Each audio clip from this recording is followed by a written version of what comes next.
ನಮಸ್ತೆ ಸರ್. ನಮಸ್ತೆ. ನಾನು ಅದೇ ಕೇವಲ ಒಬ್ಬ ನೀವು ಯಕ್ಷಗಾನದ ಸದಭಿರುಚಿಯ ಪ್ರೇಕ್ಷಕ. ಅಂದರೆ ನಿಮಗೆ ಯಕ್ಷಗಾನದ ಹಿಮ್ಮೇಳಾಗಲಿ ಮುಮ್ಮೇಳಾಗಲಿ ಯಾವುದು ನೀವು ಅದನ್ನು ಕಲಿತವರ ಅಲ್ಲ, ಒಬ್ಬ ಒಳ್ಳೆಯ ಪ್ರೇಕ್ಷಕ. ನೀವು ಬಹಳ ಕಾಲದಿಂದ ಒಂದು ಸಾಧಾರಣ ಮಟ್ಟಿಗೆ ಒಂದು 30-40 ವರ್ಷದಿಂದ ನೀವು ಯಕ್ಷಗಾನದ ಪ್ರೇಕ್ಷಕರಾಗಿ ಇದ್ದವರು.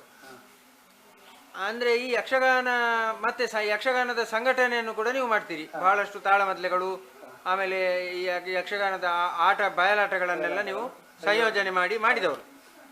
ಈ ಎಲ್ಲದಕ್ಕೆ ಒಂದು ಕಾರಣ ಅಂದರೆ ಯಾವ ಸಮಯದಿಂದ ಇದು ಶುರುವಾಯಿತು? ಯಕ್ಷಗಾನದ ಆಸಕ್ತಿ ಬಿಡಿ, ಅದು ನಾವು ಈ ಪರಿಸರದಲ್ಲಿರುವಾಗ ನಮಗೆ ಆಸಕ್ತಿ ಬಂದೇ ಹೌದು ಬರುವಂಥದ್ದು. ಬಟ್ ಯಾವ ರೀತಿಯಾಗಿ ಈ ರೀತಿ ತೊಡಗಿಸಿಕೊಳ್ಳುವಿಕೆಗೆ ಅಂದರೆ ಸಂಯೋಜನೆ ಮಾಡಲಿಕ್ಕಾಗಲಿ ಅಥವಾ ಒಂದು ಒಳ್ಳೆಯ ಸದಭಿರುಚಿಯ ಪ್ರೇಕ್ಷಕರಾಗಿ ಇದುವರೆಗೆ ನೀವು ಉಳಿದುಕೊಳ್ಳಿಕ್ಕೆ ಆ ಬಗ್ಗೆ ಎಲ್ಲ ಸ್ವಲ್ಪ ವಿವರಗಳನ್ನು ಕೊಡ್ಬೋದಾ? ನನ್ನ ಹುಟ್ಟೂರು ಬಚ್ಪೆ. ಆದರೆ ನಾನು ನನ್ನ ಅಕ್ಕನ ಮದುವೆ ಆದ ನಂತರ ಇಲ್ಲಿ ಭಾವನವರಿಗೆ ಅವರ ಅಂಗಡಿಯಲ್ಲಿ ಸ್ವಲ್ಪ ಕೆಲಸ ಸಹಾಯವಾಗಲಿ ಎಂಬ ಕಾರಣಕ್ಕೆ ನನ್ನ ತಂದೆಯವರು ಮೂಡುಬಿದ್ರೆ ಕಳಿಸಿದ್ರು 1977 ಇಸ್ವಿಯಲ್ಲಿ. ನನಗೆ ಯಕ್ಷಗಾನದ ಅಭಿಮಾನ ಮೊದಲಿಂದಲೂ ಇತ್ತು, ಆದ್ರೆ ಮೂಡುಬಿದ್ರೆಗೆ ಬಂದ ಮೇಲೆ ಸ್ವಲ್ಪ ಅದು ಹೆಚ್ಚಾಯಿತು. ಮೂಡುಬಿದ್ರೆಯಲ್ಲಿ ನಾನು ಕಾಲೇಜೆಲ್ಲ ಮುಗಿಸಿ ಬಿಕಾಮ್ ಎಲ್ಲ 1983ರಲ್ಲಿ ಬಿಕಾಮ್ ಕಂಪ್ಲೀಟ್ ಮಾಡಿದೆ. ಮತ್ತೆ ಒಂದು 2 ವರ್ಷಗಳ ಕಾಲ ಮಂಗಳೂರಲ್ಲಿ ಕೆಲಸದಲ್ಲಿ ಸೇರಿದೆ. ಮತ್ತೆ ಪುನಃ ನನಗೆ ಮೂಡುಬಿದ್ರೆಗೆ ಬರಬೇಕಾಯಿತು. ನಾನು ಇಲ್ಲೇ ನನ್ನ ಸ್ವಂತ ಅಂಗಡಿಯನ್ನು ಪ್ರಾರಂಭಿಸಿದೆ. ಸರಿ. ಆ ಕಾಲದಲ್ಲಿ ನಾವೆಲ್ಲ ಮೊದಲೆಲ್ಲ ಪೇಪರ್ಲೆಲ್ಲ ಯಾವುದೇ ಒಂದು ತಾಳಮದ್ದಳೆಯ ವಿಚಾರ ಬಂದಾಗ ಆ ಚರ್ಚೆಯ ಯಾವುದೇ ಘಟನೆಗಳಿದ್ರು ಅದರಲ್ಲಿ ನಾನು ಪೇಪರ್ಲ್ಲಿ ಎಷ್ಟೋ ನೋಡಿದ್ದೇನೆ. ಒಂದು ಕಾಲದಲ್ಲಿ ಮೂಡುಬಿದ್ರೆಯಲ್ಲಿ ನಡೆದಂತ ಘಟನೆಯಲ್ಲಿ ಬಲಿಪರು ಹೀಗೆ ಪದ್ಯ ಹೇಳಿದ್ರು, ಶೇಣಿ ಅವರಿಗೆ ಅರ್ಥ ಹೇಳಿದ್ರು ಅಂತೇಳಿ. ಅಂದ್ರೆ ಮೂಡುಬಿದ್ರೆ ಒಂದು ತಾಳಮದ್ದಳೆಗೆ ಒಂದು ಪ್ರಸಿದ್ಧ ಕ್ಷೇತ್ರವಾಗಿತ್ತು. ನಾನು ಸಹ ಇಲ್ಲಿ ಬರುವ ಕಾಲಕ್ಕೆ ಮೂಡುಬಿದ್ರೆ ತಾಳಮದ್ದಳೆ ಪ್ರಸಿದ್ಧಿಯೇ ಹೊಂದಿತ್ತು. ಆದ್ರೆ ಏನಾಯ್ತು ಹೇಳಿದರೆ ಇದು ಸಾಧಾರಣ 1990-92 ಇಸ್ವಿಯಿಂದ ಮೂಡುಬಿದ್ರೆಯಲ್ಲಿ ತಾಳಮದ್ದಳೆ ಆಗುವಂತ ಒಂದು ಪದ್ಧತಿಯೇ ನಿಂತು ಹೋಯಿತು. ಹೌದು, ಕರೆಕ್ಟ್. ಎಷ್ಟೆಷ್ಟು ಘಟಾನುಘಟಿಗಳು ಬಂದು ಅರ್ಥ ಹೇಳಿದಂತ ಮೂಡುಬಿದ್ರೆಯಲ್ಲಿ ತಾಳಮದ್ದಳೆ ಇಲ್ಲ ಎಂಬಂತ ಒಂದು ವಾತಾವರಣ, ಶೂನ್ಯ ವಾತಾವರಣ ಉಂಟಾಯಿತು. ಈ ಕಾಲದಲ್ಲಿ 1999ರಲ್ಲಿ ನಾನು ನನ್ನಷ್ಟಕ್ಕೆ ಆಲೋಚನೆ ಮಾಡಿದೆ, ಆದರೆ ಮೂಡುಬಿದ್ರೆಯಲ್ಲಿ ತಾಳಮದ್ದಳೆ ಪುನಃ ಇಂದಿನ ವೈಭವಕ್ಕೆ ತರುವುದಾದ್ರೆ ಹೇಗೆ ಅದಕ್ಕಾಗಿ ನಾನೊಂದು ಯಕ್ಷ ಸಂಗಮ ಎಂಬಂತ ಒಂದು ಸಂಘಟನೆ ಹುಟ್ಟುಹಾಕಿದೆ. ಯಕ್ಷ ಸಂಗಮ ಅಂದ್ರೆ ನಮ್ದು ಯಾವುದು ರಿಜಿಸ್ಟರ್ಡ್ ಸಂಸ್ಥೆ ಅಲ್ಲ, ಹಾಗೂ ಇದಕ್ಕೆ ನಾವು ಮೆಂಬರ್ ಅಂತ ಯಾರನ್ನು ಮಾಡಲಿಲ್ಲ. ನನ್ನ ಹಾಗೆ ಒಂದು ಸಮಾನ ಹವ್ಯಾಸ ಉಳ್ಳವರನ್ನು, ಸಮಾನ ಆಸಕ್ತಿ ಉಳ್ಳವರನ್ನು ಎಲ್ಲ ಒಟ್ಟು ಸೇರಿಸಿ ದಿವಂಗತ ನಿತ್ಯಾನಂದ ಪ್ರಭು, ಅಶೋಕ್ ಮಲ್ಯ ಹಾಗೂ ಧನಕೀರ್ತಿ ಬಲಿಪ, ಸುದರ್ಶನ ಇಂಥವರನ್ನೆಲ್ಲ ಒಟ್ಟುಗೂಡಿಸಿ ನಾವೊಂದು ನಮ್ಮಷ್ಟಕ್ಕೆ ಒಂದು ತಾಳಮದ್ದಳೆ ಯಕ್ಷ ಸಂಗಮ.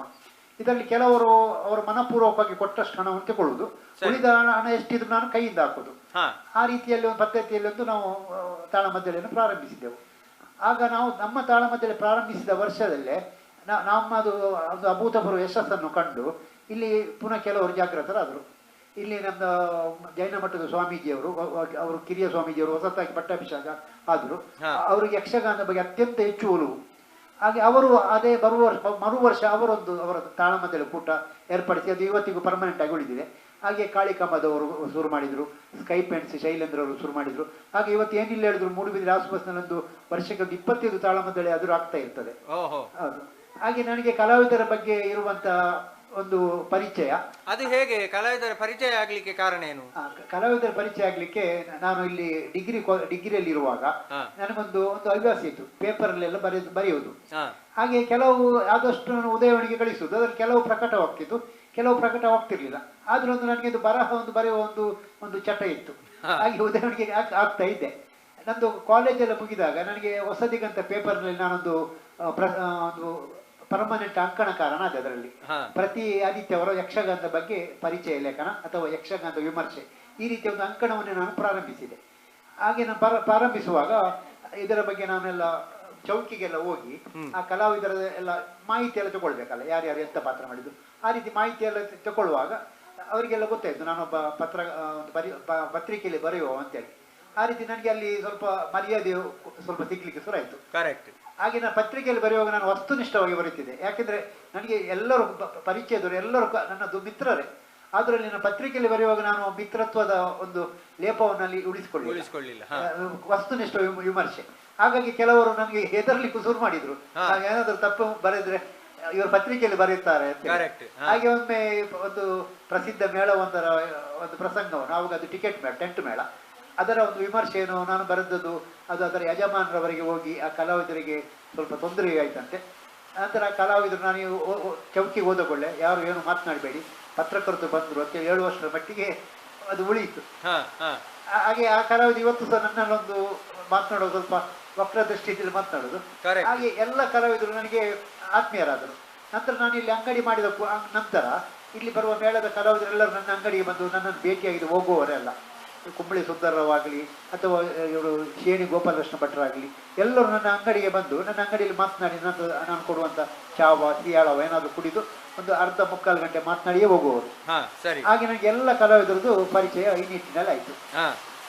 ಮತ್ತೆ ಈಗ ನಾವು ಯಕ್ಷ ಸಂಗಮವನ್ನು ಪ್ರಾರಂಭಿಸಿ ಪ್ರತಿ ವರ್ಷ 2 ಕಲಾವಿದರಿಗೆ ಸನ್ಮಾನ ಹಾಗೂ ಒಂದು ಉತ್ತಮ ತಾಳಮದ್ದಳೆ ಒಂದು ಕೂಟವನ್ನು ಪ್ರತಿ ವರ್ಷ ನೋಡ್ತಾ ಇದ್ದೇನೆ. ನಾನು ಮಾಡುವಂಥ ಎಲ್ಲ ಕೂಟಗಳು ಅತ್ಯುತ್ತಮವಾಗಿ ಪ್ರದರ್ಶನವಾಗ್ತದೆ. ಅಂದರೆ ಕಲಾವಿದರ ನಿರ್ವಹಣೆ ಅತ್ಯಂತ ಶ್ರೇಷ್ಠ ಮಟ್ಟದಾಗಿರ್ತದೆ. ಯಾಕೆ ಅದು ಆ ರೀತಿ? ಹೌದು, ಇದೇ ತುಂಬ ಕಡೆಯಲ್ಲಿ ನನಗೆ ಬೇರೆ ಸಂಘಟಕರು ನನ್ನನ್ನು ಪ್ರಶ್ನಿಸಿದರು, ಕೊಡುವರೆ ನಾವು ನೋಡ್ತಾ ಇದ್ದೇವೆ ನಮ್ಮ ಕೂಟಗಳು ಅಷ್ಟು ಒಳ್ಳೆಯದಾಗುವುದಿಲ್ಲ, ನಿಮ್ಮಲ್ಲಿ ಕಲಾವಿದರು ಮೈಯಲ್ಲಿ ಏನೋ ಆವೇಶ ಬಂದವರಂತೆ ಮಾತನಾಡ್ತಾರೆ, ಅಂದರೆ ಅಷ್ಟು ಒಳ್ಳೆ ನಿರ್ವಹಣೆ ಕೊಡ್ತಾರೆ, ಬಹುಶಃ ನೀವು ಅವರಿಗೆ ಹೆಚ್ಚು ಕವರ್ ಕೊಡ್ತೀರೋ ಏನೋ, ನೀವು ಹಾಗೆಲ್ಲ ಕೊಟ್ಟು ನಾಳೆ ನಮಗೆ ಕಷ್ಟ ಆಗ್ತದೆ ಅಂತ ಹೇಳಿದರು. ಹಾಗೆ ನಾನು ಹೇಳಿದ್ದು ನಮ್ಮದು ಕವರ್ ಏನು ಹೆಚ್ಚಿಲ್ಲ, ನಮ್ಮದು ಪ್ರದರ್ಶನ ಒಂದು ಉತ್ಕೃಷ್ಟವಾಗಿ ಕಾರಣ ಹೇಳಿದರೆ ನಾವು ಅದಕ್ಕೆ ಆಯ್ದುಕೊಳ್ಳುವಂಥ ಪ್ರಸಂಗ ಹಾಗೂ ಆ ಪ್ರಸಂಗಕ್ಕೆ ಬೇಕಾದಂಥ ಆ ಪಾತ್ರಕ್ಕೆ ಬೇಕಾದಂಥ ಕಲಾವಿದರು ಯಾರೆಂಬಂಥ ಒಂದು ದೃಷ್ಟಿಕೋನ ನನ್ನಲ್ಲಿರ್ತದೆ. ಹಾಗೆ ಅಂಥ ದೃಷ್ಟಿಕೋನದಿಂದ ನಾವೊಂದು ಸೆಟ್ಟಿಂಗ್ ಮಾಡಿದ ಕಾರಣ ನಮ್ಮದು ತಾಳಮದ್ದಳೆ ಒಂದು ಶ್ರೇಷ್ಠ ನಿರ್ವಹಣೆ ಕೊಡುವುದು. ಉದಾಹರಣೆಗೆ ಹೇಳುವುದಾದರೆ ಮೂಡಂಬೇರು ಶಾಸ್ತ್ರಿಗಳು ಅವರದ್ದೊಂದು ಬ್ರ್ಯಾಂಡೆಡ್ ಪಾತ್ರ ಇರ್ತದೆ, ಅವರೆಲ್ಲ ಪಾತ್ರವನ್ನು ಮಾಡುವವರಲ್ಲ. ಆದರೂ ನಾನು ಅವರಲ್ಲಿ ವಿದ್ವತ್ನ ಹೊರಗೆ ತೆಗೆಯಲಿಕ್ಕಾಗಿ ಅವರಿಗೆ ಬೇರೆ ವಿಭಿನ್ನ ಪಾತ್ರಗಳನ್ನೇ ಕೊಟ್ಟದ್ದುಂಟು. ಒಮ್ಮೆ ನಾನು ವಿಜಯವಾಹಿನಿ ಎಂಬ ತಾಳಮದ್ದಳೆ ಮಾಡುವಾಗ ಅದರಲ್ಲಿ ಕಾರ್ತವೀರ್ಯನ ಪಾತ್ರ ಮೂಡಂಬೇರು ಶಾಸ್ತ್ರಿಗಳಿಗೆ ಕೊಟ್ಟಿದೆ. ಅವರಿಗೆ ಆಶ್ಚರ್ಯ, ಅವರು ನನ್ನಲ್ಲಿ ಹೇಳಿದರು, ಕೊಡುವರೆ ನೀವು ಕಾರ್ತವೀರ್ಯ ನನಗೆ ಕೊಟ್ಟಿದ್ದೀರಿ, ನೀವು ತಪ್ಪಿದ್ದೀರಿ, ನಾನು ಕಾರ್ತವೀರ್ಯ ಪಾತ್ರ ಮಾಡುವವಲ್ಲ ಅಂತೇಳಿ. ಅದಕ್ಕೆ ನಾನು ಹೇಳಿದೆ, ಇಲ್ಲ ಶಾಸ್ತ್ರಿಗಳೇ, ಅದು ನೀವೇ ಮಾಡಬೇಕು, ಯಾಕೆಂದರೆ ಕಾರ್ತವೀರ್ಯನ ಬಗ್ಗೆ ನನಗೆ ಕೆಲವೆಲ್ಲ ಅನುಮಾನ ಉಂಟು. ಆ ಅನುಮಾನಕ್ಕೆ ಸರಿಯಾದ ಒಂದು ನನಗೆ ಉತ್ತರ ಸಿಗಬೇಕಾದ್ರೆ ನಿಮ್ಮ ಕಾರ್ತವೀರ್ಯ ನಾನು ನೋಡಬೇಕು. ಕರೆಕ್ಟ್. ಹಾಗಾಗಿ ನಾನು ಕಾರ್ತವೀರ್ಯ ನಿಮಗೆ ಕೊಟ್ಟದ್ದು ಅಂತೇಳಿ. ಆಯಿತು ಕೊಡುವರೆ, ನೀವು ಒಂದು ಹೊಸ ಪ್ರಯೋಗ ಮಾಡುವವರು ಯಾವಾಗಲೂ ಅಂತೇಳಿ ಆ ಸಲ ಕಾರ್ತವೀರ್ಯ ಮಾಡಿದರು. ತುಂಬ ಅದ್ಭುತವಾಗಿತ್ತು. ಇದಕ್ಕೆ ಕೂಟವನ್ನು ನೋಡಲು ನಮ್ಮದು ಮಿತ್ರರಾದಂಥ ಯಕ್ಷಗಾನ ಕಲಾವಿದ ತಾರನಾಥ ಬಲ್ಲೆಯವರು ಬಂದಿದ್ದರು. ಅವರು ಅದನ್ನು ಅವರು ಕೂಟದಲ್ಲಿರಲಿಲ್ಲ, ಕೇವಲ ಪ್ರೇಕ್ಷಕರಾಗಿ. ಅವರು ಆ ದಿವಸ ಇವರ ಕಾರ್ತವೀರ್ಯ ನೋಡಿ, ಕೊಡುವರೆ ಅವರ ಕಾರ್ತವೀರ್ಯದಿಂದ ನಾನು ತುಂಬ ತಿಳ್ಕೊಂಡಂತಾಯಿತು, ನನಗೂ ಅಷ್ಟು ವಿಷಯ ಗೊತ್ತಿರಲಿಲ್ಲ ಅಂತೇಳಿ ಅವರು ಸಹ ತಿಳಿಸಿದರು. ಕರೆಕ್ಟ್. ಹಾಗೆ ನಾನು ಎಲ್ಲ ಕಲಾವಿದರು ಇದು ಮಾಡುವಾಗ ಅವರಲ್ಲಿರುವಂಥ ಒಂದು ಶಕ್ತಿ ಏನುಂಟು ಅದನ್ನು ಯೋಚಿಸಿ ಅವರಿಗೆ ಪಾತ್ರವನ್ನು ಕೊಡುವುದು. ಒಮ್ಮೆ ನಾನು ಕೃಷ್ಣಾರ್ಜುನ ಕಾಳಗವನ್ನು ಮಾಡಿದ್ದೆವು. ಯಾವಾಗ ಕೃಷ್ಣಾರ್ಜುನ ಕಾಳಗದಲ್ಲಿ ಭೀಮ ಮತ್ತು ಒಂದು ಬಲರಾಮ ಪಾತ್ರ, ಅದು ಪ್ರಸಿದ್ಧ ಕಲಾವಿದರಿಗೆ ಕೊಡುವ ಕ್ರಮ ಇಲ್ಲ, ಯಾರೋ ಹವ್ಯಾಸಿ ಕಲಾವಿದರು ಅಥವಾ ಯುದ್ಧದಲ್ಲಿ ಸ್ವಲ್ಪ ಸಣ್ಣ ಮಟ್ಟಿನ ಕಲಾವಿದರು ಕೊಡುವುದು. ಹೌದು. ಆದರೂ ನಮ್ಮದು ಆ ಸಲದ ಸೆಟ್ಟಿಂಗ್ ಸ್ವಲ್ಪ ದೊಡ್ಡದಿತ್ತು. ಶೇಣಿ, ಕುಂಬಳೆ, ಜೋಶಿ, ಸಿದ್ದಗಟ್ಟಿ, ವಿಶ್ವನಾಥ್ ಶೆಟ್ಟಿ, ಚೆನ್ನಪ್ಪ ಶೆಟ್ಟಿ ಹಾಗೂ ಜಬ್ಬಾರ್ ಅಂತ ಕಲಾವಿದರು ಇದ್ದರು. ಆದರೆ ನಾನಲ್ಲಿ ಜಬ್ಬಾರಿಗೆ ಬಲರಾಮ ಕೊಟ್ಟು ಚೆನ್ನಪ್ಪ ಶೆಟ್ಟಿಗೆ ಭೀಮ ಕೊಟ್ಟೆ. ಆ್ಯಕ್ಚುಲಿ ಅವರ ಪಾತ್ರ ಮಾಡುವವರೆಲ್ಲ, ಯಾಕೆಂದರೆ ಅದು ಸಣ್ಣ ಪಾತ್ರ, ಆದರೆ ಅವರು ನಾನು ಕೊಟ್ಟ ಎಂಬ ಕಾರಣಕ್ಕೆ ಆ ಪಾತ್ರವನ್ನು ನಿರ್ವಹಿಸಿ ಅಲ್ಲಿ ಅವರು ಅತ್ಯುತ್ತಮವಾಗಿ ನಿರ್ವಹಿಸಿದ್ದಾರೆ ಇಬ್ಬರು ಸಹ. ಹಾಗೆ ನಾವು ಅದರಲ್ಲಿ ಸ್ವಲ್ಪ ಹೊಸತನವನ್ನು ಸ್ವಲ್ಪ ಸೃಷ್ಟಿಸಿ ಅದರಲ್ಲಿ ಹೊಸತನ ಅನ್ವೇಷಿಸಿದರೆ ನಮಗೆ ಬೇಕಾದಂಥ ಒಂದು ಫಲಿತಾಂಶ ಸಿಗ್ತದೆ. ಆಮೇಲೆ ನೋಡಿ, ಈಗ ನೀವು ಹಲವಾರು ವರ್ಷಗಳಿಂದ ಅಂದರೆ ಶೇಣಿ ಸಾಮಗರು ಆ ಕಾಲದಿಂದ ಇಲ್ಲಿಯವರೆಗೆ ನೀವು ಯಕ್ಷಗಾನವನ್ನು, ಬಯಲಾಟವನ್ನು ಮತ್ತು ತಾಳಮದ್ದಳೆ 2 ಕ್ಷೇತ್ರವನ್ನು ನೀವು ನೋಡಿದವರು. ಆಗಕ್ಕೂ ಅಂದರೆ ಈ 70-80ರ ದಶಕಕ್ಕೂ 90 ದಶಕಕ್ಕೂ ಮತ್ತು ಈಗಿನದ್ದಕ್ಕೂ ಏನು ಗಹನವಾದಂಥ ವ್ಯತ್ಯಾಸಗಳನ್ನು ನೀವು ಕಾಣ್ತೀರಿ? ನಾನು ಸಾಧಾರಣ 1972ರಿಂದ ಬಹುಶಃ ತಾಳಮದ್ದಳೆ ನೋಡ್ಲಿಕ್ಕೆ ಶುರು ಮಾಡಿದಿರ್ಬೋದು. ಅಂದರೆ ನನಗೆ 10 ವರ್ಷ ಪ್ರಾಯ. ಆಗ ಶೇಣಿ, ಪೆರ್ಲ ಅಂಥವರದ್ದು ಕಾಲ. ಆ ಕಾಲದಲ್ಲಿ ನಾನು ಶೇಣಿ ಪೆರ್ಲರ ಅರ್ಥವನ್ನು ನನಗೆ ಕೆಲವು ಸಲ ನನಗೆ ಅರ್ಥ ಆಗ್ತಿರ್ಲಿಲ್ಲ, ಯಾಕೆಂದ್ರೆ ನನಗೆ ಅಷ್ಟು ಆಗ ಜ್ಞಾನ ಇರಲಿಲ್ಲ. ಹಾಗಾಗಿ ನಾನು ಅವರ ಅರ್ಥವನ್ನು ಒಮ್ಮೆ ಅರ್ಥ ಆಗಲಿಲ್ಲ ಅಂತೇಳಿ ಪುನಃ ದೂರದಲ್ಲಿ ಎಲ್ಲಿಯಾದರೂ ಅದೇ ಪ್ರಸಂಗ ಪುನೊಮ್ಮೆ ನೋಡ್ತಿದ್ದೆ, ಯಾಕೆಂದ್ರೆ ಅವರು ಮೊನ್ನೆ ಹೇಳಿದರ ಅರ್ಥ ಏನು ಅಂತೇಳಿ ಅನ್ವೇಷಿಸ್ಲಿಕ್ಕೆ. ಹಾಗೆ ಆ ಕಾಲದ ಅರ್ಥ ಒಂದು ಸ್ವಲ್ಪ ಅತ್ಯಂತ ಪ್ರಬುದ್ಧ ಮಟ್ಟದಲ್ಲಿತ್ತು. ಇದು ಶೇಣಿಯವರದ್ದು ಆಗಲಿ ಪೆರ್ಲದವರು ಮುಖಾಮುಖಿ ಆದರೆ ಅಲ್ಲಿ ನಮಗೆ ಒಂದು ಸಾಹಿತ್ಯದ ರಸದೌತಣೆ ಸಿಗ್ತಿತ್ತು. ಮಾತ್ರವಲ್ಲ, ತಾಳಮದ್ದಳೆ ಎಂಬುದು ಪೂರ್ವ ನಿಯೋಜಿತ ಪಠ್ಯವಲ್ಲ, ಅದು ಅಲ್ಲಿಂದಲ್ಲಿಯೇ ಸೃಷ್ಟಿ ಹೋಗುವಂಥದ್ದು. ಖಾಲಿ ಒಂದು ಮಾತಿನ ವೈಭವವನ್ನೇ ಅಲ್ಲಿ ಅವರ ಜ್ಞಾನದ ಮುಖಾಂತರ ಕಟ್ಟುವಂಥದ್ದು. ಹಾಗೆ ಆ ಕಾಲದಲ್ಲಿ ಅವರ ಪಾಂಡಿತ್ಯಕ್ಕೆ ನಾವು ಗಮನ ಹರಿಸ್ತಿದ್ದೆವು. ಅಲ್ಲಿ ನಮಗೆ ಬೇಕಾದಂಥ ಅವರ ಸಾಹಿತ್ಯವು ನಮಗೆ ಸಿಗ್ತಿತ್ತು. ಹಾಗೆಯೇ ಮುಂದಕ್ಕೆ ಬಂದಂತೆ ಸಾಧಾರಣ 90-95ರ ಅವಧಿಯಲ್ಲಿ ಆ ಶೇಣಿಯವರಿದ್ರು ಆವಾಗಲೂ, ಆದರೂ ಶೇಣಿಯವರೊಟ್ಟಿಗೆ ಹಳೆ ಬೇರು ಹೊಸ ಚಿಗುರು ಎಂಬಂತೆ ಶೇಣಿಯವರೊಟ್ಟಿಗೆ ಸಿದ್ದಕಟ್ಟೆ ಚೆನ್ನಪ್ಪ ಶೆಟ್ಟರು, ಜಬ್ಬಾರ್ ಸೋಮು ಹಾಗೂ ಉಳಿದ ಕೆಲ ಕಲಾವಿದರು ಸೇರ್ಪಡೆಯಾಯಿತು, ಜೋಶಿಯವರು. ಹೀಗೆ ಇದರ ಎರಡರ ಮಧ್ಯದಲ್ಲಿ ಆವಾಗಲೂ ಸ್ವಲ್ಪ ಒಳ್ಳೆಯ ಒಂದು ತಾಳಮದ್ದಳೆಯ ಒಂದು ಅಲ್ಲಿಯೂ ಸಹ ಒಳ್ಳೆಯ ಸಾಹಿತ್ಯವು ಸಿಗ್ತಿತ್ತು. ಮಲ್ಪೆ ವಾಸ್ತವ ಸಾಮಗ್ರಿ ಇವರದೆಲ್ಲ ಅರ್ಥಗಾರಿಕೆಗೆ ಒಂದು ಒಳ್ಳೆ ಮೌಲ್ಯವಿರ್ತಿತ್ತು. ಆಗ ಅದನ್ನು ನಾವು ಒಳ್ಳೆ ಮೆಚ್ಚಿದವರು ಸಹ. ಆದರೆ ಇಂದಿನ ಇವರ ಅರ್ಥಗಾರಿಕೆಗೂ ಈ ಅರ್ಥಗಾರಿಕೆ ಸ್ವಲ್ಪ ವ್ಯತ್ಯಾಸ ಅಂತ ಹೇಳಿದ್ರೆ, ಇಲ್ಲಿ ಸ್ವಲ್ಪ ಏನೋ ಒಂದು ಅಸಹಜತೆ ಕಂಡಾಗಿ ಆಗ್ತಿತ್ತು. ಯಾಕೆಂದ್ರೆ ಹಿಂದೆ ನಾವು ಏನು ಅಸಹಜತೆ ಅಂದ್ರೆ ಇಂದಿನ ಕಾಲದಲ್ಲಿ ಪೆರ್ಲ ಶೇಣಿಯವರ ಅರ್ಥಗಾರಿಕೆಯಲ್ಲಿ ನಾವು ಕೇವಲ ಪೌರಾಣಿಕದ್ದೇ ಒಂದು ನೋಡ್ತಿದ್ದೆ. ಅಂದ್ರೆ ಮೂಲ ಭಾರತದಲ್ಲಿ ಏನುಂಟು ಅದೇ, ಅದಕ್ಕೆ ಬೇರೆ ಬೇರೆ ಯಾವುದು ರಾಮಾಯಣವೋ ಅಂಥದ್ದೆಲ್ಲ ಬರ್ತಿರ್ಲಿಲ್ಲ. ಕೇವಲ ಮೂಲ ಭಾರತದಲ್ಲಿ ಏನುಂಟು, ಮೂಲ ಭಾಗವತದಲ್ಲಿ ಏನುಂಟು, ಮೂಲ ರಾಮಾಯಣದಲ್ಲಿ ಏನುಂಟು ಅಂಥದ್ದೇ, ಅಥವಾ ಪ್ರಸಂಗದಲ್ಲಿ ಏನುಂಟು ಅಷ್ಟು ವಿಷಯಗಳನ್ನೇ ಅವರು ಅವರ ಪ್ರೌಢಿಮೆಯಿಂದ ಜ್ಞಾನದಿಂದ ಅದನ್ನು ಬೆಳೆಸಿಕೊಂಡು ಹೋಗ್ತಿದ್ರು. ಸರಿ. ಅದರ ನಂತರ ಈ 90ರ ಘಟ್ಟದಲ್ಲಿ ಸ್ವಲ್ಪ ಬದಲಾವಣೆ ಹೇಳಿದ್ರೆ, ಸ್ವಲ್ಪ ಆಧುನಿಕ ಶೈಲಿಯ ಒಂದು ಪುಸ್ತಕಗಳೇನುಂಟು, ಸಾಹಿತ್ಯಗಳೇನುಂಟು ಅದನ್ನು ತಾಳಮದ್ದಳೆಗೆ ಸ್ವಲ್ಪ ಅಳವಡಿಸಿದ್ರು. ಅದು ನಿಮ್ಮ ಒಬ್ಬ ಪ್ರೇಕ್ಷಕನಾಗಿ ನಿಮ್ಗೆ ಏನ್ ಅನಿಸ್ತದೆ, ಅದು ಸರಿಯಾ ತಪ್ಪ? ಅದು ಒಂದು ಲೆಕ್ಕದಲ್ಲಿ ತಪ್ಪಂತ ಅನಿಸ್ತದೆ. ಯಾಕೆಂದ್ರೆ ಆಗ ನಾವು ಮೂಲ ಯಾವುದು ಎಂಬುದು ಕುರಿತು ಚರ್ಚೆ ಆಗ್ತದೆ. ಆದ್ರೆ ಅದರಲ್ಲಿ ಎಂತ ಹೇಳಿದ್ರೆ, ಈಗ ಉದಾಹರಣೆ, ಈಗ ಕುವೆಂಪು ಬರುವುದಂತ ರಾಮಾಯಣ ಉಂಟು, ಅದನ್ನು ನಾವು ತಾಳಮದ್ದಳೆಗೆ ಬಳಸುವಾಗಿಲ್ಲ. ಯಾಕೆಂದ್ರೆ ಒಂದು ಮೂಲ ರಾಮಾಯಣ ನಮ್ದು ವಾಲ್ಮೀಕಿ ಬರೆದಂತ ರಾಮಾಯಣ ಉಂಟು, ಅದೇ ನಾವು ಆಕಾರವಾಗಿ ತೆಗೆದುಕೊಳ್ಬೇಕಾಗ್ತದೆ. ಹಾಗೆ ಎಷ್ಟೋ ರಾಮಾಯಣಗಳು ಬರೆದಿದ್ದಾರೆ. ಕಂಬ ರಾಮಾಯಣ ಉಂಟು, ತೊರವೆ ರಾಮಾಯಣ. ತೊರವೆ ರಾಮಾಯಣ ಯಕ್ಷಗಾನಕ್ಕೆ ಅತ್ಯಂತ ಸಮೀಪದಲ್ಲಿ ಉಂಟು. ಅದರಿಂದ ಅದು ಯಕ್ಷಗಾನಕ್ಕೆ ಸಮೀಪದಲ್ಲಿ ಉಂಟು ಅಂತಂದ್ರೆ ಅದು ಮೂಲಕ್ಕೆ ಸಮೀಪ, ಅದು ಮೂಲಕ್ಕೆ ಸಮೀಪದಲ್ಲಿ ಇದ್ದ ಕಾರಣ ಮತ್ತೆ ಹೆಚ್ಚಿನ ಎಲ್ಲ ಪ್ರಸಂಗಗಳು ರಾಮಾಯಣದ ತೊರವೆ ರಾಮಾಯಣದಂತಲೇ ಹೇಳುವುದನ್ನು ನಾನು ಕೇಳಿದ್ದೇನೆ. ಹಾಗೆ ಮತ್ತೆ ಇದು ಉಳಿದ ಸಾಹಿತ್ಯಗಳನ್ನು ಹಾಕಬಹುದು, ಆದರೆ ಅದಕ್ಕೊಂದು ಮಿತಿ ಅಂತ ಇರ್ತದೆ. ಉದಾಹರಣೆ, ನಾವು ಜೋಶಿಯವರ ಅರ್ಥವನ್ನು ಗಮನಿಸಬಹುದು. ಜೋಶಿಯವರ ಅರ್ಥದಲ್ಲಿ ನಾವು ಕೇಳದಂಥ ವಿಷಯವಿಲ್ಲ. ಒಗ್ಗಟ್ಟುಗಳು, ಸಾಹಿತ್ಯಗಳು, ಸರ್ವಜ್ಞಾನ ವಚನಗಳು, ಅಕ್ಕ ಮಹಾದೇವ ವಚನಗಳು ಹಾಗೂ ಈಗಿನ ಕೆಲವು ಆಧುನಿಕತೆ ಅವರೆಲ್ಲವನ್ನು ಅದರಲ್ಲಿ ಬಳಸ್ತಾರೆ. ಆದ್ರೆ ಅದು ಇದಕ್ಕೆ ಆ ಪಾತ್ರಕ್ಕೆ ಒಂದಿನಿತ್ತು ಚ್ಯುತಿ ಬರದಂತೆ ಅದು ನಮಗೆ ನೋಡುವಾಗ ಅಲ್ಲಿ ಅತ್ಯಂತ ಸಹಜವಾಗಿಯೂ ಕಾಣ್ತದೆ. ಬಹುಶಃ ಇದು ಸರ್ವಜ್ಞನ ವಚನಗಳು ಹೇಳಿದ್ರು ಸಹ ಇದು ಬಹುಶಃ ಕೌರವನಿಗೆ ಹೇಳಿದ್ದಿರ್ಬೇಕೇನೋ ಅಥವಾ ಅವರ ಕೃಷ್ಣನಿಗೆ ಹೇಳಿದ್ದಿರ್ಬೇಕು ಎಂಬಂತ ಭಾವನೆ ನಮಗೆ ಬರ್ತದೆ. ಅಂದ್ರೆ ಅವರ ಈ ಅಸಹಜತೆಯನ್ನು ನೀವು 90ರ ದಶಕದಲ್ಲಿ ಕಾಣಲಿಕ್ಕೆ ಶುರು ಮಾಡಿದ್ರಿ. ಅಸಹಜತೆ ಅಲ್ಲ, ಸ್ವಲ್ಪ ಬದಲಾವಣೆ. ಹೌದು. ಮತ್ತೆ ಅದಾದ ನಂತರ ಈಗಿನ ಕಾಲಘಟ್ಟದಲ್ಲಿ ಸ್ವಲ್ಪ ಇನ್ನಷ್ಟು ಹೆಚ್ಚಿನ ವಿಚಾರಗಳಿಗೆ ಅನ್ವೇಷಣೆ ಮಾಡಲಿಕ್ಕೆ ಕೆಲವರೆಲ್ಲ ಹೊರಟಿದ್ದಾರೆ. ಅವರ ಹೊಸ ಸಂಶೋಧನೆ ಅಂತೇಳಿ ಏನೋ ಇಲ್ಲದ್ದೆಲ್ಲ ಹೇಳುವಂತದನ್ನೆಲ್ಲ ನಾನು ಸ್ವಲ್ಪ ಗಮನಿಸಿದೆ. ಅಂದ್ರೆ ಇಲ್ಲದ್ದು ಹೇಳುವಂತದ್ದಂದ್ರೆ ಸ್ವಲ್ಪ ಸ್ಪಷ್ಟವಾಗಿ ಮೊದಲು ಹೇಳದಂತ ಕೆಲವು ವಿಚಾರಗಳನ್ನು ಈಗಿನ ಕಲಾವಿದರು ಸ್ವಲ್ಪ ಹೇಳ್ತಾರೆ.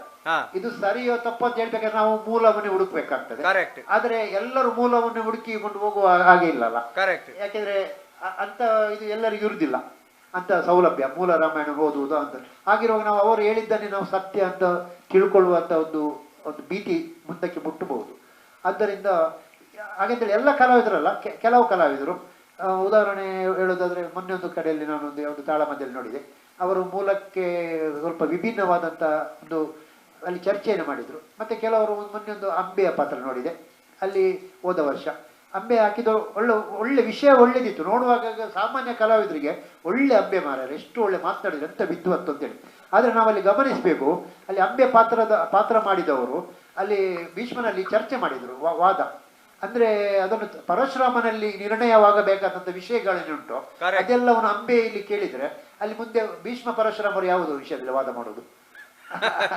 ಹಾಗಾಗಿ ಅಂಥದನ್ನೆಲ್ಲ ಈಗ ನಾವು ಸ್ವಲ್ಪ ಹೆಚ್ಚು ಅಂದ್ರೆ ನಾವು ಪ್ರಸಂಗದ ಮತ್ತು ಪಾತ್ರದ ಚೌಕಟ್ಟನ್ನು ಮೀರುವುದನ್ನು ನೀವು ಈಗ ಕಾಣ್ತಾ ಇದ್ದೀರಿ.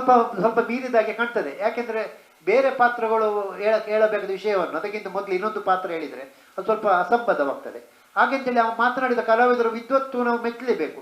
ಆದ್ರೆ ಅದು ಸಾಮಾನ್ಯರು ಹೇಳ್ತಾರೆ, ಇದು ಭಾರಿ ಅಂಬೆ ಮಾರ, ಇಂಥ ಅಂಬೆ ನಾನು ನೋಡ್ಲಿಲ್ಲ. ನನ್ನಲ್ಲಿ ಕೆಲವರು ಹೇಳಿದ್ರು, ಸ್ವಲ್ಪ ವಿದ್ಯಾವಂತರೆ, ಭಾರಿ ಅಂಬೆ ಮಾರ, ಒಳ್ಳೆ ಅಂಬೆ ಮಾಡಿದ್ದಾರೆ, ಆದ್ರೆ ಇಂಥ ಅಂಬೆ ನಾನು ನೋಡ್ಲಿಲ್ಲ ಹೇಳಿ. ಅದಕ್ಕೆ ನಾನು ಹೇಳಿದೆ, ಇಂಥ ಅಂಬೆ ನಾನು ಸಹ ನೋಡ್ಲಿಲ್ಲ, ಅದಕ್ಕೆ ಅಂಬೆ ಆ ರೀತಿ ಮಾಡುವುದಲ್ಲ.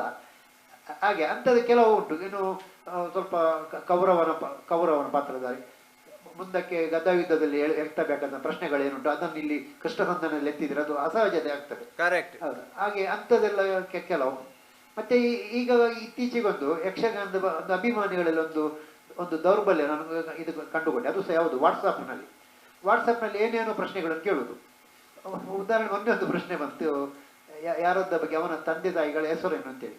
ಅದು ತಂದೆ ತಾಯಿಗಳ ಹೆಸರು ಯಾವ ಮೂಲದಲ್ಲಿ ಇಲ್ಲ, ಅದಕ್ಕೆ ನಾನು ಬರೆದಕ್ಕೆ ಅದು ಮೂಲದಲ್ಲಿ ಇಲ್ಲದ ಕಾರಣ ಅದನ್ನು ಪ್ರಶ್ನಿಸುವ ಹಾಗಿಲ್ಲ. ಹಾಗಾದ್ರೆ ನಾವು ನಮ್ಮ ಮುಂದಕ್ಕೆ ಹೇಗೆ ಹೇಳುದು ಅದನ್ನು, ಅದು ಅವರಿಗೆ ತಂದೆ ತಾಯಿಗಳು ಇಲ್ಲ ಅಂತ ಹೇಳುದು, ಆ ರೀತಿ ಅಂತದ ಒಂದು ಅಸಂಬದ್ಧ. ಅಂದ್ರೆ ಇದು ಏನು ಅಂತಂದ್ರೆ ಈಗ ಸಮಾಜದಲ್ಲಿ ಮೂಲಭೂತವಾಗಿ ಈ ಸಮಸ್ಯೆ ಉಂಟು. ಅಂದ್ರೆ ನಾನೊಂದು ವಿಭಿನ್ನವಾದ ದೃಷ್ಟಿಕೋನದಿಂದ ಯೋಚನೆ ಮಾಡುವ ಅಂತ ಹೇಳಿಕೊಂಡು ಅಂತವರಿಗೆ ನಾವು ಅದೇ ಅವರು ವಿಭಿನ್ನ ಅಂತಂದ್ರೆ ಅವರು ಈ ಸಮಾಜಕ್ಕೆ ಸೇರಿದವರು ಅಲ್ಲ ಅಂತ ಹೇಳಬೇಕಷ್ಟೇ.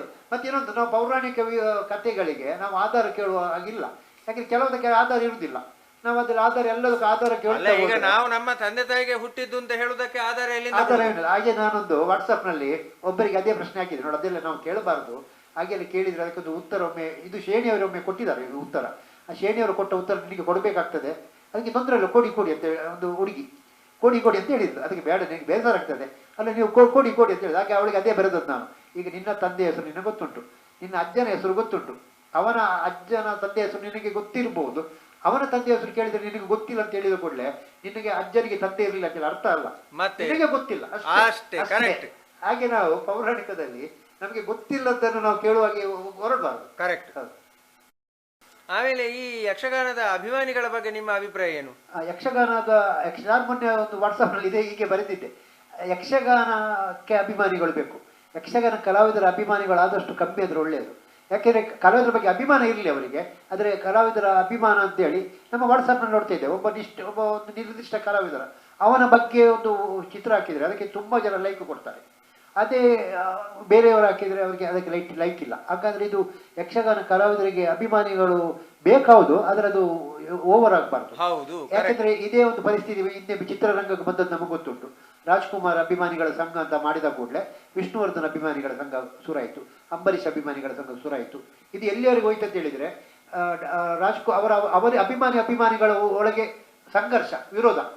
ವಿಷ್ಣುವರ್ಧನ್ ತಂದೆ ಹೆಣ ಕೊಂಡೋಗುವಾಗ ರಾಜ್ಕುಮಾರ್ ಅಭಿಮಾನಿಗಳ ಸಂಘದವರು ಕಲ್ಲು ಬಿಸಾಡಿದ್ರಂತೆ, ಪೇಪರಲ್ಲೇ ಬಂದಂಥ ವಿಷಯ. ಹಾಗಾದ್ರೆ ಅಭಿಮಾನಿಗಳ ಸಂಘ ಅಂತ ಹೇಳಿದ್ರು ಇನ್ನೊಬ್ಬ ಕಲಾವಿದರನ್ನು ನಾವು ಈ ಕೀಳು ಮಟ್ಟದಲ್ಲಿ ನೋಡುವಂತ ಅಭಿಮಾನಿಗಳ ಸಂಘ ಹುಟ್ಟಬಾರದು. ಹೌದು, ಕರೆಕ್ಟ್. ಅದಕ್ಕಾಗಿ ಯಕ್ಷಗಾನದ ಅಭಿಮಾನಿಗಳ ಸಂಘ ಹುಟ್ಟಿಕೊಳ್ಳಿ, ಯಕ್ಷಗಾನಕ್ಕೆ ಮಾತ್ರ ಮೀಸಲಾಗಿ ಅದು.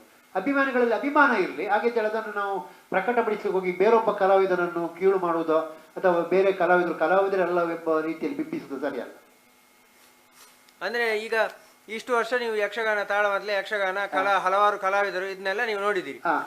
ಈ ಒಂದು ಯಕ್ಷಗಾನ ಕ್ಷೇತ್ರ ಇನ್ನು ಮುಂದಕ್ಕೆ ಯಾವ ರೀತಿ ಬೆಳಿಬಹುದು ಅಂತ ನಿಮ್ಮ ಒಂದು ಅಭಿಪ್ರಾಯ ಹೇಗೆ, ನಿಮ್ಗೆ ಏನನ್ನಿಸ್ತದೆ? ಯಕ್ಷಗಾನಕ್ಕೆ ಭವಿಷ್ಯ ಖಂಡಿತವಾಗಿ ಉಂಟು. ಯಾಕಂದ್ರೆ ಕೆಲವರು ಹೇಳ್ತಾರೆ ಯಕ್ಷಗಾನ ಕೊನೆಯ ಅಂಚಿನಲ್ಲಿ ಉಂಟು ಹೇಳುದು, ಆದರೆ ಖಂಡಿತವಾಗಿ ಇದು ಸತ್ಯಕ್ಕೆ ದೂರವಾದ ಮಾತು. ಯಾಕೆಂದ್ರೆ ನಾನೀಗ ನೋಡ್ತಾ ಇದ್ದೇವೆ, ನಾನೊಂದು ಯಾವಾಗಲೂ ಹೇಳುವುದಿತ್ತು, ನಮ್ದು ತಾಳಮದ್ದಲೆ ಪ್ರೇಕ್ಷಕರನ್ನು ನೋಡಿ, ನಮ್ದು ತಾಳಮದ್ದಲೆ ಪ್ರೇಕ್ಷಕರಲ್ಲಿ 40 ವರ್ಷಕ್ಕಿಂತ ಕೆಳಗಿನವರು ಪ್ರೇಕ್ಷಕರು ಹೆಚ್ಚು ಬಂದರೆ ಅದು ಯಕ್ಷಗಾನಕ್ಕೆ ಒಳ್ಳೆಯದು. ಯಾಕೆಂದ್ರೆ 70 ವರ್ಷ 80 ವರ್ಷದವರು ಬಂದ್ರೆ ಅವರ ನಂತರ ಇವತ್ತಲ್ಲ ನಾಳೆ ಅವರನ್ನು ನಾವು ಕಳ್ಕೊಳ್ಬೇಕು. ಯಾಕಂದ್ರೆ ಮರಣ ಎಂಬುದು ಎಲ್ಲರಿಗೂ ಉಂಟು, ಮತ್ತೆ ಪ್ರೇಕ್ಷಕರು ಎಂಬ ಪ್ರಶ್ನೆ ಬರ್ತದೆ. ಹಾಗಾಗಿ 40 ವರ್ಷದವರ ಕೆಳಗಿನವರಾದ್ರೆ ಅದೇ ಮುಂದುವರಿಸಿಕೊಂಡು ಒಂದು ಯಕ್ಷಗಾನಿಗೆ ಮಹತ್ವದ ಕೊಡುಗೆ ಆಗ್ತದೆ ಪ್ರೇಕ್ಷಕರು ಎಂಬ ದೃಷ್ಟಿಯಲ್ಲಿ. ಹಾಗೆ ಈಗ ನೋಡಿದರೆ ಈಗ ಯುವಕರೇ ಹೆಚ್ಚಾಗಿ ಯಕ್ಷಗಾನದ ಆಕರ್ಷಿತರಾಗುವುದು, ಇದೊಂದು ಉತ್ತಮ ಬೆಳವಣಿಗೆ ಮಾತ್ರ. ಈಗ ಎಲ್ಲ ಕಾಲೇಜುಗಳಲ್ಲಿ ಯಕ್ಷಗಾನ ಸಂಘಗಳಿವೆ, ಅಂತರ್ ಕಾಲೇಜು ಮಟ್ಟದ ಸ್ಪರ್ಧೆಗಳು ನಡೀತಾ ಇರ್ತೇವೆ. ಹಾಗೆಂತ ಹೇಳುವಾಗ ಇದು ಯಕ್ಷಗಾನಕ್ಕೆ ಒಂದು ಸಾವಿಲ್ಲ, ಯಕ್ಷಗಾನ ನಶಿಸ್ತದೆ ಎಂಬಂಥ ಒಂದು ಭೀತಿಗೆ ಕಾರಣವೂ ಇಲ್ಲ. ಹಾಗಾಗಿ ಯಕ್ಷಗಾನ ಯಾವಾಗಲೂ ಅವಿನಾಶವಾಗಿ ಉಳಿತದೆ. ಈಗ ಯಕ್ಷಗಾನದ ಪ್ರೇಕ್ಷಕ ಯಾವ ರೀತಿಯಲ್ಲಿ ಇರಬೇಕು ಅಂತ ನೀವು ಬಯಸ್ತೀರಿ? ಅಂದ್ರೆ ಪ್ರೇಕ್ಷಕ ಈಗ ನೋಡುವವ, ನಾವು ಒಬ್ಬ ಸಾಮಾನ್ಯ ಪ್ರೇಕ್ಷಕ, ಅವ ಯಕ್ಷಗಾನವನ್ನು ಯಾವ ರೀತಿ ನೋಡಿ ಅನುಭವಿಸ್ಬೇಕು? ಅವನ ಜವಾಬ್ದಾರಿ ಏನಿರ್ಬೇಕು? ಯಕ್ಷಗಾನದವ ಅದನ್ನು ಯಕ್ಷಗಾನಿಯ ದೃಷ್ಟಿಯಲ್ಲಿ ನೋಡ್ಬೇಕು. ಯಾಕೆಂದ್ರೆ ಕಲಾವಿದನ ಮೇಲೆ ಅಭಿಮಾನದಿಂದ ಅವನು ನೋಡಿದ್ರೆ ಅದು ಕಲೆಗೆ ಪೂರಕವಾಗುವುದಿಲ್ಲ. ಈಗ ಯಕ್ಷಗಾನದಲ್ಲಿ ಅದಕ್ಕೊಂದು ಚೌಕಟ್ಟು ಇರ್ತದೆ ಹೀಗೆ ಅಂತೇಳಿ, ಆ ಚೌಕಟ್ಟಿನಲ್ಲೇ ಒಂದು ಯಕ್ಷಗಾನವನ್ನು ಪ್ರದರ್ಶನ ಆದಾಗ ನಾವು ಅದನ್ನು ಸ್ವೀಕರಿಸಬೇಕು. ಯಕ್ಷಗಾನದಲ್ಲಿ ವಾಚಿಕ, ಆಂಗಿಕ, ಆಹಾರ್ಯ ಈ 3 ಪ್ರಧಾನವಾದಂತ ಅಂಗಗಳು. ಆ ಪ್ರಧಾನವಾದ 3 ಅಂಗಗಳನ್ನು ಯಾರು ಪೂರೈಸ್ತಾನೋ ಆತನ್ನು ನಾವು ಪರಿಪೂರ್ಣ ಕಲಾವಿದ ಅಂತ ಹೇಳ್ಬೇಕೆ ಹೊರತು ಅಲ್ಲಿ ಅಭಿಮಾನದ ದೃಷ್ಟಿಯಿಂದ ನಾವು ಬೇರೊಬ್ಬ ಕಲಾವಿದ ಬಂದರೆ ಸಿಳ್ಳು ಹೊಡೆಯೋದು ಅಥವಾ ಆತನ ಮಾತುಗಳಿಗೆ ಮಾತ್ರ ಚಪ್ಪಾಳೆ ಹೊಡೆಯೋದು ಇದು ಖಂಡಿತವಾಗಿ ಸರಿಯಲ್ಲ. ಯಾಕೆಂದ್ರೆ ಎದುರು ಪಾತ್ರದಲ್ಲಿ ಒಬ್ಬ ಕಲಾವಿದ ಎಂಬ ಪ್ರಜ್ಞೆ ನಮ್ಮಲ್ಲಿ ಪ್ರೇಕ್ಷಕರಲ್ಲಿ ಇರಬೇಕು. ಹಾಗಾಗಿ ನಾವು ಎರಡು ಚಪ್ಪಳೆ ಹೊಡೆದಾದ್ರೆ ಇಬ್ಬರಿಗೂ ಚಪ್ಪಳೆ ಹೊಡೆಯಬೇಕು, ಅಥವಾ ಚಪ್ಪಳೆ ಹೊಡೆಯದೇ ಇರುವುದು ಸಹ ತೊಂದರೆ ಇಲ್ಲ. ನಾವು ಕಲಾವಿದರ ಮೇಲೆ ನಾವು ಭೇದವನ್ನು ಉಂಟು ಮಾಡುವುದು ಸರಿಯಲ್ಲ ಪ್ರೇಕ್ಷಕರಾಗಿ. ಒಂದು GSP ಸಮಾಜ ಅಂದ್ರೆ ಗೌಡ ಸಾರ್ವತ ಬ್ರಾಹ್ಮಣ. ಆಕ್ಚುಲಿ GSP ಸಮಾಜದವರು ಎಲ್ಲ ಕ್ಷೇತ್ರದಲ್ಲಿಯೂ ಮುಂಚೂಣಿಯಲ್ಲಿದ್ದಾರೆ. ಆದರೆ ಯಕ್ಷಗಾನದಲ್ಲಿ ಮಾತ್ರ ಬಹುಶಃ ಬಹಳಷ್ಟು ಹಿಂದೆ ಉಳಿದಿದ್ದಾರೆ ಅಂತ ನನಗೆ ಕಾಣ್ತಾ ಇದೆ. ಯಾಕೆಂದ್ರೆ ನಾನು ನೋಡಿದರೆ ಇಲ್ಲಿ ಯಾವುದೇ ಒಂದು ತಾಳಮದ್ದಲೆ ಕೂಟದಲ್ಲಿ ನಮ್ಮ ಒಂದು ವರ್ಗದವರು ಇರುವುದು ಕಮ್ಮಿ. ಅದಕ್ಕಾಗಿ ನಾನೊಂದು ಆಲೋಚನೆ ಮಾಡಿ ನಮ್ಮ ಒಂದು ದೇವಸ್ಥಾನದಲ್ಲಿ ಒಂದು ನಮ್ಮ ಸಮಾಜದ ಬಾಂಧವರಿಂದಲೇ ಒಂದು ಯಕ್ಷಗಾನವನ್ನು ಕೊಂಕಣಿಯಲ್ಲಿ ಮಾಡಿದೆ. ಕೊಂಕಣಿಯಲ್ಲಿ ಮಾಡಿದ್ದು ಪರಿಪೂರ್ಣ ಅಲ್ಲದ ಜ್ಞಾನ ನನಗೆ ಉಂಟು. ಯಾಕೆಂದ್ರೆ ಕೊಂಕಣಿಯಲ್ಲಿ ಇರುವಂತಹ ಇದು ಕನ್ನಡದಲ್ಲಿ ಇರುವಂತಹ ಸಾಹಿತ್ಯ ನಮಗೆ ಕೊಂಕಣಿಯಲ್ಲಿ ತರಲಿಕ್ಕೆ ಆಗುದಿಲ್ಲ. ಆದ್ರೆ ಇಲ್ಲಿ ನಾನು ತರುವ ಮುಖ್ಯ ಉದ್ದೇಶ ಏನಂತ ಹೇಳಿದ್ರೆ ನಮ್ಮ ಜಾತಿಯವರಿಗೆ ಯಕ್ಷಗಾನದ ಬಗ್ಗೆ ಒಲವು ಬರಬೇಕು ಅಂತೇಳಿ. ಹಾಗೆ ನಾನೊಂದು 3-4 ಯಕ್ಷಗಾನವನ್ನು ನಾನೇ ಅದಕ್ಕೆ ಸಂಭಾಷಣೆ ಬರೆದು ನಾನೇ ನಿರ್ದೇಶಿಸಿ, ನೃತ್ಯ ಅಲ್ಲ ಅದರ ನಡೆಯನ್ನು ನಾನು ನಿರ್ದೇಶಿಸಿ ಇಲ್ಲಿ 4-5 ಪ್ರದರ್ಶನ ಕೊಟ್ಟೆ. ತಾಳಮದ್ದಲೆ ಯಕ್ಷಗಾನವೇ ವೇಷ ಕಟ್ಟಿಯೇ ತುಂಬಾ ಜನ ಯುವಕರು ಯುವತಿಯರು, ಸಾಧಾರಣ ಒಂದು 7-8 ಜನ ಯುವತಿಯರು ಅದಕ್ಕೆ ಮುಂದೆ ಬಂದು ವೇಷವನ್ನು ಮಾಡಿ ಒಳ್ಳೆ ರೀತಿಯ ನಾವು ಪ್ರದರ್ಶನ ಕೊಟ್ಟಿದ್ದೇವೆ. ಯಾಕೆಂದ್ರೆ ಇದರ ಉದ್ದೇಶ ಹೇಳಿದರೆ ಕೊಂಕಣಿಯಲ್ಲಿ ಮಾಡಿದ ಕೂಡಲೇ ಅವರಿಗೆ ನಮ್ಮದೇ ಎಂಬಂತ ಭಾವನೆ ಬಂದು ಮುಂದೆ ಕನ್ನಡ ಯಕ್ಷಗಾನವನ್ನು ಅವರು ನೋಡುವಂತೆ ಆಗಲಿ ಎಂಬ ಉದ್ದೇಶ. ಹಾಗೆ ಆ ರೀತಿಯ ಇದಕ್ಕಾಗಿ ನಾನೊಂದು ಕೊಂಕಣಿ ಯಕ್ಷಗಾನ ಒಂದು ಪ್ರಸ್ತುತ. ಎಷ್ಟು ಸಮಯದಿಂದ ನೀವು ಮಾಡ್ತಾ ಇದ್ರಿ? ಇದು ಸಾಧಾರಣ ಒಂದು 6 ವರ್ಷಗಳಿಂದ ನಾನು ಒಂದು ಕೊಂಕಣಿ ಯಕ್ಷಗಾನದ ಒಂದು ಇದು ಮಾಡ್ತಾ ಇದ್ದೇನೆ. ಮತ್ತೆ ಇನ್ನೊಂದು ನಾವೊಂದು ಯಕ್ಷೋಪಾಸನಂ ಅಂತೇಳಿ ಇನ್ನೊಂದು ಸಂಸ್ಥೆಯನ್ನು ಕಟ್ಟಿದೆ ಯಕ್ಷ ಸಂಗಮಕ್ಕೆ ಹೊರತಾಗಿ. ಇದರ ಅಧ್ಯಕ್ಷ ನಾನು. ಇದರ ಉದ್ದೇಶ ತಿಳಿದ್ರೆ ನಾವು ಪ್ರತಿ ವಾರ ಮಂಗಳವಾರದೊಂದು ಒಂದು ತಾಳಮದ್ದಲೆ ಕೂಟ ನಡೆಸ್ತಾ ಇದ್ದೇವೆ 6ರಿಂದ 8:30 ಗಂಟೆಯವರೆಗೆ ಇಲ್ಲಿ ಮೂಡುಬಿದಿರೆ ಹೊಸ ಮಾರಿಗುಡಿಯಲ್ಲಿ. ಇದರ ಉದ್ದೇಶ ಅಂತ ಹೇಳಿದ್ರೆ ಹವ್ಯಾಸಿ ಕಲಾವಿದರಿಗೆ ತಾಳಮದ್ದಳೆಯಲ್ಲಿ ಅಭಿರುಚಿ ಬೆಳೆಸಬೇಕಂತೇಳಿ. ಹಾಗೆ ನಮ್ಮಲ್ಲಿ ಈಗ ಅದೊಂದು ಬಾರಿ ಪ್ರಸಿದ್ಧಿಗೆ ಬಂದಿದೆ. ಈಗ ಎಲ್ಲೆಲ್ಲಿಂದ ದೂರದಿಂದ ಅರ್ಥ ಹೇಳಲಿಕ್ಕೆಲ್ಲ ಬರ್ತಾರೆ. ಮೊನ್ನೆ ಒಬ್ಬರು ಮಡಿಕೇರಿಯಿಂದ ಕರ್ನಾಟಕ ಬ್ಯಾಂಕಿನ ಮ್ಯಾನೇಜರ್ ಒಬ್ಬರು ಅರ್ಥ ಹೇಳಲಿಕ್ಕಾಗಿ ಮಡಿಕೇರಿಯಿಂದ ಬೈಕಿನಲ್ಲಿ ನಮ್ಮ ಕೂಟಕ್ಕೆ ಬಂದು ಅರ್ಥ ಹೇಳಿ ಹೋಗಿದ್ದಾರೆ.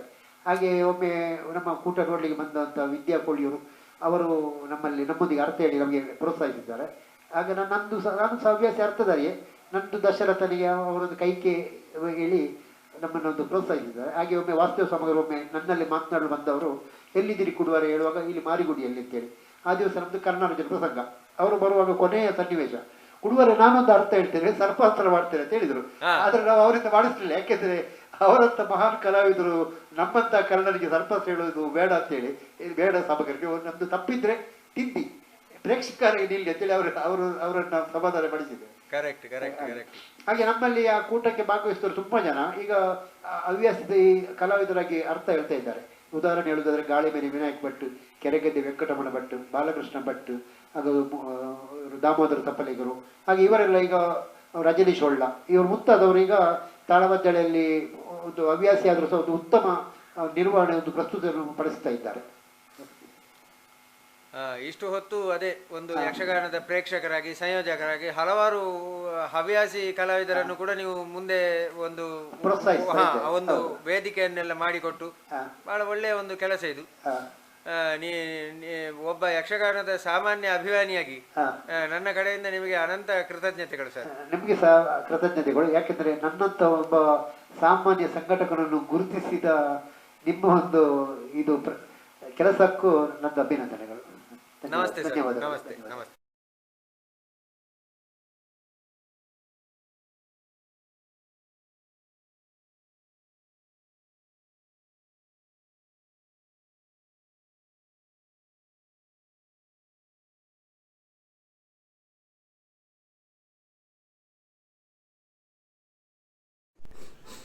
ಸರ್ ನಮಸ್ತೆ. ನಮಸ್ತೆ. ತಾವು ಏನು ಕಳೆದ 19-20 ವರ್ಷಗಳಿಂದ 1-2 ದಶಕಗಳಿಂದ ಯಕ್ಷ ಸಂಗಮ ಅಂತ ಹೇಳಿ ಒಂದು ಸಂಸ್ಥೆಯ ಮುಖಾಂತರ ಅನೇಕ ಯಕ್ಷಗಾನ ಕಾರ್ಯಕ್ರಮಗಳನ್ನು ಸಂಘಟನೆ ಮಾಡಿಕೊಂಡು ಒಳ್ಳೆಯ ಸದಭಿರುಚಿ ಯಕ್ಷಗಾನ ಪ್ರೇಕ್ಷಕರಾಗಿ ಒಳ್ಳೆಯ ವಿಮರ್ಶಕರೂ ಆಗಿ ಯಕ್ಷಗಾನದ ಅಭ್ಯುದಯವನ್ನೇ ಮುಖ್ಯವಾಗಿ ಆಕಾಂಕ್ಷಿಸುತ್ತಾ ಇಷ್ಟು ವರ್ಷಗಳಿಂದ ತಾವು ಯಕ್ಷಗಾನ ಕ್ಷೇತ್ರದಲ್ಲಿ ತೊಡಗಿಕೊಂಡವರು.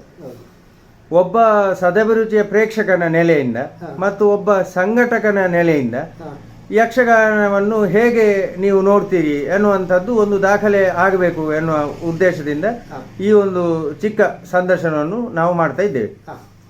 ನಾವು ನೇರ ಈಗ ಸಂದರ್ಶನಕ್ಕೆ ಬರುವುದಿದ್ರೆ ಯಕ್ಷಗಾನ ಕ್ಷೇತ್ರಕ್ಕೆ ಅಂದರೆ ಕಲಾವಿದರಾಗಿ ಅಂತಲ್ಲ, ಈ ಒಂದು ಸಂಘಟನೆ, ಯಕ್ಷಗಾನದ ಆಸಕ್ತಿ ಇದೆಲ್ಲ ಉಂಟಾಗಲಿಕ್ಕೆ ಮೂಲ ಕಾರಣ ಏನು, ಮತ್ತು ಯಾವ ಒಂದು ಕಾಲಘಟ್ಟದಲ್ಲಿ ನೀವು ಈ ಕ್ಷೇತ್ರಕ್ಕೆ ಅಂದರೆ ಸಂಘಟನಾ ಕ್ಷೇತ್ರ ಅಥವಾ ಈ ಒಂದು ಇದಕ್ಕೆ ಪಾದಾರ್ಪಣೆ ಮಾಡಿದ್ರಿ, ಇದನ್ನು ಸ್ವಲ್ಪ ವಿವರಣೆ ಕೊಡ್ತೀರಾ?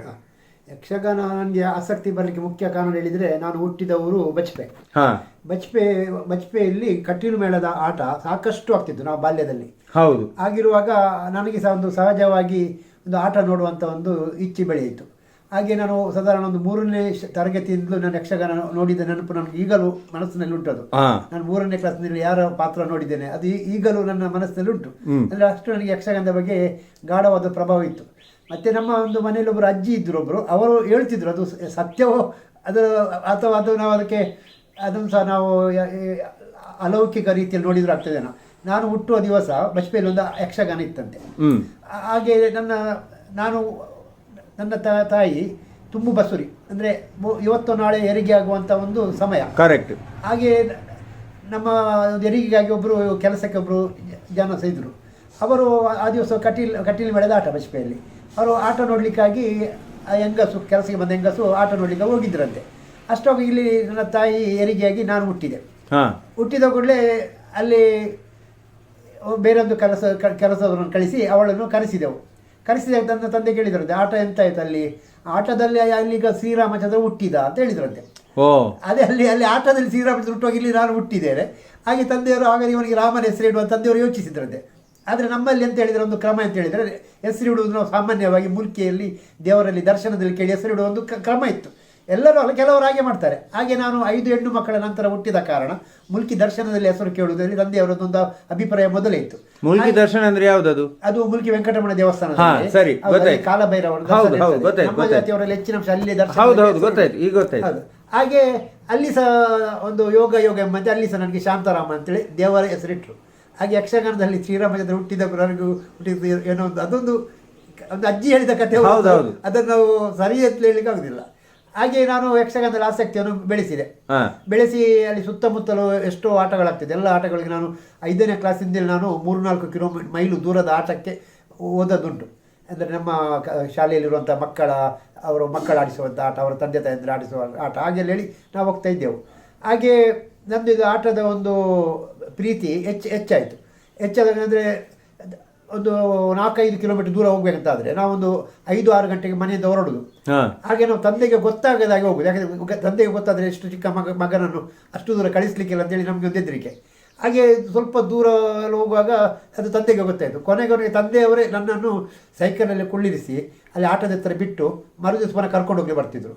ಅಥವಾ ಅಲ್ಲಿ ಆಟ ಆಡಿಸುವವರು ತಂದೆಯವರ ಪರಿಚಯಿಸ್ತಾರೆ, ಅವರ ಹತ್ರ ಹೇಳಿ ಇವನನ್ನೊಂದು ಬೆಳಿಗ್ಗೆ ಮನೆಗೆ ಮುಟ್ಟಿಸುವ ಜವಾಬ್ದಾರಿ ನಿಮ್ದು ಅಂತೇಳಿ ಅವರೇ ಬಂದು ಮುಟ್ಟಿಸುವ ವ್ಯವಸ್ಥೆ ಮಾಡ್ತಿದ್ರು. ಹಾಗೆ ನನಗೆ ಯಕ್ಷಗಾನದೊಂದು ಆಸಕ್ತಿ ಬೆಳೆಯಿತು. ಆಸಕ್ತಿ ಬೆಳೆದ ನಂತರ ಆದ್ರೊಂದು ತಂದೆಯವರದೊಂದು ಇದಿತ್ತು, ತುಳು ಪ್ರಸಂಗ ನೋಡಬಾರ್ದು ಅಂತೇಳಿ. ಅದಂತ ಹೇಳಿದ್ರೆ ಆ ಕಾಲದಲ್ಲಿ ಒಂದು ಇದ್ದ ಭಾವನೆ, ಅದು ತುಳು ಪ್ರಸಂಗ ಹೇಳಿದ್ರೆ ಅಶ್ಲೀಲ ಅಂತೇಳಿ ಹಾಗೆ ಮಾಡ್ತಾ ಇದ್ರು. ಹಾಗೆ ತಂದೆಯವರು ನೀನು ತುಳು ಪ್ರಸಂಗ ನೋಡಬಾರ್ದು, ಪೌರಾಣಿಕ ಹತ್ರ ಹೋಗ್ಬೋದು ಅಂತೇಳಿ. ಆದರೂ ನನಗೆ ತುಳು ಪ್ರಸಂಗ ನೋಡಬೇಕು ಅದು ಒಂದು ಆಸೆ. ತುಳು ಪ್ರಸಂಗ ಹೇಗಾಗ್ತದೆ ನೋಡುವ ಅಂತೇಳಿ. ಹಾಗೆ ಸಹ ತಂದೆಗೆ ಗೊತ್ತಿಲ್ಲದಾಗೆ ನಾನು ಎಷ್ಟೋ ತುಳು ಪ್ರಸಂಗ ನೋಡಿದ್ದೇನೆ. ಮತ್ತೆ ತಂದೆಯವರಿಗೆ ಮರುದಿವಸ ಗೊತ್ತಾಗಿದೆ, ಅದು ಪ್ರಶ್ನೆ ಬೇರೆ. ಹಾಗೆ ನಂತರ ನಾನು ನನ್ನ ಮೂಡುಬಿದಿರೆಗೆ ಕಲೀಲಿಕ್ಕಾಗಿ ವಿದ್ಯಾಭ್ಯಾಸಕ್ಕಾಗಿ ಮೂಡುಬಿದಿರೆಗೆ ಬಂದೆ. ಹಾಗೆ ಮೂಡುಬಿದಿರೆ ಬಂದ ಮೇಲೆ ನನಗೆ ಯಕ್ಷಗಾನದ ನಂಟು ಇನ್ನಷ್ಟು ಹೆಚ್ಚಾಯಿತು. ನಾನು ಕಾಲೇಜಿನಲ್ಲಿರುವಾಗಲೇ ಯಕ್ಷಗಾನದ ಚಟುವಟಿಕೆಯಲ್ಲಿ ಈಗಿನಷ್ಟಲ್ಲ, ಅದು ಯಕ್ಷಗಾನದ ಬಗ್ಗೆ ನಾನು ಸ್ವಲ್ಪ ಅದರಲ್ಲಿ ಮುತುವರ್ಜಿ ವಹಿಸಿದ್ದೆ. ನಮ್ಮ ಕಾಲೇಜಿನಲ್ಲಿರುವಾಗ ಇದು ಸ್ಟೂಡೆಂಟ್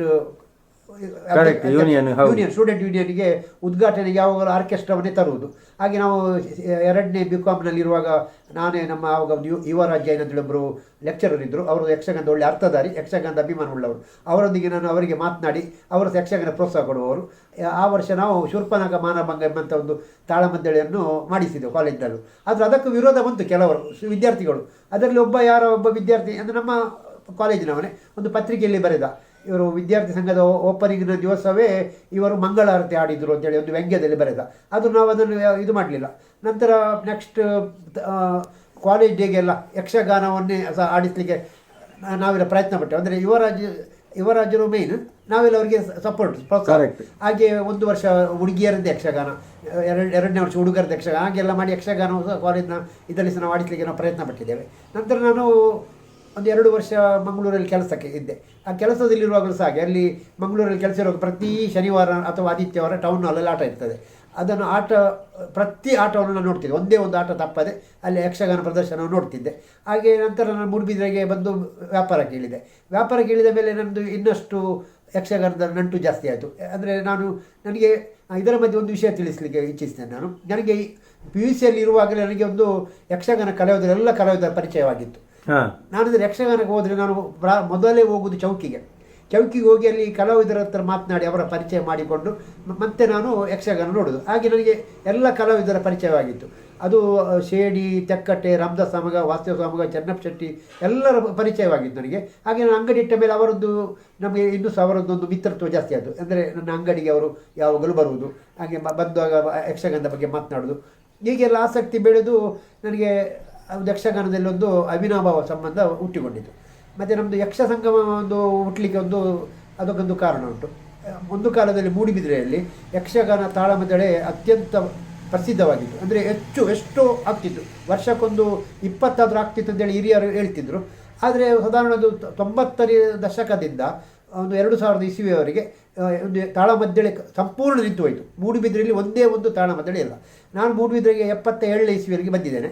77ರಿಂದ ನಾನು ನೋಡ್ತಾ ಇದ್ದೇನೆ, ಗಣೇಶೋತ್ಸವ ಆಗಲಿ ಅಥವಾ ದಸರಾ, ಹೀಗೆ ಎಲ್ಲ ಸಂದರ್ಭದಲ್ಲೂ ತಾಳಮದ್ದಳೆ ಇರ್ತಿತ್ತು. ನಂತರ ಏಕಾಏಕಿ ತಾಳಮದ್ದಳೆ ನಿಂತು ಹೋಯಿತು. ಆಗ ನಾನೊಂದು ಎಣಿಸಿದೆ, ಒಂದು ತಾಳಮದ್ದಳೆಗೆ ಪುನರುಜ್ಜೀವನ ಮೂಡುಬಿದಿರೆಗೆ ಆಗಬೇಕಂತೇಳಿ ಸಮಾನ ಮನಸ್ಕರೊಂದಿಗೆಲ್ಲ ಸೇರಿ ನಮ್ಮದು ಲಕ್ಷ್ಮೀ ಲಂಚಮಿನ ಮಾಲಕರಾದಂಥ ದಿವಂಗತ ನಿತ್ಯಾನಂದ ಪ್ರಭುಗಳು, ಹಾಗೆ ಅಶೋಕ್ ಮಲ್ಯರು, ಹಾಗೆ ಸಮಾಜ ಸೇವೆಯಲ್ಲಿ ಗುರುತಿಸಿಕೊಂಡಿರುವ ಬೋಳ ವಿಶ್ವನಾಥ್ ಕಾಮತ್, ಪಾಂಡುರಂಗ ಡಾಂಗೆ, ನಿತ್ಯಾನಂದ ಪೈ, ಹೀಗೆ ಇಂಥವ್ರನ್ನೆಲ್ಲ ಸೇರಿಕೊಂಡು ನಾವು ಒಂದು ಯಕ್ಷಗಾನ ಮೂಡುಬಿದಿರೆಯಲ್ಲಿ ಆಗಬೇಕಂತೇಳಿ ಮೂಡುಬಿದಿರೆ ವೆಂಕಟರಮಣ ದೇವಸ್ಥಾನದಲ್ಲಿ ಪ್ರಾರಂಭದಲ್ಲಿ ಅಲ್ಲಿ ಯಕ್ಷಗಾನ ಆರಂಭಿಸಿದೆವು. ಹಾಗೆ ಆರಂಭಿಸಿ ಅಲ್ಲಿ ಅಂದಿನಿಂದಲೇ ನಾವು ಒಂದು ಸಂಪ್ರದಾಯ ಹುಟ್ಟಾಕಿದೆವು. ಯಕ್ಷಗಾನ ಪ್ರದರ್ಶನ ಮಾಡೋದಲ್ಲ, ತಾಳಮದ್ದಳೆ ಮಾಡೋದಲ್ಲ, ಆ ತಾಳಮದ್ದಳೆ ನಮಗೆ ಒಂದು ಹಂಚುತ್ತಿರುವಂಥ ಅಥವಾ ನಮಗೆ ಅದನ್ನು ಬಡಿಸುವಂಥ ಒಂದು ಮಾಡುವಂಥವ್ರು ಕಲಾವಿದರು. ಈ ಕಲಾವಿದರನ್ನು ಗುರುತಿಸಬೇಕಂತೇಳಿ ಪ್ರತಿ ವರ್ಷ ನಾವು ಒಬ್ಬರ ಕಲಾವಿದರನ್ನು ಸನ್ಮಾನಿಸುವುದು. ತಾಳಮದ್ದಳೆ ಕ್ಷೇತ್ರದಲ್ಲಿ ಹಿರಿಯರು ಅವರ ಸೇವೆಯನ್ನು ಪರಿಗಣಿಸಿ ಹಾಗೆ ಅದನ್ನು ಸಹ ಅದೆಲ್ಲ ಸನ್ಮಾನದೊಟ್ಟಿಗೆ ತಾಳಮದ್ದಳೆಯನ್ನು ಪ್ರಾರಂಭಿಸಿದೆವು. ಈಗ 5-6 ವರ್ಷಗಳ ಕಾಲ ವೆಂಕಟರಮಣ ದೇವಸ್ಥಾನದಲ್ಲಿ ಆಯಿತು. ನಂತರ ಸ್ವಲ್ಪ ವರ್ಷ ಪೊನ್ನೇಚಾರಿ ದೇವಸ್ಥಾನದಲ್ಲಿ ಮಾಡಿ ಪ್ರಸ್ತುತ ಈಗ 8 ವರ್ಷಗಳಿಂದ ಸಮಾಜ ಮಂದಿರದಲ್ಲೇ ನಮ್ಮದು ವಾರ್ಷಿಕೋತ್ಸವ ನಡೀತಾ ಇದೆ. ಇದರಲ್ಲಿ ನಾವು ಸುಪ್ರಸಿದ್ಧ ಕಲಾವಿದರನ್ನೇ ಹಾಕುವುದು, ಹಿರಿಯ ಕಲಾವಿದರು ಅದರಲ್ಲಿ ಪ್ರಾಮುಖ್ಯವಾಗಿ. ಯಾಕೆಂದರೆ ಈಗ ಕಿರಿಯ ಕಲಾವಿದರನ್ನು ನಾವು ತೊಡಗಿಸ್ಬೋದು, ಆದರೆ ಅವರಿಗೆ ಇನ್ನೂ ಸಹ ಕಾಲಾವಕಾಶ ಇದೆ. ಹಿರಿಯ ಕಲಾವಿದರಿಂದ ನಾವು, ಯಾಕೆಂದರೆ ಅವರು ಮುಂದಕ್ಕೆ ಎಷ್ಟು ಕಾಲ ಅರ್ಥ ಹೇಳ್ತಾರೆ ಅಂತೇಳಿ ನಾವು ಹೇಳಲಿಕ್ಕಾಗುತ್ತೆ. ಯಾಕೆಂದರೆ ಅವರ ಆರೋಗ್ಯ ಸಮಸ್ಯೆಯೋ ಅಥವಾ ಅವರು ನಿವೃತ್ತಿ ಹೊಂದಬಹುದು, ಹಾಗೆ ಅಥವಾ ಮರೆವಿನ ಸಮಸ್ಯೆ, ಈ ರೀತಿಯಾಗಿ ಅಂಥ ಕಲಾವಿದರ ಒಂದು ಅರ್ಥಗಾರಿಕೆ ನಮಗೆ ಮುಂದಕ್ಕೆ ಕೇಳಲಿಕ್ಕೆ ಸಿಗುವುದಿಲ್ಲ ಎಂಬ ದೃಷ್ಟಿಯಿಂದ ನಾವು ಹಿರಿಯರನ್ನೇ ಹೆಚ್ಚು ಹಾಕೋದು. ಹಾಗೆ ಹಾಕೋದ ಕೂಡ ಕೆಲವು ಕಿರಿಯರು ಕಲಾವಿದರು ಸಹ ಆಕ್ಷೇಪವನ್ನು ನನ್ನಲ್ಲಿ ವ್ಯಕ್ತಪಡಿಸ್ತಾರೆ, ನೀವು ನಮ್ಮನ್ನೆಲ್ಲ ಕರೆಯೋದಿಲ್ಲ ಅಂತೇಳಿ. ಆದರೆ ನಾವು ಏನು ಮಾಡಲಿಕ್ಕೆ ಅಸಹಾಯ ಆಗ್ತದೆ. ಯಾಕೆಂದರೆ ನಮಗೆ ಒಂದು ತಾಳಮದ್ದಳೆ ಬೇಕಾಗಿದ್ದು 8 ಅಥವಾ 9 ಕಲಾವಿದರು. ಈಗ ವೃತ್ತಿನಿರತರಾಗಿ ಒಂದು 40 ಕಲಾವಿದರಿಗಿಂತಲೂ ಮಿಗಿಲಿದ್ದಾರೆ. ಅದರಲ್ಲಿ ಒಂದು 5-6 ಕಲಾವಿದರಲ್ಲಿ ನಾವು ಬಿಡ್ಲಿಕ್ಕೆ ಆಗುದಿಲ್ಲ, ಯಾಕಂದ್ರೆ ಹಿರಿಯರು. ಹಾಗೆ ಉಳಿದ ಕಲಾವಿದರಿಗೆ ಅವಕಾಶ ನಾವು ಮುಂದಕ್ಕೆ ಕೊಡ್ತೇವೆ. ಹೌದು, ಅದು ಒಂದೊಂದು ನಿಯಮ ಅಂತ ಹೇಳಿದ್ರೆ ಅದಕ್ಕೆ ನಾವು ಬದ್ಧರಾಗಲೇಬೇಕಾಗ್ತದೆ. ಕೆಲವರಿಗೆ ಸಿಗುದಿಲ್ಲ, ಏನು ಮಾಡ್ಲಿಕ್ಕೆ ಆಗುದಿಲ್ಲ. ಹೀಗೆ ನಿಮ್ಮ ಯಕ್ಷ ಪಯಣ ಸಾಗಿ ಬರ್ತಾ ಉಂಟು. ಈಗ ನೋಡಿ, ನೀವು ಆನಂತರ ಈ ಪತ್ರಿಕೆಗಳಲ್ಲಿ ಅಲ್ಲಿ ಇಲ್ಲಿ ಎಲ್ಲ ನಿಮ್ಮ ಅಭಿಪ್ರಾಯವನ್ನು ಮಂಡಿಸ್ಲಿಕ್ಕೆಲ್ಲ ಶುರು ಮಾಡಿದ್ರಿ. ಈ ಪ್ರಕ್ರಿಯೆ ಶುರುವಾದ್ದು ಹೇಗೆ? ಇದು ನನಗೆ ಪತ್ರಿಕೆಯಲ್ಲಿ ಬರೆಯುವಂಥ ಒಂದು ಅಭ್ಯಾಸ ಬೆಳೆದದ್ದೇ ಕಾಲೇಜ್ನಲ್ಲಿ ಇರುವಾಗಲೇ. ಇಷ್ಟು ಪೂರ್ಣ ಪ್ರಮಾಣದಲ್ಲಿ ಇರಲಿಲ್ಲ, ಆದರೂ ನಾನು ಆವಾಗ ಒಂದು ಯಕ್ಷಗಾನದ ಬಗ್ಗೆ ವಿಮರ್ಶೆಯನ್ನು ಉದಯವಾಣಿಗೆ ಕೊಡ್ತಿದ್ದೆ. ಕೆಲವು ಸಲ ವಿಮರ್ಶೆ ಬರ್ತಿರ್ಲಿಲ್ಲ, 1-2 ದಿನ ಬಂದಿದೆ. ಬಂದ ದಿವಸ ನಾನು ಅತ್ಯಂತ ಸಂಭ್ರಮ ಪಟ್ಟಿದ್ದೇನೆ, ನನ್ನ ಒಂದು ಅಭಿಪ್ರಾಯ ಪೇಪರಲ್ಲಿ ಬಂತು, ಉದಯವಾಣಿಯಲ್ಲಿ ಬಂತು ಅಂತೇಳಿ. ನಂತರ ನನಗೆ ಹೊಸ ದಿಗಂತ, ಅಂದರೆ ನಾನು ಬಾಲ್ಯದಿಂದಲೂ ಕಟ್ಟ RSS, ಹಾಗೆ RSS ನಮ್ಮದೇ ಪತ್ರಿಕೆ ಹೊಸ ದಿಗಂತ. ಹಾಗೆ ಹೊಸ ದಿಗಂತದಿಂದ ನನಗೆ ನೀವು ಪ್ರತಿ ವಾರ ಒಂದು ಯಕ್ಷಗಾನದ ವಿಮರ್ಶೆ ಬರೆಯುವಂಥ ನಮಗೆ ಲೇಖನ ಕೊಡಬೇಕು, ಅದೊಂದು ಅಂಕಣವೇ ನಾವು ಮಾಡ್ತೇವೆ ಅಂತ ಹೇಳಿದರು. ಹಾಗೆ ಆ ಕಾಲದಲ್ಲಿ ತುಳು ಪ್ರಸಂಗಗಳ ಒಂದು ಭರಾಟೆ, 10-12 ಇದು ಮೇಳಗಳಿದ್ದದ್ದು. ಹಾಗೆ ಪ್ರತಿ ವಾರ ಒಂದಲ್ಲ ಆಟ ನೋಡ್ತಿದ್ದೆ ನಾನು. ಹಾಗೆ ನಾನು ನೋಡಿದಂಥ ಎಲ್ಲ ಪ್ರತಿ ಪ್ರಸಂಗದ ವಿಮರ್ಶೆಯನ್ನು ಆ ಹೊಸ ದಿಗಂತ ಪತ್ರಿಕೆಯಲ್ಲಿ ಆಗ್ತಿದ್ದೆ. ಅದರ ಫೋಟೋ ಸಹಿತವಾಗಿ. ಹಾಗೆ ಅವರದ್ದು ಯಾರೋ ತಪ್ಪು ಮಾಡಿದ್ದಾರೆ ಆ ತಪ್ಪನ್ನು ಹೇಳ್ತಿದ್ದೆ, ಒಪ್ಪನ್ನು ಹೇಳ್ತಿದ್ದೆ. ಹಾಗೆ ಒಂದು ಉತ್ತಮವಾದಂಥ ವಿಮರ್ಶೆ ಕೊಡಬೇಕೆಂಬ ನಿಟ್ಟಿನಲ್ಲಿ ನಾನು ವಿಮರ್ಶೆಯನ್ನು ಕೊಡ್ತಿದ್ದೆ. ಅದು ಸ್ವಲ್ಪ ಮೆಚ್ಚುಗೆಯನ್ನು ಗಳಿಸಿತ್ತು. ಆ ಕಾಲದಲ್ಲಿ ಕೆಲವು ಕಲಾವಿದರ ಆಕ್ಷೇಪ ಬಂತು ನನಗೆ, ಯಾಕಂದರೆ ಅವರನ್ನು ದುರಿದ ಬೆಳೆಯವರಿಗೆ ಸಿಟ್ಟು ಬರೋದು ಸಹಜ. ಹೌದು ಹೌದು, ಯಾರಿಗಾದ್ರೂ ಬರ್ತದೆ. ಹಾಗೆ ನಾನು ಅದು ವಿಮರ್ಶೆ ಎಲ್ಲ ಬರೀತಿರುವಾಗ ಅವರು ಪರಿಚಯ ಲೇಖನ ಸಹ ಕಳಿಸ್ಬೇಕು ಅಂತ ಹೇಳಿದರು. ಹಾಗೆ ಕೆಲವೆಲ್ಲ ಕಲಾವಿದರದ್ದೆಲ್ಲ ತುಂಬ ಕಲಾವಿದರ ಪರಿಚಯ ಲೇಖನ ಎಲ್ಲವನ್ನು ನಾನು ಹೊಸದಿಗದಲ್ಲಿ ಕೊಡ್ತಾ ಇದ್ದೆ. ನಂತರ ಒಂದು ಉದಯವಾಣಿಯಲ್ಲಿ ಒಂದು ಏನೋ ಒಂದು ಉದಯವಾಣಿಯಲ್ಲಿ ಕೊಡಬೇಕಂತ ಮನಸ್ಸಾದಾಗ ಉದಯವಾಣಿಯಲ್ಲಿ ಕೊಡಲಿಕ್ಕೆ ಶುರು ಮಾಡಿದೆ. ಹಾಗೆ ಉದಯವಾಣಿಯಲ್ಲಿ ನನಗೆ ಹೆಚ್ಚಿನ ಅಂಶ ಎಲ್ಲ ಲೇಖನಗಳು ಬರ್ತವೆ. ಈಗ ನಾನು ಹೆಚ್ಚು ಬರೆಯುವುದು ನಾನು ಯಕ್ಷಗಾನ ವಿಷಯದಲ್ಲೇ, ಯಾಕೆಂದ್ರೆ ನನಗೆ ಹೆಚ್ಚು ಅನುಭವ ಹೇಳಿದರೆ ಒಂದು ಜ್ಞಾನ ಇರುವುದು ಹೇಳಿದರೆ ಯಕ್ಷಗಾನ. ಹೌದು. ಹಾಗಾಗಿ ಯಕ್ಷಗಾನದ ವಿಮರ್ಶೆ ಅಥವಾ ಯಕ್ಷಗಾನದಲ್ಲಿ ಇರುವಂಥ ಕೆಲವು ಸಂಪ್ರದಾಯಗಳು ಅಂಥದ್ದೆಲ್ಲ ನಾನು ಉದಯವಾಣಿಯಲ್ಲೆಲ್ಲ ಬರೀತಾ ಇದ್ದೇನೆ. ಹಾಗೆ ಬಲ್ಲಿರೇನೆಯ, ಯಕ್ಷಪ್ರಭ, ಯಕ್ಷದೀಪ ಇಂಥ ಯಕ್ಷಗಾನ ಸಂಬಂಧ ಪತ್ರಿಕೆಯಲ್ಲೂ ಸಹ ಅವರು ಒತ್ತಾಯ ಮಾಡ್ತಾ ಇದ್ದೆ ಯಾವುದೊಂದು ಲೇಖನ ಕಳಿಸಿ ಅಂತೇಳಿ. ಹಾಗೆ ಸಹ ಕಳಿಸ್ತಾ ಇದ್ದೇನೆ. ಈಗ ನೋಡಿ, ನೀವು ನಿಮ್ಮ ಈ ಅನುಭವವನ್ನು ಆಧಾರವಾಗಿಟ್ಟು ನಾನು ಕೆಲವೊಂದಷ್ಟು ಅಂದರೆ ನಮ್ಮ ಜ್ಞಾನ ವೃದ್ಧಿಗೆ ಯಕ್ಷಗಾನದ ವಿಚಾರವಾಗಿ ಸ್ವಲ್ಪ ನಾವು ವಿಸ್ತೃತವಾಗಿ ಮಾತಾಡುವುದಿದ್ರೆ, ಈಗ ನೋಡಿ ಯಕ್ಷಗಾನ ಈ ಮೊದಲೇ ಅದರಲ್ಲಿ ಬಹಳಷ್ಟು ವೈವಿಧ್ಯತೆಗಳು ಉಂಟು. ಆಯ್ತಾ? ಈ ವೈವಿಧ್ಯತೆಗಳು ಒಳಗೊಂಡ ಈ ಕಲೆಯಲ್ಲಿ ಮತ್ತಷ್ಟು ವೈವಿಧ್ಯತೆಯನ್ನು ಬಯಸುವುದು ಅದು ಎಷ್ಟು ಸರಿ ಅಂತ ನಿಮಗೆ ಅನ್ನಿಸ್ತದೆ? ವೈವಿಧ್ಯತೆಯನ್ನು ನಾವು ಅಳವಡಿಸ್ಬೋದು, ಆದರೆ ಅದು ಯಕ್ಷಗಾನೀಯವಾಗಿ ಇರಬೇಕು ಎಂಬುದು ಮುಖ್ಯ. ಯಾಕೆಂದರೆ ಯಕ್ಷಗಾನೀಯವಾಗಿ ಯಾವುದುಂಟು ಅದರಲ್ಲಿ ಬದಲಾವಣೆ ನಾವು ಕೆಲವು ಸಲ ಸ್ವೀಕರಿಸಬೇಕಾಗ್ತದೆ. ಯಾಕೆಂದರೆ ಯಕ್ಷಗಾನ ಒಂದು ಕಾಲದಲ್ಲಿ ಕೇವಲ ಹೊನ್ನೆಣ್ಣೆಯ ದೀಪದ ಬೆಳಕಿನಲ್ಲೇ ಪ್ರದರ್ಶಿಸುತ್ತಿದ್ದದ್ದು 1940ರ ದಶಕದಲ್ಲಿ ಪೆಟ್ರೋಮ್ಯಾಕ್ಸಿಗೆ ಬದಲಾಯಿತು. ಅಂದರೆ ಅಲ್ಲಿ ಬದಲಾವಣೆ ಆಯಿತು. ಅಂದರೆ 1950ರ ಇಸ್ವಿಯಲ್ಲಿ ವಿದ್ಯುತ್ ದೀಪಗಳು ಯಕ್ಷಗಾನ ಬಂತು. ಹಾಗೆ ಬಂದಾಗ ಅದಕ್ಕೆ ನಾವು ಅದನ್ನು ಸ್ವೀಕರಿಸಬೇಕಾಗ್ತದೆ. ಯಾಕೆಂದರೆ ಕಾಲಧರ್ಮ ಎಂಬುದಿರ್ತದೆ. ಮೊದಲ ಹೊನ್ನೆಣ್ಣೆಯ ಇದರಲ್ಲಿ ಆಟವನ್ನೇ ಒಮ್ಮೆ ನೋಡ್ಬೋದೇ ಹೊರತು ಯಾವಾಗಲೂ ನಾವು ಅದನ್ನೇ ನೋಡಬೇಕು ಹೇಳಿದರೆ ಪ್ರೇಕ್ಷಕರು ಬರಲಿಕ್ಕಿಲ್ಲ.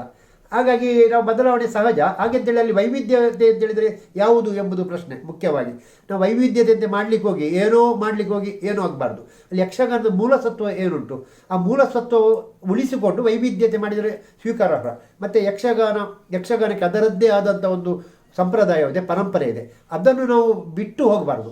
ಈಗ ಯಾವುದೇ ಒಂದು ಪಾತ್ರಕ್ಕೆ ಅದಕ್ಕೆ ಇದೇ ರೀತಿ ಮಾಡಬೇಕೆಂಬುದು ಚೌಕಟ್ಟಿದೆ. ನಾವು ಹೊಸತನ ಮಾಡಲಿಕ್ಕೆ ಹೋಗಿ ಏನೋ ಮಾಡಲಿಕ್ಕೆ ಹೋಗಿ ಗಣಪತಿಯ ವೇಷ ಮಾಡಲಿಕ್ಕೆ ಹೋಗಿ ಅದು ಹನುಮಂತನ ವೇಷ ಅಂತ ಆ ರೀತಿ ಆಗಬಾರ್ದು. ಕರೆಕ್ಟ್. ಹಾಗೆ ಅದರಲ್ಲಿ ಒಂದು ಅದಕ್ಕೆ ಹಾಗೆ ಬದಲಾವಣೆ ತುಂಬ ಆಗಿದೆ. ಅದನ್ನು ನಾವು ಸ್ವೀಕರಿಸಿದ್ದೇವೆ. ಕೆಲವನ್ನು ನಾವು ವಿಮರ್ಶಿಸಿದ್ದೇವೆ, ಕೆಲವನ್ನು ಆಕ್ಷೇಪಿಸಿದ್ದೇವೆ. ಅದರದ್ದು ಕೆಲವು ಯಕ್ಷಗಾನದಲ್ಲಿ ಉಳಿದಿದೆ, ಕೆಲವನ್ನು ನಂತರ ಹಿಂದೆ ತೆಗೆದಿದ್ದಾರೆ. ಈಗ ಉದಾಹರಣೆ ಹೇಳುವುದಂತಾದರೆ ವನವಾಸಿಗೆ ಹೊರಡುವಂತಹ ರಾಮ ಲಕ್ಷ್ಮಣರು, ನಮ್ಮ ಪರಂಪರೆ ಅಂತೇಳಿದ್ರೆ ನಾವು ಯಾವುದು ಹೇಳ್ತೇವೋ ಅದರಲ್ಲಿ ರಾಮ ಲಕ್ಷ್ಮಣರ ವನವಾಸಿಗೆ ಹೋಗುವ ಕಾಲದಲ್ಲಿ ಕಿರೀಟಧಾರಿಯಾಗಿಯೇ ಹೋಗ್ತಿದ್ರು. ಹೌದು. ನಂತರ ಅದನ್ನು ಕುರಿಯ ವಿಠ್ಠಲ ಶಾಸ್ತ್ರಿಗಳ ಕಾಲದಲ್ಲಿ ನಾಟಕೀಯ ಮಾಡಿದರು. ಅಂದರೆ ಜಟಾವಲ್ಕಲಧಾರಿಯಾಗಿ ರಾಮ ಕಾಡಿಗೆ ಹೋಗುವುದು ಎಂಬ ಒಂದು ಕಾರಣಕ್ಕೆ ಅಲ್ಲಿ ವೇಷವಾಗಿ ಬಂತು. ಆದರೆ ನನ್ನ ಅಭಿಪ್ರಾಯದ ಬಗ್ಗೆ ಹೇಳುವುದಂತಾದರೆ ಅಲ್ಲಿ ವನವಾಸಕ್ಕೆ ಹೋದ ಇದ ಸಂದರ್ಭದಲ್ಲಿ ಪರಂಪರೆ ನಾವು ಯಾವ್ದು ಹೇಳ್ತೇವೆ, ಪರಂಪರೆ ರಾಮ ಲಕ್ಷ್ಮಣರು ಕಿರೀಟವನ್ನು ಧರಿಸಿ ಹೋಗುವುದು, ಅದೇ ವೇಷವನ್ನೇ ಇಟ್ಟು ಕಿರೀಟವನ್ನು ಒಂದು ತೆಗೆಯುವುದು. ಯಾಕೆಂದರೆ ಕಿರೀಟ ಎಂಬುದೊಂದು ಚಕ್ರವರ್ತಿತ್ವದ ಅಥವಾ ರಾಜ್ಯತ್ವದ ಸಂಕೇತ. ಉಳಿದದನ್ನು ನಾವು ವೇಷವನ್ನು ಅದೇ ರೀತಿ ಇಟ್ಟು ಹೋದರೆ ಒಳ್ಳೆಯದಂತೇಳಿ ನನಗೆ ಅನಿಸುವುದು. ಯಾಕೆಂದರೆ ನಾವು ಅಲ್ಲಿ ಯಕ್ಷಗಾನದಲ್ಲಿ ಅಲ್ಲಿ ಕಥೆ ಹೇಗುಂಟು, ಕಥಾ ಸಂದರ್ಭ ಹೇಗುಂಟು ಹಾಗೆ ವೇಷ ಮಾಡಲಿಕ್ಕೆ ಸಾಧ್ಯ ಅಲ್ಲ, ಮಾಡಬಾರ್ದು. ಯಾಕೆಂದರೆ ಯಕ್ಷಗಾನಿಯೇ ಬೇಕು.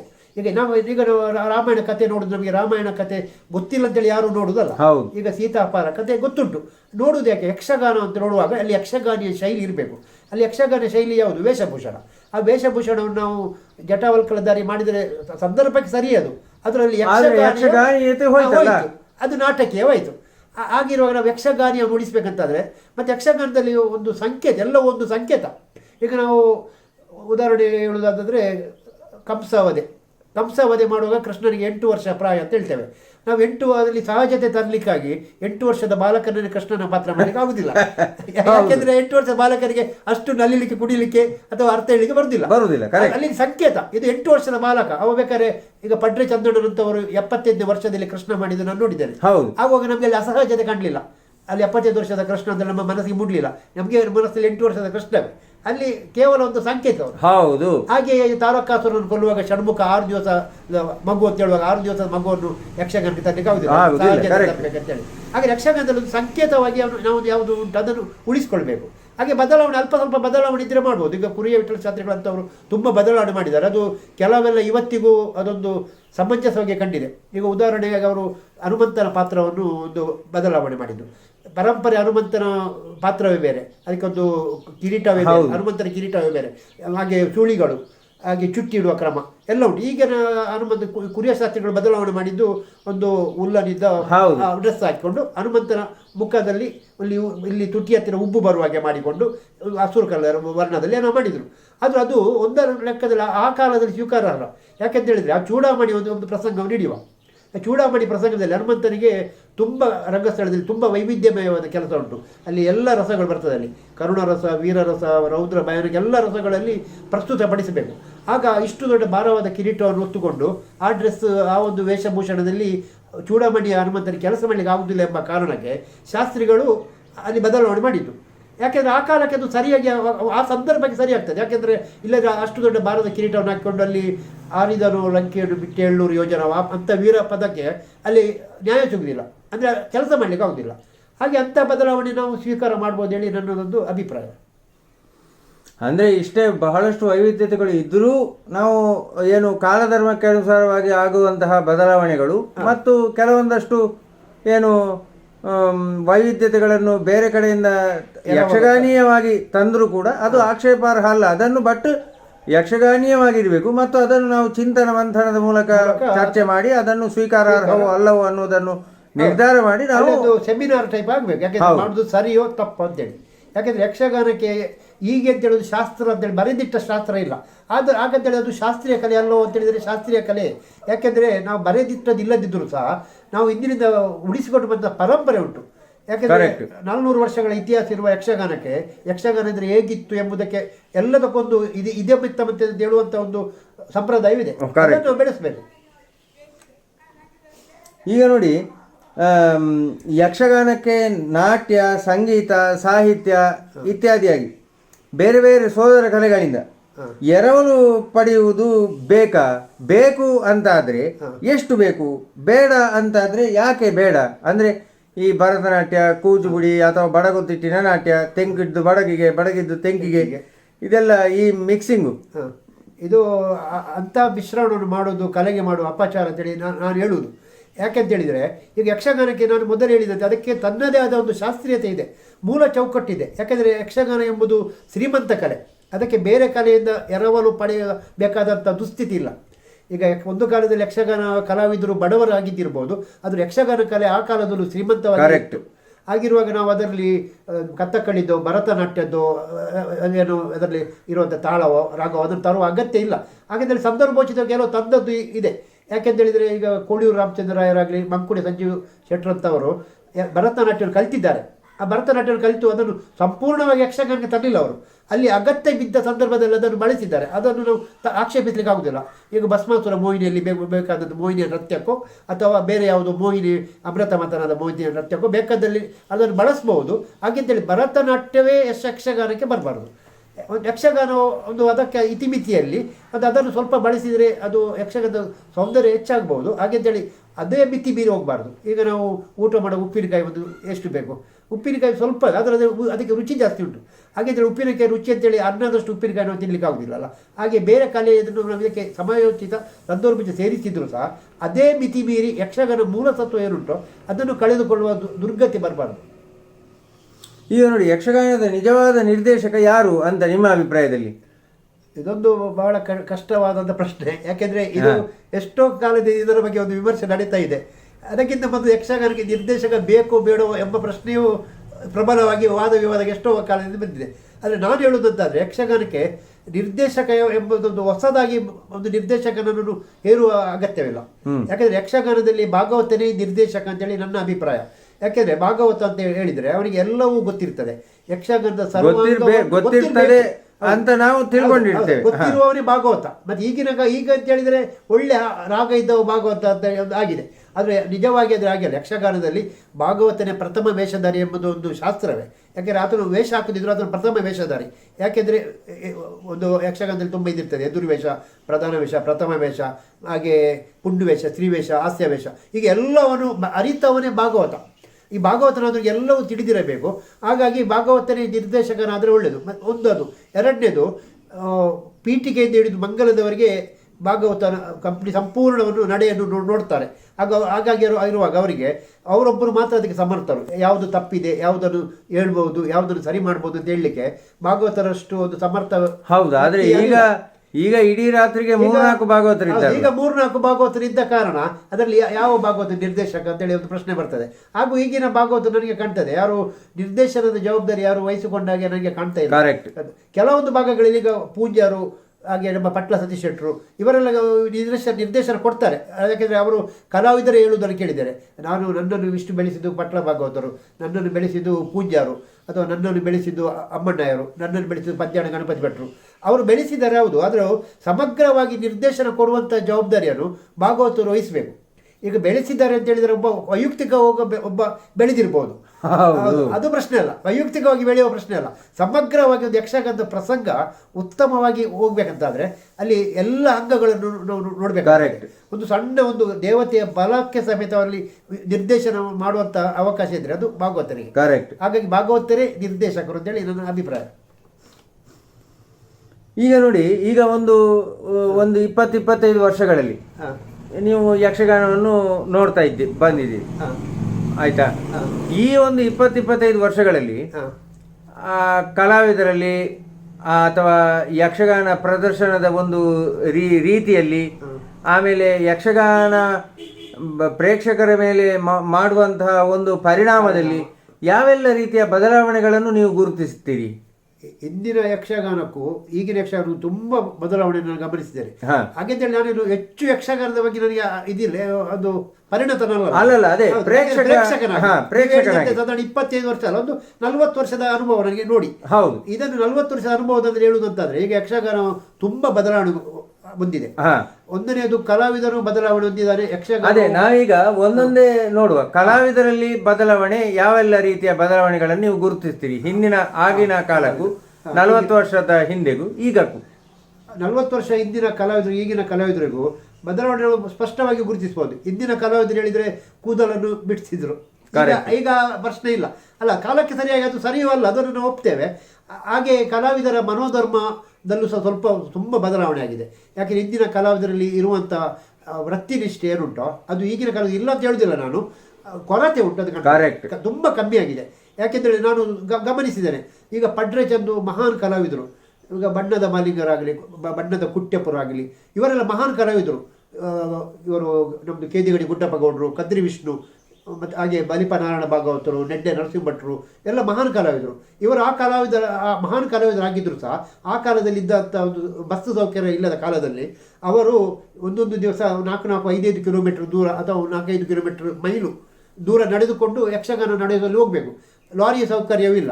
ಅವರ ಒಬ್ಬೊಬ್ಬ ಕಲಾವಿದರು ಹೊರೆಯನ್ನು ಹೊತ್ಕೊಂಡು ಹೋಗಬೇಕು. ನೆಡ್ಲೆ ನರಸಿಂಹ ಭಟ್ರಂತ ಒಂದು ಮಹಾನ್ ಕಲಾವಿದರು ಸಹ ಯಕ್ಷಗಾನದ ಹೊರೆಯನ್ನು ತಲೆ ಮೇಲೆ ಹೊತ್ತುಕೊಂಡು 5-6 ಕಿಲೋಮೀಟರ್ ನಡೆದುಕೊಂಡು ಹೋದೋದನ್ನು ನಾನು ನೋಡಿದ್ದೇನೆ.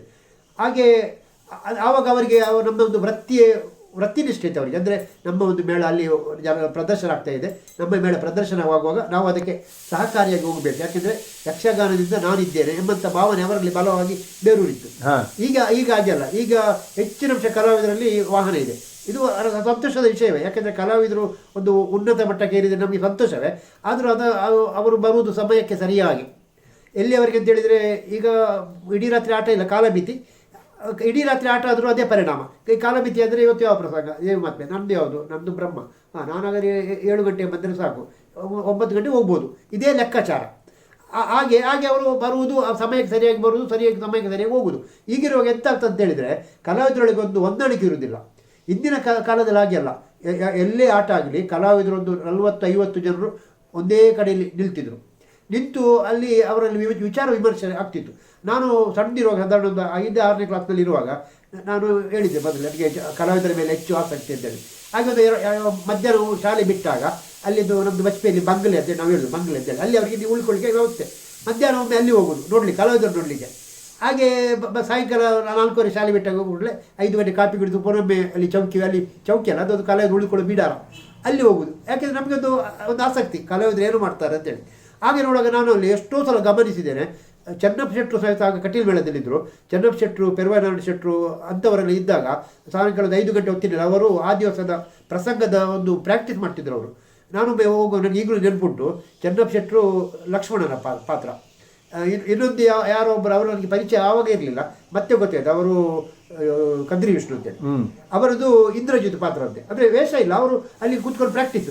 ಇವರು ಚೆನ್ನಪ್ಪ ಶೆಟ್ಟರು ಲಕ್ಷ್ಮಣನ ಪಾತ್ರ ಮಾಡಿ ಹೇಳುವುದಿಲ್ಲವೇ ಅಂತೇಳಿ ಎದೆಗೆ ಓದಿಯುತ್ತೇನೆ ಅಂತೇಳಿ ಹೇಳುವಂಥ ಸನ್ನಿವೇಶ. ಆದರೆ ನಮಗೆ ಅದು ಯಾವ ಪ್ರಸಂಗ ಅಂತ ನಮಗೆ ಗೊತ್ತಿರಲಿಲ್ಲ. ನಾವು ಎಣಿಸ್ತಿದ್ದು ಇದು ಬಹುಶಃ ಇವರು ಗಮ್ಮತ್ತಿಗೆ ನಮ್ಮ ಹಾಗೆ ಮಕ್ಕಳ ಅಡಿಗೆ ಮಾಡ್ತಾರೆ ಅಂತೇಳಿ. ಮತ್ತೆ ನನಗೆ ಆ ದಿವಸ ಆಟಕ್ಕೆ ಹೋದಾಗ ಅದೇ ಸನ್ನಿವೇಶ, ಅಲ್ಲಿ ಲಕ್ಷ್ಮಣ ಇಂದ್ರಜಿತ್ತುವಿಗೆ ಧರ್ಮದ್ರೋಹಿಗೆ ಅಂತೇಳಿ ಯಜ್ಞ ಮಾಡುವಂಥ ಸನ್ನಿವೇಶ. ಅದನ್ನು ಅವರು 5 ಗಂಟೆಗೆ ಅವರಲ್ಲಿ ಪ್ರಾಕ್ಟೀಸ್ ಮಾಡ್ತಿದ್ರು. ಅಂದರೆ ಅದೊಂದು ರಂಗದಲ್ಲಿ ಅದನ್ನು ಹೇಗೆ ಬರಬೇಕು ಅಂತೇಳಿ ನೋಡಿ. ಈಗ ಕದ್ರಿ ವಿಷ್ಣುನಂತವರಿಗೆ ಪ್ರಾಕ್ಟೀಸ್ ಅಗತ್ಯ ಇಲ್ಲ, ಆದರೂ ಅವರು ಯಾಕೆ ಮಾಡ್ತಿದ್ರು? ಪ್ರದರ್ಶನ ಎಲ್ಲಿಯೂ ಹಾಳಾಗಬಾರ್ದು ಎಂಬುದು ಒಂದಾದರೆ, ಅದನ್ನು ಅಷ್ಟು ಮಾತ್ರ ಅಲ್ಲ, ಇನ್ನೊಂದು ಗಮನಿಸಬೇಕಾದ ಅಂಶ ಹೇಳಿದರೆ, ಅವರಿಬ್ಬರು ಪ್ರಾಕ್ಟೀಸ್ ಮಾಡೋದನ್ನು ನೋಡಲಿಕ್ಕೆ ಉಳಿದ ಕಲಾವಿದರೆಲ್ಲ ಸುತ್ತ ನಿಲ್ತಿದ್ರು. ಅವರು ಸುತ್ತ ನಿಂತು ನೋಡ್ತಿದ್ರು. ಅಂದರೆ ಅದರಲ್ಲಿ ಕೆಲವು ಬಾಲ ಕಲಾವಿದರಿದ್ದರು, ನಿತ್ಯ ವೇಷದವರಿದ್ದರು, ಕೋಡಂಗಿ ವೇಷದವರಿದ್ದರು. ಅವರು ಅದನ್ನು ನೋಡ್ತಾ ಇದ್ದರು, ಅಂದರೆ ಹೇಗೆ ಮಾಡ್ತಾರೆ ಅಂತೇಳಿ. ಅಂದರೆ ಆವಾಗಿನ ಕಲಾವಿದರು ಅಷ್ಟು ವೃತ್ತಿಪರತೆ ಇತ್ತು. ಈಗಿನ ಕಲಾವಿದರಲ್ಲಿ ಆ ವೃತ್ತಿಪರತೆ ಇಲ್ಲ. ಒಬ್ಬ ಕಲಾವಿದನ ಈಗ ಉದಾಹರಣೆ ಹೇಳೋದಂತಾದರೆ, ಒಂದು ಕಲಾವಿದರಲ್ಲಿ ಒಂದು ಹೊಂದಾಣಿಕೆ, ಒಬ್ಬ ಬ್ರಹ್ಮ ಮಾಡಿದರೆ ಇನ್ನೊಬ್ಬ ವಿಷ್ಣು. ಎಲ್ಲಿಯಾದ್ರು ಒಂದು ದಿವಸ ವಿಷ್ಣು ಮಾಡುವ ರಜೆ ಅಂತಾದರೆ ಇನ್ನೊಬ್ಬ ವಿಷ್ಣು ಮಾಡಿದರೆ ಇವನ ಬ್ರಹ್ಮ ಅಲ್ಲಿ ಫೈಲ್. ಯಾಕೆಂದರೆ ಇನ್ನೊಬ್ಬರ ಕಲಾವಿದರೊಟ್ಟಿಗೆ ಹೇಗೆ ಹೋಗಬೇಕು ಅದೊಂದು ಇವರಲ್ಲಿ ಬರುವುದಿಲ್ಲ. ಯಾಕೆ ಅಂತ ಹೇಳಿದರೆ ಇವರು ರಾತ್ರಿ ಇಡೀ ಆಟದ ಇದರಲ್ಲಿ ಇರುವುದಿಲ್ಲ, ಚೌಕಿಯಲ್ಲಿ ಇರುವುದಿಲ್ಲ.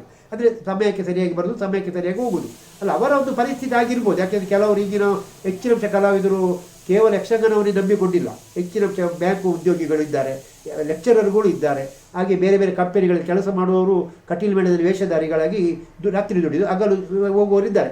ಅಂಥವರಿಗೆ ಅದು ಅನುಕೂಲ ಹೌದು. ಆದರೂ ಇದರಲ್ಲಿ ದೊಡ್ಡ ಒಂದು ನಮಗೆ ಅದು ಲಾಸ್ ಆಗುವುದು ಅಂತ ಹೇಳಿದರೆ ಕಲಾವಿದರಿಗೆ ಬೆಳೀಲಿಕ್ಕೆ ಅವಕಾಶ. ಕರೆಕ್ಟ್. ಈಗ ಕಟೀಲು ಮೇಳದಲ್ಲಿ ಇಷ್ಟು ಜನ ವೃತ್ತಿಪರರೊಟ್ಟಿಗೆ ಲೆಕ್ಚರರ್ಗಳು, ಇವರು ಇಂಜಿನಿಯರ್ಗಳು ಇದ್ದಾರೆ, ಹಾಗೆ ಆಫೀಸ್ನಲ್ಲಿ ದೊಡ್ಡ ದೊಡ್ಡ ಕೆಲಸದಲ್ಲಿ ಇದ್ದವರು ಇದ್ದಾರೆ. ಅವರಿಲ್ಲಿ ವೇಷ ಮಾಡ್ತಾರೆ. ಹೌದು, ಅಲ್ಲಿ ಹೆಚ್ಚಿನ ಅಂಶ ದೇವಿ ಮಾತ್ಮೆ ಆದ ಕಾರಣ ಅವರಿಗೆ ಅಲ್ಲಿ ಸುಲಭ ಆಗ್ತದೆ. ಯಾಕೆಂದರೆ ನಾನು ಇವತ್ತು ನಂದು ವಿದ್ಯುತ್ ಬಾರಿ ಅದೇ ಅವರಿಗೆ ದಿನವಾರು ಸಿಗುವಾದ ಕಾರಣ ಅವರಿಗೆ ಹೆಚ್ಚು ಶ್ರಮ ಇಲ್ಲ. ಹಾಗೆ ಬದಲಾವಣೆ ಆದರೆ ಆವಾಗ ಅವರು ಬೆಳೆಯೋದಿಲ್ಲ, ಆ ಕಲಾವಿದರು ಬೆಳೆಯೋದಿಲ್ಲ. ಹಾಗಾಗಿ ಕಲಾವಿದರು ಬೆಳೆಯಬೇಕಂತಾದರೆ ರಾತ್ರಿ ಇಡೀ ಅವರು ರಂಗಸ್ಥಳದಲ್ಲಿ ಚೌಕಿಯಲ್ಲೇ ಇರಬೇಕು. ನಾನು ಹೇಳುವುದು ಕೇಳಿದ್ದೇನೆ, ಕುರಿಯ ವಿಠಲ ಶಾಸ್ತ್ರಿಗಳು ಮಹಾನ್ ಕಲಾವಿದರು. ಯಾಕೆಂದರೆ ಅವರೊಂದು ಇವತ್ತಿಗೊಂದು ನಾನು ಯಾವಾಗಲೂ ಹೇಳಿಕೊಂಡು, ಇವತ್ತೊಂದು ಯಕ್ಷಗಾನ ಎಂಬುದೊಂದು ಉಳಿದಿದೆ ಅಂತಾದರೆ ಅದು ಕುರಿಯ ವಿಠಲ ಶಾಸ್ತ್ರಿಗಳ ಸಾಧನೆ ಇದ್ದರೆ. ಕುರಿಯ ವಿಠಲ ಶಾಸ್ತ್ರಿಗಳದ್ದು ಕೆಲವು ಕ್ರಾಂತಿಕಾರಿಕ ಬದಲಾವಣೆ ಉಂಟು, ಅದನ್ನು ಅವರು ತೆಗೆದುಕೊಂಡಿದ್ದಾರೆ. ಅದೇ ವನವಾಸಿಗೆ ಹೋಗುವಂಥ ಲಕ್ಷ್ಮಣ ಅಂಥದ್ದೆಲ್ಲ. ಹಾಗೆ ಅವರು ಅಂದು ಅದರಲ್ಲಿ ಕ್ರಾಂತಿಕಾರ ಬದಲಾವಣೆ ಮಾಡದಿದ್ದರೆ ಇವತ್ತು ಯಕ್ಷಗಾನ ಎಂಬುದು ನಮಗೆ ನೋಡಲಿಕ್ಕೆ ಸಿಗ್ತಿರಲಿಲ್ಲ. ಅಷ್ಟು ಕಟ್ಟುನಿಟ್ಟಿನ ಅವರದ್ದು ನಿರ್ದೇಶನ. ಅವರು ಎಲ್ಲಿಯವರಿಗೆ ನಿರ್ದೇಶನ ಅಂತ ಹೇಳಿದರೆ, ಅವರಲ್ಲಿ ಧರ್ಮಸ್ಥಳ ಮೇಳದ ಅವರು ಸಂಚಾಲಕರೇ ಅವರಾಗಿದ್ದರು. ಯಾಕೆಂದರೆ ಅಲ್ಲಿಯ ಕಾವಂದರು ವಿಠಲ್ ಶೆಟ್ಟರ ಒಂದು ಯೋಗ್ಯತೆ, ವಿಠಲ್ ಶಾಸ್ತ್ರಿಗಳ ಕುರಿಯ ವಿಠಲ್ ಶಾಸ್ತ್ರಿಗಳ ಯೋಗ್ಯತೆಯನ್ನು ಪರಿಗಣಿಸಿ ಅವರಿಗೆ ಮೇಳದ ಸಂಚಾಲಕತ್ವವನ್ನು ಕೊಟ್ಟಿದ್ದರು. ಆ ಕಾಲದಲ್ಲಿ ಅವರು ಕಟ್ಟುನಿಟ್ಟಿನ ವ್ಯವಸ್ಥೆ ಅವರದ್ದು ವ್ಯವಸ್ಥೆ ಹೇಗೆ ಅಂತ ಹೇಳಿದರೆ, ಒಬ್ಬ ಯಾವನೇ ಕಲಾವಿದ ಆಗಲಿ ಒಂದು ಅವರದ್ದು ವೇಷ ಆಯಿತು. ಈಗ 9 ಗಂಟೆಗೆ ಕೋಡಂಗಿ ವೇಷ ಪ್ರವೇಶ ಆಯಿತು. ಮತ್ತು ಅವರಿಗೆ ವೇಷ ಇಲ್ಲದಿದ್ದರೂ ಸಹ ಅವ ಅಲ್ಲಿ ಇದ್ದಿದ್ದ ಚಕ್ರತಾಳದ ಬಡಿತಾವೋ ಅಥವಾ ಎದುರಿನಲ್ಲಿ ನಿಂತು ಆಟೋವನ್ನು ನೋಡುತ್ತಾ ಬೆಳಿಗ್ಗೆ ಅವ್ರಿಗೆ ನಿಲ್ಬೇಕಿತ್ತವ. ಅವರು ನನ್ನದು ವೇಷ ಮುಗೀತಂತೇಳಿ ಮಲಗಲಿಕ್ಕಿಲ್ಲ. ಮಲಗಿದ್ರಂತೆ ಅವರು ಎದ್ದು ಅಲ್ಲಿ ಬಂದಂತೆ ಅವರಿಗೆ 4 ಬಡಿತಿದ್ರಂತೆ, ಇವನಿಗೆ ಮಲಗಲಿಕ್ಕಲ್ಲ, ನೀನು ನೋಡು ಅಂತೇಳಿ. ಅದರಲ್ಲೊಂದು ದೊಡ್ಡ ಉದ್ದೇಶ ಇತ್ತು ಅವರದ್ದು. ಯಾಕೆಂದರೆ ಅದು ಶಿಕ್ಷೆ ಅಲ್ಲ, ಅದು ಶಿಕ್ಷಣ. ಕರೆಕ್ಟ್. ಯಾಕೆಂತ ಹೇಳಿದರೆ ಅದು ಅವರು ಯಾವಾಗ ಹೇಳ್ತಿದ್ರು, ಆಗ ಬಾಲ ಕಲಾವಿದ ಅವರು. ಇವತ್ತು ಅವರದ್ದು ಒಂದು ಪಾಂಡವರೊಟ್ಟಿಗೆ ಒಂದು ಸಹದೇವ ಇರ್ಬೋದು ಅವರಿಗೆ. ನಾಳೆ ಯಾರೋ ಒಬ್ಬ ಅರ್ಜುನ ಮಾಡುವ ರಜೆ ಅಂತಾದರೆ ಇವನಿಗೆ ಅರ್ಜುನ ಸಿಗುವ ಒಂದು ಅವಕಾಶ ಉಂಟಲ್ಲ ಅಲ್ಲಿ. ಆಗಿರುವಾಗ ಇವನು ಸಹದೇವ ಮಾಡಿ ಮಲಗಿದರೆ ಇವನ ಅರ್ಜುನ ಹೇಗೆ ಆಗಿದೆ ನೋಡುವುದು ಹೇಗೆ? ನಾಳೆ ಇವರಿಗೆ ಅರ್ಜುನನ ಪಾತ್ರ ಸಿಕ್ಕಿದರೆ ಅರ್ಜುನ ಹೇಗೆ ಮಾಡಬೇಕೆಂಬ ಕಲ್ಪನೆ ಅವರಿಗೆ ಬರಬೇಕು ಎಂಬ ಕಾರಣಕ್ಕೆ ಅಲ್ಲಿ ಶಾಸ್ತ್ರಿಗಳದ್ದು ಅದು ಕಟ್ಟುನಿಟ್ಟು. ಹಾಗಾಗಿ ಅಲ್ಲಿ ಎಲ್ಲರೂ ಅಲ್ಲಿ ಬೆಳೀತಿದ್ರು ಶಾಸ್ತ್ರಿಗಳ ಮೇಳದಲ್ಲಿ. ಹಾಗೆ ಅವರದ್ದು ಅವರು ಯಕ್ಷಗಾನ ಮೇಳದಲ್ಲಿರುವಾಗ ಬೇರೆ ಕಡೆಗೆ ಆಡಲಿಕ್ಕೆ ಹೋಗಬಾರ್ದು, ಇದೆಲ್ಲ ನಿಯಮವನ್ನು ಮಾಡಿದರು. ಕುರಿಯ ವಿಠಲ ಶಾಸ್ತ್ರಿಗಳ ಪಟ್ಟ ಶಿಷ್ಯ ಕೊಡಿಯೂರು ರಾಮಚಂದ್ರ ರಾಯರು ಅವರು ಬಾಲ ಕಲಾವಿದರಾಗಿರುವಾಗ ಧರ್ಮಸ್ಥಳದ ಮೇಳದಲ್ಲಿ ಇದ್ದ ಕಾಲದಲ್ಲಿ ಅವರೊಂದು ಸಾಯಂಕಾಲದ 5-5:30 ಗಂಟೆಗೆ ಮೇಳದ ಹತ್ತಿರವೇ ಅಲ್ಲಿ ಒಂದು ಬಯಲಿತ್ತಂತೆ. ಅಲ್ಲಿ ಮಕ್ಕಳು ಆಡ್ತಿದ್ರು. ಇವರು ಆಡ್ತಿದ್ರು ಅಂತೇಳಿ ಒಂದು ಬಾಲ್ಯ ಸಹಜವಾದಂಥ ಇವರದೊಂದು ಒಂದು ವಾಂಚೆ, ನನಗೆ ಆಡಬೇಕಂತೇಳಿ ಅಲ್ಲಿ ಹೋಗಿ ಅಲ್ಲಿ ಆಡಲಿಕ್ಕೆ ಹೋದ್ರು. ಆ ಉಳಿದ ಮಕ್ಕಳೊಟ್ಟಿಗೆ, ಆಟದವರಲ್ಲ, ಅಲ್ಲಿಯ ಬೇರೆ ಮಕ್ಕಳೊಟ್ಟಿಗೆ. ಅಷ್ಟವಾಗ ಕುರಿಯ ಶಾಸ್ತ್ರಿಗಳು ಬಂದರು. ನೋಡುವಾಗ ಚೌಕಿಯಲ್ಲಿ ರಾಮಚಂದ್ರ ಇಲ್ಲ. ಎಲ್ಲಿದ್ದ ರಾಮಚಂದ್ರ ಅಂತೇಳಿ ಅವ ಆಡ್ತಾನೆ ಅಂತ ಯಾರು ಹೇಳಿದರು. ಒಂದು ದೊಡ್ಡ ಬಾರುಕೋಲು ಎತ್ತಿಕೊಂಡು ಹೋಗಿ ಮೈದಾನಕ್ಕೆ ಹೋಗಿ ಕೊಡಿಯೂರು ರಾಮಚಂದ್ರಗೆ 4 ಬಡಿದ್ರಂತೆ ಬಡಿಗೆಯಿಂದ. ಅಂದಿನಿಂದ ನಂತರ ಕೋಡಿಯೂರು ರಾಮಚಂದ್ರ ಹೇಳ್ತಾರೆ ಮತ್ತೆ ಇವತ್ತಿನವರೆಗೆ ನಾನು ಮತ್ತೆ ಆಡ್ಲಿಕ್ಕೆ ಹೋಗಲಿಲ್ಲ, ಅಂದು ನನಗೆ ಒಂದು 2 ಪೆಟ್ಟು ಬಿದ್ದದ್ದು ನನಗೆ ದೊಡ್ಡ ಶಿಕ್ಷಣವಾಯಿತು, ಅದು ಶಿಕ್ಷಣ ಅಲ್ಲ ಅಂತ ಅವ್ರು ಹೇಳ್ತಾರೆ. ಅಂದರೆ ಅಲ್ಲಿ ವಿಠಲ ಶಾಸ್ತ್ರಿಗಳ ಒಂದು ಉದ್ದೇಶ ಅಂತ ಹೇಳಿದರೆ, ನಾವು ಯಕ್ಷಗಾನದಲ್ಲಿರುವಾಗ ಯಕ್ಷಗಾನಿಯ ಚಟುವಟಿಕೆಗೆ ಇರಬೇಕು. ಅಲ್ಲಿ ಹೋಗಿ ಆಡೋದಕ್ಕಿಂತ ಬದಲು ನೀನು ಇಲ್ಲಿ ನಿಂತು ಪುಸ್ತಕ ಓದು, ಅಥವಾ ಯಕ್ಷಗಾನವನ್ನು ಅಭ್ಯಾಸ ಮಾಡು, ಅಥವಾ ಬಣ್ಣಗಾರಿಕೆ ಹೇಗೆ ಮಾಡೋದು ಅದೆಲ್ಲ ನೋಡು, ಇಲ್ಲದ್ರೆ ಒಳಗಿನ ಚೌಕಿಯಲ್ಲಿ ಹೇಗೆ ಜೋಡಿಸೋದು ಅದನ್ನೆಲ್ಲ ಕಲಿ ನೀನು, ಅದು ಮಾಡೋದಲ್ಲ ಅಂತೇಳಿ. ಹಾಗೆ ಅಂದರೆ ಅಷ್ಟು ಕಟ್ಟುನಿಟ್ಟು. ಆದರೆ ಇಂದಿನ ಕಲಾವಿದರಿಗೆ ಅದು ನಮ್ಮ ಅನುಭವಕ್ಕೆ ಬರ್ತಿಲ್ಲ. ಯಾಕೆಂದರೆ ಅವರ ವೇಷ ಆದಕೊಂಡೆ ಅವರು ಮನೆಗೆ ಹೋಗೋದು, ಹಾಗಾಗಿ ಬೇರೆ ಕಲಾವಿದ ಹೇಗೆ ಮಾಡ್ತಾರೆ ಎಂಬುದು ಅವರಿಗೆ ಪರಿಜ್ಞಾನ ಇರುವುದಿಲ್ಲ. ಯಾರೋ ಒಬ್ಬ ಸುಪ್ರಸಿದ್ಧ ಹಾಸ್ಯಗಾರ ಒಂದು ರಜೆ ಅಂತ ಆದರೆ ಅವನ ಮೊದಲೇ ಹಾಸ್ಯ ಮಾಡಬೇಕಾದ್ರೆ ಅವನಿಗೆ ಮೊದಲು ಸುಪ್ರಸಿದ್ಧ ಹಾಸ್ಯಗಾರನ ಹಾಸ್ಯ ನೋಡಿದ್ದಿದ್ದರೆ ಅದರ ಒಂದು 50% ಅವನು ಮಾಡಿದರೂ ಸಹ ಅದೊಂದು ಪ್ರಸಂಗ ಮೇಲೆ ಬೀಳ್ತದೆ. ಆದರೆ ಇವರು ಅವನ ವೇಷವನ್ನೇ ನೋಡಿದ್ರೆ ಬೇರೆ ಕಲಾವಿದ ಹೇಗೆ ಅದನ್ನು ಮಾಡುವುದು, ಅವನಿಗೆ ಆ ದಿವಸ ಹೊಸತ್ತು, ಅವನು ಏನೇನು ಮಾಡ್ತಾನೆ, ಆಗ ಎದುರು ಪಾತ್ರದಾಡಿಗೂ ಕಷ್ಟ ಆಗ್ತದೆ. ಹಾಗಾಗಿ ಎಲ್ಲ ಕಲಾವಿದರು ಅದನ್ನು ಇದ್ದರೆ ಒಳ್ಳೆಯದು. ಆದರೆ ಈಗಿನ ಕಾಲಮಾನದಲ್ಲಿ ಅದು ನಾನು ಹೇಳಿದರೆ ನಿಷ್ಠುರ ಆದೀತು. ಯಾಕೆಂದರೆ ಕಲಾವಿದರು ನನಗೆ ಬೈದಾರು, ಅದನ್ನು ಹೇಳಲಿಕ್ಕೆ ಇವರು ಯಾರು, ನಮಗೆ ಸಹ ಜವಾಬ್ದಾರಿ ಉಂಟಿದ್ದೇಳಿ. ಅವರ ಜವಾಬ್ದಾರಿ ನಾವು ಒಪ್ತೇವೆ. ಆದರೆ ನಾನಿಂದ ಹೇಳಿದ್ದು ಯಾಕೆ ಹೇಳಿದರೆ, ಇದು ಕೇವಲ ಕಲಾವಿದರನ್ನು ನಾನು ಉದ್ದೇಶವಾಗಿ ಹೇಳಿದಲ್ಲ, ಯಕ್ಷಗಾನ ಕಲೆ ಉಳಿಯೋದು ಹೇಗೆ ಎಂಬ ವಿಷಯದಲ್ಲಿ ನನ್ನ ಅಭಿಪ್ರಾಯ ಹೊರತು ಇದು ಕಲಾವಿದರಿಗೆ ನೇರವಾದಂಥ ನನ್ನದು ಅಟ್ಯಾಕ್ ಅಲ್ಲ. ಹಾಗೆ ಇಂದಿನ ಕಾಲದಲ್ಲಿ ಇರುವಂಥ ವೃತ್ತಿಪರತೆ ಈಗಿನ ಕಲಾವಿದರಿಗೆ ನಾವು ಒಂದು ಕಮ್ಮಿ ಅಂತ ಹೇಳಿದ್ದೇನೆ. ಹಾಗೆ ಅವರ ವೇಷಗಾರಿಕೆಯಲ್ಲೂ ಸಹ ಅದು ಬದಲಾವಣೆಯನ್ನು ಸ್ಪಷ್ಟವಾಗಿ ಗುರುತಿಸ್ಬೋದು. ಇಂದಿನ ಕಲಾವಿದರು ಎಷ್ಟೊಂದು ನಿಷ್ಠೆಯಿಂದ ಒಂದು ವೇಷವನ್ನು ಮಾಡ್ತಿದ್ರು, ಅವರೊಂದು ಕಟ್ಟುವಂಥ ಒಂದು ಪ್ರತಿಯೊಂದು ವೇಷಭೂಷಣದಲ್ಲಾದರೆ ಎಷ್ಟು ಅಚ್ಚುಕಟ್ಟಿತ್ತು.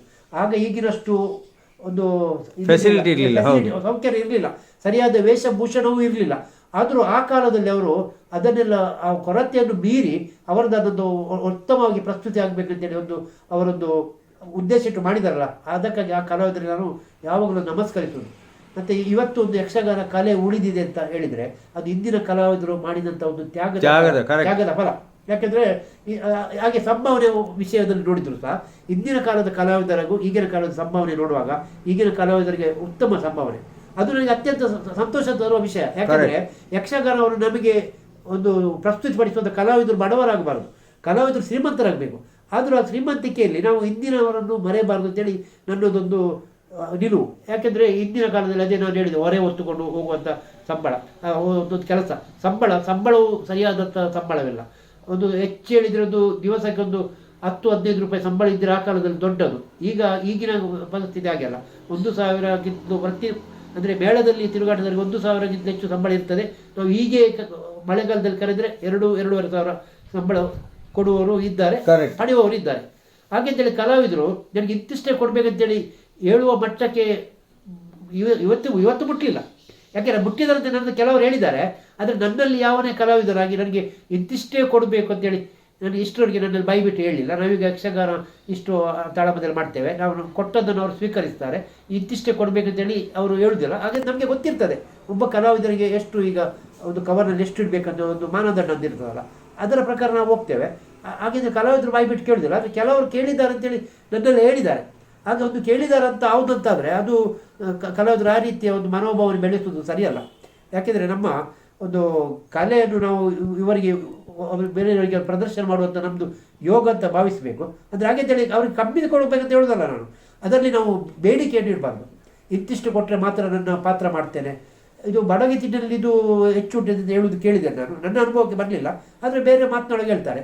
ಹಾಗಿರುವಾಗ ಸಂಭಾವನೆಯ ಬಗ್ಗೆ ಕಲಾವಿದರು ಇಂತಿಷ್ಟೇ ಕೊಡಬೇಕು, ಅದಕ್ಕಿಂತ ಕಮ್ಮಿ ಕೊಟ್ಟರೆ ನಾನು ಬರುತ್ತಿಲ್ಲ ಅಂತ ಒಂದು ಯಾಕೆ ಅದನ್ನು ಕೇಳುವುದು ಕಷ್ಟ ಆಗ್ತದೆ ಅಂತಂದ್ರೆ, ಇದು ಪ್ರೊಫೆಷನಲ್ ವರ್ಕ್ ಅಲ್ಲ, ಇದು ಮನೋರಂಜನೆಯ ಒಂದು ಮಾಧ್ಯಮ. ಮನೋರಂಜನೆ ಅವರು ಬೇಡಿಕೆ ಇಟ್ಟು ಅದು ಹೆಚ್ಚು ಅಂತಾದ್ರೆ ಹಾಗಾದ್ರೆ ಬೇಡ ಮಾರ್ರೆ ಅಂತ ಅಂದ್ರೆ ಅದು ಅನಿವಾರ್ಯ ಇಲ್ಲ. ನೋಡಿ, ಬೇಡ ಅಂತ ಹೇಳಿದ್ರೆ ಅಲ್ಲಿ ಸಂಘಟಕರು ಇಲ್ಲದಿದ್ರೆ ಕಲಾವಿದರಿಗೆ ಅದು ಇಲ್ಲ. ಅಂದ್ರೆ ಈ ಕಲೆ ಅನ್ನುವಂಥದ್ದು ಅದು ಅನಿವಾರ್ಯ ಅಲ್ಲ. ಈಗ ಯಾವುದೋ ಒಂದು ಪ್ಲಂಬರ್ ಒಬ್ಬ ಅವ ನನಗೆ ಇಂತಿಷ್ಟು ಕೊಟ್ರೆ ಮಾತ್ರ ಬರ್ತೇನೆ ಅಂತ ಹೇಳ್ಬೋದು. ಯಾಕೆಂತಂದ್ರೆ ಅದು ಅವನೇ ಅನಿವಾರ್ಯ. ಅವ ಬರದೇ ಇದ್ರೆ ನಮ್ಮ ನಲ್ಲಿ ರಿಪೇರಿ ಆಗದಿದ್ರೆ ನಮ್ಗೆ ಕಷ್ಟ ಉಂಟು. ಬಟ್ ಯಕ್ಷಗಾನ ಆಗದಿದ್ರೆ ಯಾರಿಗೂ ಕಷ್ಟ ಇಲ್ಲ. ಅದನ್ನು ತಿಳ್ಕೊಳ್ಬೇಕು, ಅದನ್ನು ಕಲಾವಿದನಾದವರು ತಿಳ್ಕೊಳ್ಬೇಕು. ಇದು ನಾವು ಅನಿವಾರ್ಯರಲ್ಲ. ಅದರಿಂದಾಗಿ ನಾವು ವಿಪರೀತವಾಗಿ ಬೇಡಿಕೆ ಇಟ್ರೆ ನಾಳೆ ಕೇವಲ ನಮ್ಮಿಂದಾಗಿ ಇಡೀ ಯಕ್ಷಗಾನ ಕಲೆಗೆ ತೊಂದರೆ, ಸಮಗ್ರ ಯಕ್ಷಗಾನಕ್ಕೆ ಆಳೇಸರು ಬರ್ತದೆ. ಯಾಕೆಂದ್ರೆ ಆಗ ಈಗ ನಾವಾದ್ರೆ ಯಕ್ಷಗಾನ ಬಗ್ಗೆ ತಿಳಿದಿದ್ದೇವೆ. ಯಕ್ಷಗಾನ ಬಗ್ಗೆ ಹೆಚ್ಚು ತಿಳಿಯದವರು ಎಂತ ಎಣಿಸ್ತಾರೆ ಹೇಳಿದರೆ, ಯಕ್ಷಗಾನ ಕಲಾವಿದರೆಲ್ಲರೂ ಹೀಗೆ ಯಕ್ಷರಂಗವೇ ಕಲುಷಿತಗೊಂಡಿದೆ, ಈ ರೀತಿಯ ಒಂದು ಭಾವನೆ ಬರ್ತದೆ. ಕರೆಕ್ಟ್. ಹಾಗೆಂತೇಳಿ ಕಲಾವಿದರಿಗೆ ಕಮ್ಮಿ ಕೊಡ್ಬೇಕಂತ ಹೇಳುವುದಲ್ಲ ನಾನು, ಅದಕ್ಕೊಂದು ಇತಿ ಉಂಟು. ಮತ್ತೆ ಕೇವಲ ಕವರಿಗಾಗಿಯೇ ಒಂದು ಹಂಬಲಿಸುವುದು ಸಹ ಅದು ಅಷ್ಟು ಸಮಂಜಸವಲ್ಲ. ಕರೆಕ್ಟ್. ಯಾಕೆಂದ್ರೆ ಈಗ ಹಣ ಎಲ್ಲರಿಗೂ ಅಗತ್ಯವೇ, ಹಾಗೆಂತೇಳಿ ಅದಕ್ಕೊಂದು ಇಂತಿಷ್ಟೇ ಅಂತೇಳಿ ಮೊದಲು ನಡೆದುಕೊಂಡ ಒಂದು ಸಂಪ್ರದಾಯ ಉಂಟು. ಈಗ ನಾವು ನೋಡಿದ್ದೇವೆ, ಈಗ ಶೇಣಿ ಆಗಲಿ ರಾಮದಾಸ್ ಸಾಮಗರ್ ಆಗಲಿ ಅವರನ್ನು ನಾವು ಕರೆಯುವಾಗ ಅವ್ರು ಇಂತಿಷ್ಟೇ ಕೊಡಿ ಅಂತೇಳಿ ನನ್ನಲ್ಲಿ ಇಷ್ಟರವರೆಗೆ ಹೇಳಿದ್ದಿಲ್ಲ. ನಾನು ಯಾವಾಗಲೂ ಹೇಳಿಕೊಟ್ಟು, ಅಂದರೆ ಈಗಿನ ಕಲಾವಿದರು ಒಬ್ಬರು ನನ್ನಲ್ಲಿ ಅಷ್ಟು ಕೇಳಿದ್ರು ಮಾರ್ರೆ, ಕೊಟ್ಟದ್ದು ಕಮ್ಮಿ ಆಯ್ತು ಅಂತ ಹೇಳಿದರು ಅಂತ ಹೇಳುವಾಗ ನಾನು ಹೇಳಿಕೊಟ್ಟು ಅವರಿಗೆ ಅಷ್ಟು ಕೊಟ್ಟು ಕಮ್ಮಿ ಆಯ್ತು ಅಂತ ಆಗಿದ್ರೆ, ಹಾಗಾದರೆ ಶೇಣಿಯವರಿಗೆ ನಾವು ಆ ಕಾಲದಲ್ಲಿ ಕೊಟ್ಟದ್ದು ತುಂಬ ಕಮ್ಮಿ. ಯಾಕೆಂತೇಳಿದರೆ ನಾನು ಸಾಧಾರಣ ಒಂದು 2000 ಶೇಣಿಯವರು ನಿಧನರಾಗುವುದಕ್ಕಿಂತ 2 ವರ್ಷದ ಮೊದಲು ಅವರನ್ನು ಕರೆಸಿದ್ದೇನೆ. ಒಂದು 2003 ಇಸ್ವಿಯವರಿಗೆ ಕರೆದಿದ್ದೇವೆ. ಆವಾಗ ನಾವು ಅವರಿಗೆ ಕೊಡ್ತಾ ಇದ್ದದ್ದು 1000 ರೂಪಾಯಿ. ಆಗ 1000 ರೂಪಾಯಿ ಹೇಳಿದರೆ ಅತ್ಯಂತ ಕಮ್ಮಿ. ಯಾಕೆಂದರೆ ಈಗ ಆವಾಗ 1000 ಸ್ವಲ್ಪ ದೊಡ್ಡ ವಿಷಯ ಇರ್ಬೋದು, ಆದರೂ ಶೇಣಿಯವರಿಗೆ 1000 ತುಂಬ ಕಮ್ಮಿ ಆ ಕಾಲದಲ್ಲಿ. ಮತ್ತೆ ಇನ್ನೊಂದು ಅಂತ ಹೇಳಿದರೆ, ಶೇಣಿಯವರು ಆ ಕಾಲದಲ್ಲಿ ಈಗಿನ ಕಲಾವಿದರಾಗಿ ಡಿಮಾಂಡ್ ಮಾಡಿದ್ದಿದ್ರೆ, ನಾನು ಬರಬೇಕಾದ್ರೆ 5000 ಕೊಡಬೇಕು ಅಂತ ಹೇಳಿದರೆ 5000 ಕೊಡುವ ಪ್ರೇಕ್ಷಕರು ಅಥವಾ ಸಂಘಟಕರು ಖಂಡಿತವಾಗಿದ್ದರು. ಯಾಕೆಂದರೆ ಶೇಣಿಯವರು ಬಂದರೆ ಆ ದಿವಸ ಸ್ವಲ್ಪ ಕಲೆಕ್ಷನ್ ಆಗಲಿ ಅಥವಾ ಪ್ರೇಕ್ಷಕರಾಗಲಿ ಜಾಸ್ತಿ ಎಂಬುದೇ ಲೆಕ್ಕ. ಆಗಿರುವಾಗ ಶೇಣಿಯವರು ಕೇಳ್ಬೋದಿದ್ದು, ನನಗೆ 5000 ಕೊಟ್ಟರೆ ಮಾತ್ರ ಬರ್ತೇನೆ, ಇಲ್ಲದಿದ್ದರೆ ಬರುವುದಿಲ್ಲ ಅಂತ ಹೇಳ್ಬೋದು. ಆದರೆ ಅವರು ಅಂತ ಹೇಳುವಂಥ ಮನಸ್ಸು ಮಾಡಲಿಲ್ಲ. ಮಾತ್ರವಲ್ಲ, ಅವರು ಕವರ್ನ ಬಗ್ಗೆ ನನಗೆ ಶೇಣಿಯವರ ಬಗ್ಗೆ ಆದಂಥ ಒಂದು ಅನುಭವ. ನಾನು ಅವರನ್ನು ಕರುವಾಗ ನೀವು ಕಾರ್ನಲ್ಲಿ ಬನ್ನಿ ಗುರುಗಳೇ ಅಂತ ಹೇಳೋದು. ಯಾಕೆಂದರೆ ಅವರ ವಯಸ್ಸಿಗೆ ಸಹಜವಾಗಿ ಕಾಸರಗುಡ್ಡಿಂದ ಬರಬೇಕು, ಇಲ್ಲಿ ಮುಗಿದ ಮೇಲೆ ಅವರು ಸುಮ್ಮನೆ ಇಲ್ಲಿ ಮಲಗಿದಕ್ಕಿಂತ ಅವರಿಗೆ ಬೇಗ ಮನೆಗೆ ಹೋದರೆ ಅವರು ಸ್ವಲ್ಪ ರೆಸ್ಟ್ ಆಗ್ತದೆ. ಅದಕ್ಕೆ ಅವರು ಕಾರ್ನಲ್ಲೇ ಬರುವ ಕ್ರಮ. ಹಾಗೆ ಗುರುಗಳೇ ನೀವು ಕಾರ್ನಲ್ಲೇ ಬನ್ನಿ, ಕಾರಿದ್ದು ಬಾಡಿಗೆ ನಾವು ಕೊಡ್ತೇವೆ ಅಂತ ಹೇಳೋದು. ಹಾಗೆ ಅವರು ಕಾರ್ನಲ್ಲೇ ಬರ್ತಿದ್ರು. ಹೋಗೋ ನನ್ನ ಹತ್ರ ಹೇಳೋದು ಅವರು, ಕೊಡುವರೆ ಕಾರಿನ ಡ್ರೈವರಿಗೆ 1200 ರೂಪಾಯಿ ಕೊಡಿ, ಅದಕ್ಕಿಂತ ಹೆಚ್ಚು ಕೇಳಿದರೆ ಕೊಡಬೇಡಿ, ನನ್ನಲ್ಲಿ ಕೊಡಿ.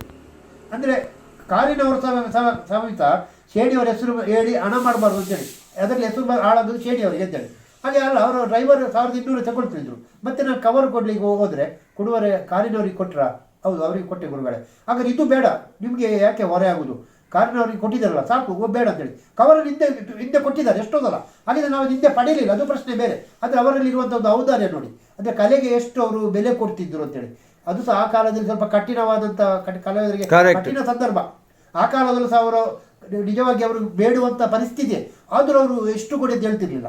ಅದು ಅವರಿಗೆ ವೃತ್ತಿಯ ಬಗ್ಗೆ ಇರುವಂಥ ಅವರಿಗೆ ಬದ್ಧತೆ. ಅದನ್ನು ಈಗಿನ ಕಲಾವಿದರು ಸಹ ಒಂದು ಸಂಭಾವನೆಗಾಗಿಯೇ ಒಂದು ಬೇಡಿಕೆಯನ್ನು ಮಾಡಿ ನಾವು ಬರುವುದಿಲ್ಲ ಅಂತ ಹೇಳೋದು ಅಷ್ಟೇದು ಸಮಂಜಸವಲ್ಲ. ಕರೆಕ್ಟ್. ಮತ್ತೊಂದು ಇರ್ತದೆ, ಕೆಲವು ಕಲಾವಿದರಿಗೆ ಅನಿವಾರ್ಯತೆ. ಈಗ ಉದಾಹರಣೆ ಹೇಳೋದಾದ್ರೆ, ಒಬ್ಬ ಸುಪ್ರಸಿದ್ಧ ಕಲಾವಿದ, ಅವರಿಗೆ ಒಂದು ಟಿಕೆಟ್ ನಾಟಕ ಅವನಿದ್ದರೆ ಒಂದು 5000 ಕಲೆಕ್ಷನ್ ಜಾಸ್ತಿ ಆಗ್ತದೆ, ಅಥವಾ 10,000 ಕಲೆಕ್ಷನ್ ಜಾಸ್ತಿ ಆಗ್ತದೆ, ಅಥವಾ ಪ್ರೇಕ್ಷಕರು ಜಾಸ್ತಿ ಆಗ್ತದೆ ಎಂಬ ನಿಲುವು ಸಂಘಟನೆ ಇರುತ್ತದೆ. ಅವನೇ ಬೇಕಂತೇಳಿ ಕರೆಯುವಾಗ ಅವರಿಗೆ ಬರದಂತ ಅವರು ಮೊದಲು ಒಪ್ಪಿರ್ಬೋದು ಒಂದು ಆಟಕ್ಕೆ. ಆದರೂ ಅದು ಹೆಚ್ಚಿನ ವಿಷಯ ನಾವು ಕಲಾವಿದರು ಬುಕ್ ಮಾಡೋದು 3 ತಿಂಗಳ ಮೊದಲು. 3 ತಿಂಗಳ ಮೊದಲು ಅವರು ಒಪ್ಪಿರ್ಬೋದು. ಅದರ ನಂತರ ಅವರಿಗೆ ಒಂದು ಮುಂಬೈಯಲ್ಲಿ ಒಂದು 10 ಆಟದ ಪ್ರದರ್ಶನ ಇರ್ತದೆ ನಾವು ಭಾವಿಸುವ. 10 ತಾಳಮದ್ದಳೆ 10 ಆಟದ ಪ್ರದರ್ಶನ. ಕರೆಕ್ಟ್. ಅವ ಮುಂಬೈಗೆ ಹೋಗಿರ್ತಾರೆ. ಅದೇ ಸಮಯದಲ್ಲಿ ಇಲ್ಲಿ ಆಟ ಇದ್ದರೆ ಅವರು ಬೇಕಾದ್ರೆ ಒಂದು ಬೇಡಿಕೆ ಇಡ್ಬೋದು, ನನಗೆ ಬಾಂಬೆಯಲ್ಲಿ ಆಟ ಉಂಟು, ನೀವು ನನಗೆ ಬಾಂಬೆಯಿಂದ ಬರುವಂಥ ಹೋಗುವಂಥದ್ದು ಕೊಟ್ಟರೆ ನಾನು ಬರ್ತೇನೆ, ಇಲ್ಲ ನನಗೆ ಕಷ್ಟ ಆಗ್ತದೆ ಅಂದರೆ ಅದು ಅದರ ಅನಿವಾರ್ಯ. ಯಾಕೆಂದರೆ ಇವರ ಒಂದು ಆಟಕ್ಕಾಗಿ ಬಾಂಬೆಯಿಂದ ಇಲ್ಲಿಗೆ ಬರುವುದು ಹೇಳಿದರೆ ಕಷ್ಟವೇ. ಮತ್ತು ಬರುವುದು ಹೇಳಿದರೆ ಅವರಿಗೆ 3 ದಿವಸದ ಅಲ್ಲಿ ಕವರ್ ಸಹ ಹೋಗ್ತದೆ.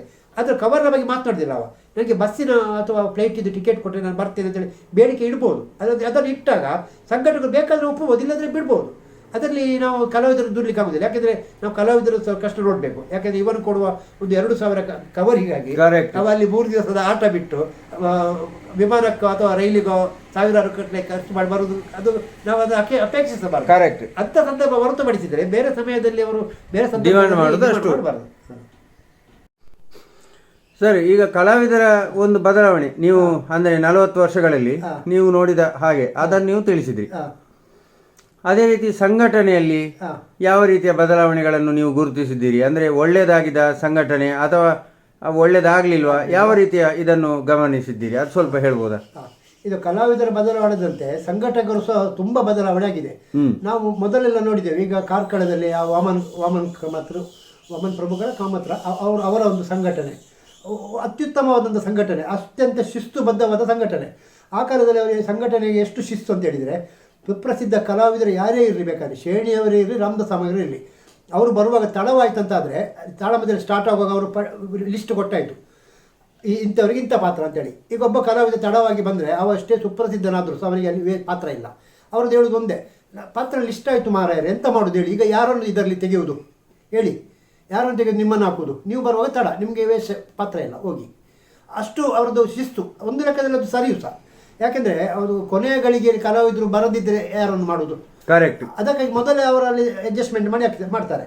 ಅಂಥ ಸಂಘಟಕರು ಇದ್ದದ್ದು. ಈಗ ಡಾಕ್ಟರ್ ಪ್ರಭಾಕರ್ ಜೋಶಿ ಅವರು ಉತ್ತಮ ಸಂಘಟಕಕಾರರು. ಮೊದಲೆಲ್ಲ ಅವರು ಅರ್ಥಧಾರಿಗಿಂತ ಆಗುವುದಕ್ಕಿಂತ ಮೊದಲು ಸಂಘಟನೆಯಲ್ಲಿ ತೊಡಗಿಸಿಕೊಂಡವರು, ಹಾಗೆ ಅತ್ಯುತ್ತಮ ಸಂಘಟನೆಯನ್ನು ಸಹ ಮಾಡಿದವರು. ಅವರದ್ದೆಲ್ಲ ಅಂಥ ಸಂಘಟನೆ ಈಗ ಇಲ್ಲ. ಈಗ ಸಂಘಟನೆ, ಈಗ ನಾವು ಕಲಾವಿದರು ಬದಲಾಗಿದ್ದಾರೆ ಎಂಬುದಂತೆ ಸಂಘಟಕರು ಬದಲಾಗಿದ್ದಾರೆ ಎಂಬುದೊಂದು ಗಮನ, ನೀವು ಹೇಳಿದಂಥ ಪ್ರಶ್ನೆ ಉತ್ತಮವಾದ ಪ್ರಶ್ನೆ ಅದು. ಯಾಕೆಂದರೆ ಈಗಿನ ಸಂಘಟಕರಿಗೂ ಸಹ ಕೆಲವು ಸಂಘಟಕರಿಗೆ ಅನುಭವವೇ ಇಲ್ಲ. ಒಟ್ಟಿನಲ್ಲಿ ಒಂದು ಸಂಘಟನೆ ಅಂತೇಳಿ ಯಾವ ಪಾತ್ರ ಯಾರಿಗೆ ಕೊಟ್ಟರೆ ಅದು ಒಳ್ಳೆಯದಾಗ್ತದೆ, ಯಾವ ಪ್ರಸಂಗವನ್ನು ಆಯ್ಕೆ ಮಾಡಿದರೆ ಒಳ್ಳೆಯದಾಗ್ತದೆ, ಅದು ಸಂಘಟಕರಿಗೆ ಗೊತ್ತಿಲ್ಲ. ಮತ್ತೊಂದು ಸಂಘಟಕರಿಗೆ ಅರ್ಥಧಾರಿಗಳಿಗೆ ಗೊತ್ತಿದ್ದಷ್ಟು ಅವರಿಗೂ ಗೊತ್ತಿರಬೇಕಾಗ್ತದೆ. ಯಾಕೆಂದರೆ ಒಂದು ಎರಡು ಪ್ರಸಂಗವನ್ನು ನಾವು ಆಯ್ಕೆ ಮಾಡ್ತೇವೆ.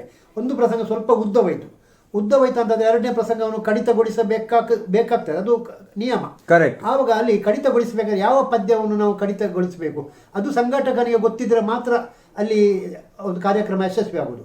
ಇಲ್ಲಂದರೆ ಭಾಗವತರು ಅವರು ಸಂಘಟಕರು ಹೇಳಿದಾಗಲ್ಲ, ಅವರು ಎಲ್ಲ ಪದ್ಯ ಅವರಿಗೆ ತೆಗಿಬೇಕಾದ್ರೆ ಅವರು ನಿರ್ಣಯ ತೆಗೆದುಕೊಳ್ಳುವುದಿಲ್ಲ. ಅವರು ಎಂತ ಮಾಡಬೇಕಿದ್ರೆ ಸಂಘಟಕರನ್ನ ಕೇಳ್ತಾರೆ, ಈಗ ಇಷ್ಟು ಹೊತ್ತಾಯ್ತು, ಈಗ 2 ಗಂಟೆ ಉಳಿಯುವುದು, ಕರ್ಣ ಪರ್ವಕ್ಕೆ 3 ಗಂಟೆ ಬೇಕು, ಈಗ ಹೇಗೆ ಮಾಡೋದು? ಆಗ ಸಂಘಟಕನಿಗೆ ಹೇಳಲಿಕ್ಕೆ ಗೊತ್ತಿರಬೇಕು. ಹಾಗಾದ್ರೆ ಒಂದು ಕೆಲಸ ಮಾಡುವ, ಅಲ್ಲಿ ಇಂಥ ಭಾಗವನ್ನು ಬಿಡುವ, ಇಂತಹ ಪದ್ಯವನ್ನು ಬಿಡುವ ಅಂತೇಳಿ ಹೇಳುವಷ್ಟು ಜ್ಞಾನ ಸಂಘಟಕನಿದ್ದರೆ ಕಾರ್ಯಕ್ರಮ ಯಶಸ್ವಿ ಆಗ್ತದೆ. ಈಗಿನ ಸಂಘಟಕರಿಗೆ ಏನಿಲ್ಲ, ಕೇವಲ ಒಂದು ಕಲಾವಿದರನ್ನು ಒಂದು ಬುಕ್ ಮಾಡಿ ಅವರನ್ನು ಇಂಥ ಪಾತ್ರ, ಇವರಿಗೆ ಇಂಥ ಪಾತ್ರ ಅಂತ ಹೇಳಿದರೆ ಸಂಘಟನೆ ಮುಗೀತಂತ ಅವರು ಭಾವಿಸ್ತಾರೆ. ಕೆಲವು ಸಲ ನಾವು ಒಂದು ಪಾತ್ರಕ್ಕೆ ಕಲಾವಿದರ ಮನೋಧರ್ಮವನ್ನು ಸಹ ನೋಡಿ ಆ ಪಾತ್ರ ಕೊಡಬೇಕಾಗ್ತದೆ. ಕರೆಕ್ಟ್. ಯಾಕೆಂದರೆ ಒಂದು ಸ್ತ್ರೀ ಪಾತ್ರದಲ್ಲೇ ಒಬ್ಬ ನೈಪುಣ್ಯತೆ ಸಾಧಿಸಿದವನಿಗೆ ನಾವು ಕೌರವನ ಪಾತ್ರ ಕೊಡಲಿಕ್ಕೆ ಆಗುವುದಿಲ್ಲ. ಅಲ್ಲಿ ಸ್ವರ ಇರಲಿ ಅಥವಾ ಅವರ ಮನೋಧರ್ಮ ಆ ಕೌರವನ ಪಾತ್ರಕ್ಕೆ ಪೂರಕವಾಗಿ ಇರುವುದಿಲ್ಲ. ಕರೆಕ್ಟ್. ಅದು ಸಂಘಟಕರಿಗೆ ತಿಳಿದಿರಬೇಕು. ಹಾಗೆ ಈಗ ಜಬ್ಬರ್ ಸಮರ್ ಅಂತ ಒಬ್ಬರು ಕಲಾವಿದರು, ಅವರಿಗೆ ನಾವು ಅಂಬೆ ಪಾತ್ರ ಕೊಟ್ಟರೆ ಅವರು ಅಂಬೆ ಪಾತ್ರ ಒಳ್ಳೆ ನಿರ್ವಹಿಸಬಹುದು. ಆದರೆ ಅಲ್ಲಿ ಅಂಬೆ ಪಾತ್ರ ಬೇಕಾದಂಥ ಪೂರಕವಾದ ಏನು ಅಂಶಗಳುಂಟು ಅದರಲ್ಲಿ ಸರಿಯಾಗಿ ಪ್ರಸ್ತುತಿ ಆಗುವುದಿಲ್ಲ. ಅದನ್ನು ಜಬ್ಬರ್ ಸಮರ್ ಅವರು ಒಪ್ತಾರೆ. ಅದು ಅಂಥ ಪಾತ್ರ ಈಗ ಜಬ್ಬರ್ ಸಮ ಅಂತ ಹೇಳಿಲ್ಲ, ಹಿರಿಯ ಕಲಾವಿದರು ಕೆಲವರು ಹೇಳಿಕೊಟ್ಟು ನಿಮಗೆ ಅಂಥ ಪಾತ್ರ ಹೇಳುವಾಗ ಅಂಥ ಪಾತ್ರ ಬೇಡ ಮಾರಾಯರು, ಅದು ನಮ್ಮ ಮನೋಧರ್ಮಕ್ಕೆ ಸರಿಯಾಗಿ ಹೋಗುವುದಿಲ್ಲ ಅಂತೇಳಿ. ಈಗ ಕುಂಬಳೆ ಸುಂದರರಾಯರಂಥವರಿಗೆ ನಾವು ಒಂದು ಹೊಸತನ ಮಾಡಬೇಕಂತೇಳಿ ಕೃಷ್ಣಸಂದ ಕೌರವ ಪಾತ್ರ ಕೊಟ್ಟರೆ ಹೇಗಾಗ್ತದೆ? ಹಾಗಂತೇಳಿ ಕೃಷ್ಣ ಪಾತ್ರದಲ್ಲಿ ಅತ್ಯಂತ ನೈಪುಣ್ಯತೆ ಹೊಂದಿದವರು ಕೌರವ ಪಾತ್ರವನ್ನು ಮಾಡ್ತಾರೆ, ಮಾಡುವುದಿಲ್ಲ ಅಂತ ಹೇಳುವುದಲ್ಲ. ಅವರು ಕೌರವ ಪಾತ್ರವನ್ನು ಅಷ್ಟೇ ಸಮರ್ಥವಾಗಿ ಮಾಡುವಷ್ಟು ಅವರಲ್ಲಿ ಪ್ರತಿಭೆ ಉಂಟು. ಆದರೂ ಅದು ಸಂಘಟಕ ನೋಡಬೇಕಾಗ್ತದೆ. ಕುಂಬಳೆಯವರಿಗೆ ಯಾವುದು ಕೊಡ್ಬೋದು, ಜೋಶಿಯವರಿಗೆ ಯಾವುದು ಕೊಟ್ಟರೆ ಒಳ್ಳೆಯದಾಗ್ತದೆ. ಹಾಗೆ ಪ್ರಸಂಗದ ಆಯ್ಕೆ, ಆ ಪ್ರಸಂಗದ ಆಯ್ಕೆಯಲ್ಲಿ ಎಷ್ಟು ಉಂಟು ಅಂತ ಸಹ ಸಂಘಟಕರಿಗೆ ಗೊತ್ತಿರಬೇಕು. ಯಾಕೆಂದರೆ ನಾವು ತಾಳ ಮಧ್ಯೆ ಹೇಳಿದ ಕೂಡ ಯಕ್ಷಗಾನದಾಗೆ ಅಲ್ಲ, ಅದರಲ್ಲಿ ಕೆಲವು ಪಾತ್ರವನ್ನು ನಾವು ಬಿಡ್ತೇವೆ. ಈಗ ಇಂದ್ರಜಿತು ಕಾಳಗ ನಿಜವಾಗಿ ಆಗಿರೋದು ಯಕ್ಷಗಾನದ ಪ್ರಸಂಗ, ಅಂದರೆ ಬಯಲಾಟದ ಪ್ರಸಂಗ. ಅದನ್ನು ತಾಳ ಮಧ್ಯೆಗೆ ತರ್ಬೋದು, ಅಂದರೆ ಅಲ್ಲಿ ಒಳ್ಳೆಯ ಉತ್ತಮವಾದಂಥ ವಾದಕ್ಕೆ ಅವಕಾಶ ಇದೆ. ಹಾಗಿದ್ದರೆ ಅಲ್ಲಿ ತರುವಾಗ ನಾವು ಅಲ್ಲಿ ಎಲ್ಲ ಪಾತ್ರವನ್ನು ತರಬೇಕಂತಿಲ್ಲ.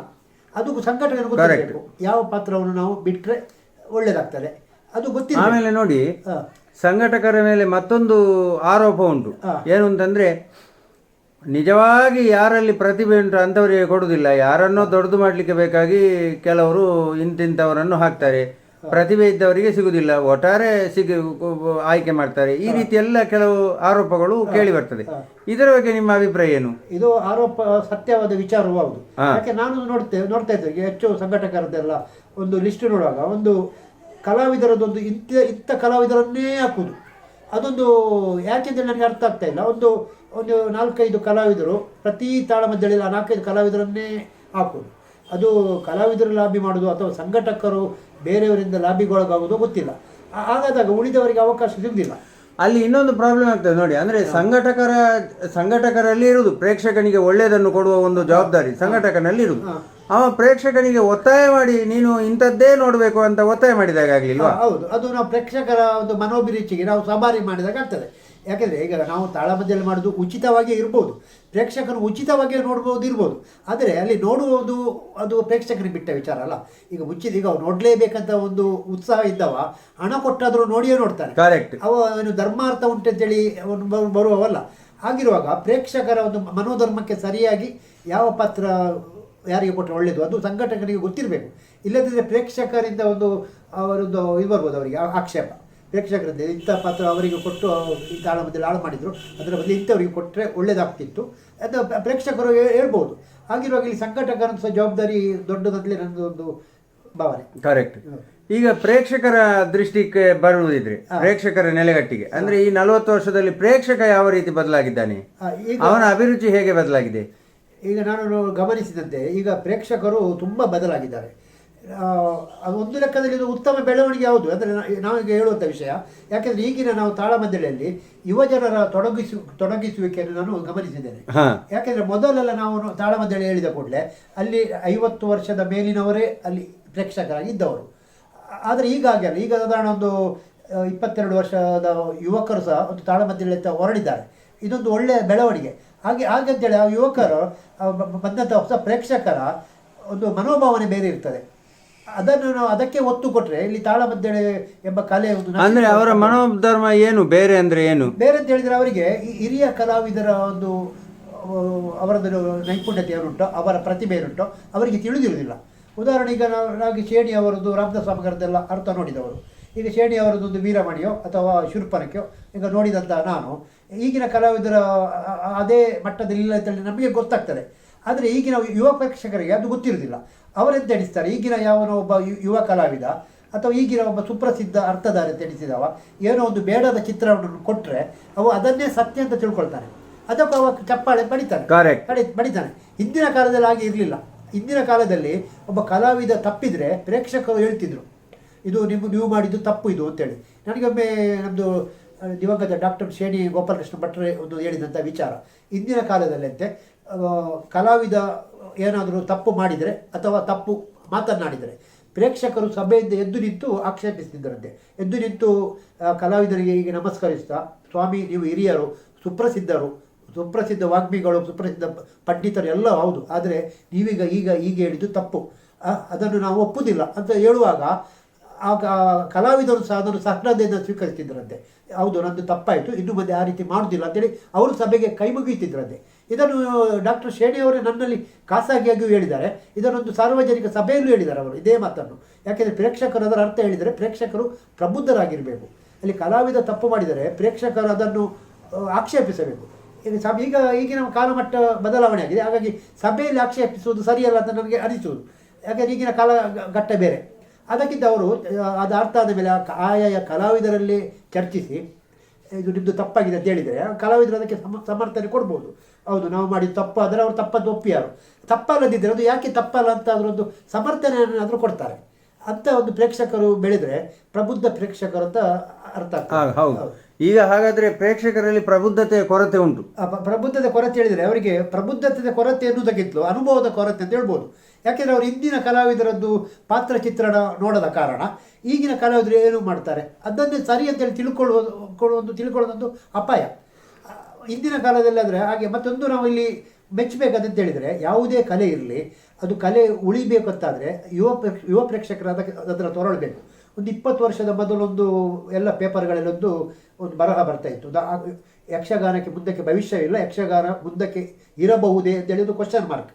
ಅಂದರೆ ಅದಕ್ಕೆ ಅರ್ಥ ಏನಂತ ಹೇಳಿದರೆ ಆವಾಗ ಯುವ ಜನರು ಅದಕ್ಕೆ ಯಕ್ಷಗಾನದ ಹತ್ರ ಹೊರಡ್ತಿರ್ಲಿಲ್ಲ. 50 ವರ್ಷದ ಮೇಲಿನವರು ಅಂತ ಹೇಳಿದೆ ನಾನು. ಈಗ 50 ವರ್ಷದ ಮೇಲಿನವರು ಮತ್ತೊಂದು 20 ವರ್ಷಗಳವರೆಗೆ ತಾಳಮದ್ದಳೆ ಆಟವನ್ನು ನೋಡುವಂಥ ಒಂದು ಆರೋಗ್ಯವನ್ನು ಅಥವಾ ಒಂದು ಮನಸ್ಸಮಾಧಾನ ಹೊಂದಿರ್ಬೋದು. ಮತ್ತೆ ಅವರು ಆರೋಗ್ಯದಿಂದಾಗಿ ಯಕ್ಷಗಾನದ ಬರದಿದ್ದರೆ ಆ ಒಂದು ವರ್ಗವೇ ಹೋಯಿತು. ಹಾಗಾಗಿ ಹೊಸ ಪ್ರೇಕ್ಷಕರು ಬಂದರೆ ಆಗಿಲ್ಲ. ಯುವ ಪ್ರೇಕ್ಷಕರು ಬಂದರೆ ಈಗ 22 ವರ್ಷದಿಂದ 25 ವರ್ಷ ಪ್ರೇಕ್ಷಕರು ಬಂದರೆ ಅವರೊಂದು ಸಾಧಾರಣ 60 ವರ್ಷದವರಿಗೆ ಅವರು ಯಕ್ಷಗಾನವನ್ನು ಅಳಿವಿಲ್ಲ. ಹಾಗೆ ಯುವ ಪ್ರೇಕ್ಷಕರು ಬರಬೇಕು.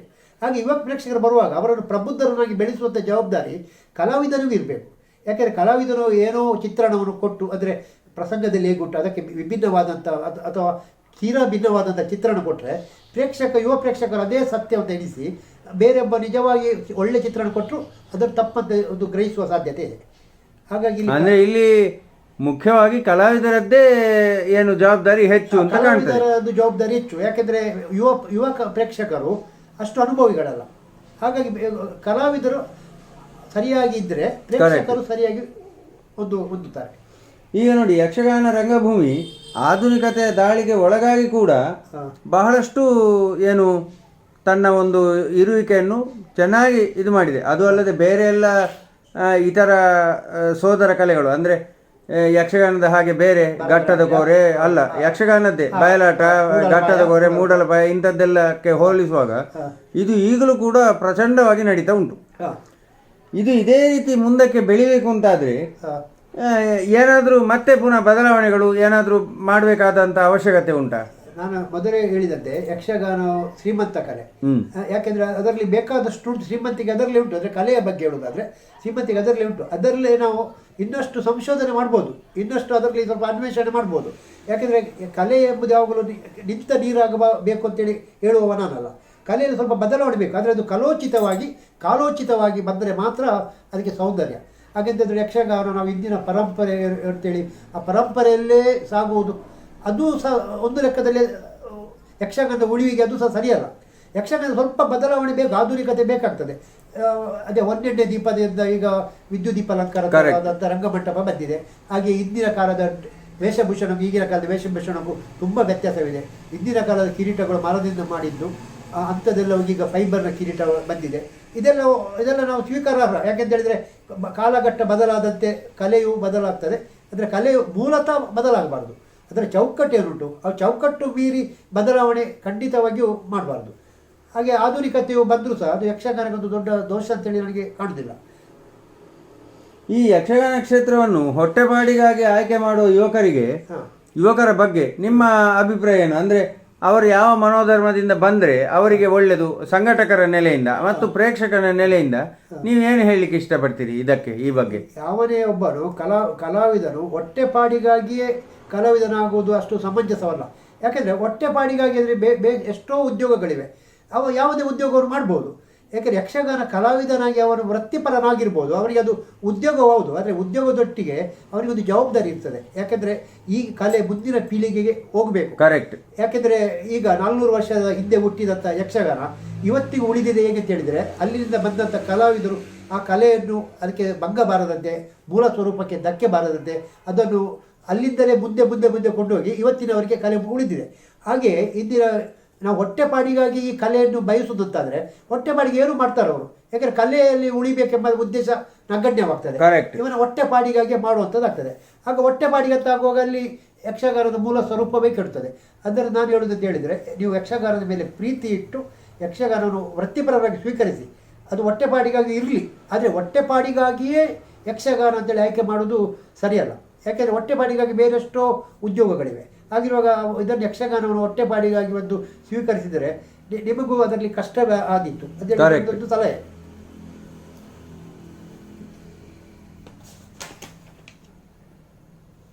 ಪುರಾಣೇತರ ಪ್ರಸಂಗಗಳು ಯಕ್ಷಗಾನಕ್ಕೆ ಪೂರಕವೇ ಅಥವಾ ಮಾರಕವೇ? ಪುರಾಣೇತರ ಪ್ರಸಂಗಗಳು ಯಕ್ಷಗಾನಕ್ಕೆ ಮಾರಕವಲ್ಲ. ಅದು ಒಂದರ್ಥದಲ್ಲಿ ಅದನ್ನು ಪೂರಕವಂತ ಸಹ ಹೇಳ್ಬೋದು. ಯಾಕೆಂದರೆ ಪುರಾಣೇತರ ಪ್ರಸಂಗ ಅಂತ ಹೇಳಿದರೆ ನಾವು ಹೇಳೋದು ಕಾಲ್ಪನಿಕ ಪ್ರಸಂಗಗಳು. ಈಗ ಗೆಜ್ಜೆದ ಪೂಜೆ, ಕಾಡಮಲ್ಲಿಗೆ, ಹಾಗೆ ನಾಗಶ್ರೀ, ಬಡಗಿನಲ್ಲಿ ನಾಗಶ್ರೀ, ಭಾನು ತೇಜಸ್ವಿ ಮುಂತಾದ ಕಾಲ್ಪನಿಕ ಪ್ರಸಂಗಗಳು. ಆದರೆ ಈ ಕಾಲ್ಪನಿಕ ಪ್ರಸಂಗಗಳು ಯಕ್ಷಗಾನಕ್ಕೆ ತರುವುದರಲ್ಲಿ ಯಾವುದೇ ತಪ್ಪಿಲ್ಲ ಅಂತೇಳಿ ನನ್ನೊಂದು ಭಾವನೆ. ಆದರೆ ಇದನ್ನು ಮೊದಲೇ ಹೇಳ್ತೇನೆ, ಇದನ್ನು ಕೇವಲ ವೃತ್ತಿಪರ ಮೇಳಗಳು, ಅಂದರೆ ವ್ಯಾವಸಾಯಿಕದಲ್ಲಿ ವ್ಯವಹಾರವನ್ನೇ ಉದ್ದೇಶವಾಗಿಟ್ಟುಕೊಂಡ ವೃತ್ತಿ ಮೇಳಗಳಿಗೆ ಮಾತ್ರ ಇದು ಅನ್ವಯ, ಬಯಲಾಟದ ಮೇಳಗಳಿಗಲ್ಲ. ಬಯಲಾಟದ ಮೇಳಗಳು ಪುರಾಣೇತರ ಪ್ರಸಂಗವನ್ನು ಮಾಡಲೇಬಾರದು. ಯಾಕೆಂದರೆ ಅದು ಬಯಲಾಟ ಹೇಳಿದರೆ ಹರಕೆಗೆ ಆಗಿ ಅಥವಾ ದೇವರ ಒಂದು ಸನ್ನಿಧಿಯಿಂದಲೇ ಹೊರಡುವಂಥದ್ದು. ಹೇಳುವಾಗ ದೇವರಿಗೆ ಸಂಬಂಧಪಟ್ಟ ಕಥೆ ಅಲ್ಲಿ ಬರಬೇಕು. ಕಟೀಲು ಮೇಳ, ಮಂದರ್ತಿ ಮೇಳ, ಇಂತಹ ಮೇಳಗಳೆಲ್ಲ ದೇವರ ಹೆಸರಿನಲ್ಲಿ ಹೊರಡುವಾಗ ಅಲ್ಲಿ ನಾವು ಆದಷ್ಟು ಪುರಾಣೇತರ ಪ್ರಸಂಗಗಳಿಗೆ ಅವಕಾಶ ಕೊಡಬಾರ್ದು. ಹಾಗೆಂತೇಳಿ ಈಗ ಡೇರೆ ಮೇಳಗಳು ಒಂದು ಪುರಾಣೇತರ ಪ್ರಸಂಗವನ್ನು ಮಾಡಿದರೆ ತಪ್ಪಲ್ಲ. ಯಾಕೆಂದರೆ ಡೇರೆ ಮೇಳಕ್ಕೂ ಒಂದು ಅನಿವಾರ್ಯವಾದಂಥ ಇಂತಿಷ್ಟೇ ಖರ್ಚು ವೆಚ್ಚಗಳು ಇರ್ತವೆ. ಅದನ್ನು ಸರಿದೂಗಿಸಿಕೊಂಡು ಹೋಗ್ಬೇಕಂತಂದರೆ ಅವರಿಗೆ ಕಾಂಟ್ರಾಕ್ಟ್ ಸಿಗಬೇಕು. ಕಾಂಟ್ರಾಕ್ಟ್ ಸಿಗದಿದ್ದರೆ ಯಾವುದೇ ಮೇಳವು ಉಳಿಯುವುದಿಲ್ಲ. ಯಾಕೆಂದರೆ ಈಗಿನ ಇದರ ಧಾರಣೆಯಲ್ಲಿ ಒಂದು ಮೇಳಕ್ಕೆ, ಡೇರೆ ಮೇಳಕ್ಕೆ 75,000 to 80,000 ವೀಳ್ಯ ತಗೊಳ್ತಾರೆ ಅವರು. ಅಷ್ಟು ವೀಳ್ಯ ತಗೊಳ್ಳುವಾಗ ಅಲ್ಲಿ ಪ್ರೇಕ್ಷಕರು ಅಷ್ಟೇ ಸಂಖ್ಯೆಯಲ್ಲಿ ಬಂದರೆ ಮಾತ್ರ ಕಾಂಟ್ರಾಕ್ಟ್ ತಗೊಂಡವನಿಗೋ ಅಥವಾ ಮೇಳದ ಯಜಮಾನನಿಗೋ ಲಾಭವಾದೀತು. ಅದು ಬಿಟ್ಟು ಇವನು ಪೌರಾಣಿಕವನ್ನೇ ಪ್ರಸಂಗವನ್ನೇ ಆಡಬೇಕೆಂಬ ಒಂದು ಆಶಯಕ್ಕೆ ಒಳಪಟ್ಟರೆ ಅಲ್ಲಿ ಕಲೆಕ್ಷನ್ ಆಗದಿದ್ದರೆ 1-2 ದಿವಸ ಲಾಸ್ ಮಾಡಿ ಅವರು ಮೇಳ ನಡೆಸ್ಬೋದು. 6 ತಿಂಗಳವರೆಗೆ ಲಾಸ್ ಅಂತಂದರೆ ಮುಂದೆ ಯಾವ ಮೇಳವೂ ಉಳಿಲಿಕ್ಕಿಲ್ಲ. ಅದಕ್ಕಾಗಿ ಪುರಾಣೇತರ ಪ್ರಸಂಗವನ್ನು ಹಾಕ್ಬೋದು, ಆದರೆ ಅದರಲ್ಲಿ ಒಂದು ಆಲೋಚನೆ ಮಾಡಬೇಕು. ಪುರಾಣೇತರ ಪ್ರಸಂಗಗಳು ಯಕ್ಷಗಾನದ ಚೌಕಟ್ಟಿಗೆ ಹೊಂದುವಂತಿರಬೇಕು. ಯಕ್ಷಗಾನದ ಮೂಲ ಚೌಕಟ್ಟನ್ನು ಹೊಂದದೆ ನಾವು ಪುರಾಣೇತರ ಪ್ರಸಂಗಗಳನ್ನು ಹಾಕುವುದರಲ್ಲಿ ಅರ್ಥ ಇಲ್ಲ. ಈಗ ಉದಾಹರಣೆ ಹೇಳುವುದಂತಾದರೆ ಈಗ ಗಾಂಧೀಜಿಯ ಕತೆ, ಗಾಂಧೀಜಿಯ ಸ್ವಾತಂತ್ರ್ಯ ಪೂರ್ವ ಚಳವಳಿಯ ಕಥೆಯನ್ನು ನಾವು ಯಕ್ಷಗಾನ ರಂಗಕ್ಕೆ ತಂದರೆ ಅದು ಒಂದು ದೊಡ್ಡ ದೋಷವಾಗ್ತದೆ. ಯಾಕೆಂದರೆ ಅದು ಯಕ್ಷಗಾನವೇ ಅಲ್ಲ ಅದು. ಈಗ ನಾವು ಗಾಂಧೀಜಿಯನ್ನು ಯಕ್ಷಗಾನಕ್ಕೆ ಹೇಗೆ ತರುವುದು?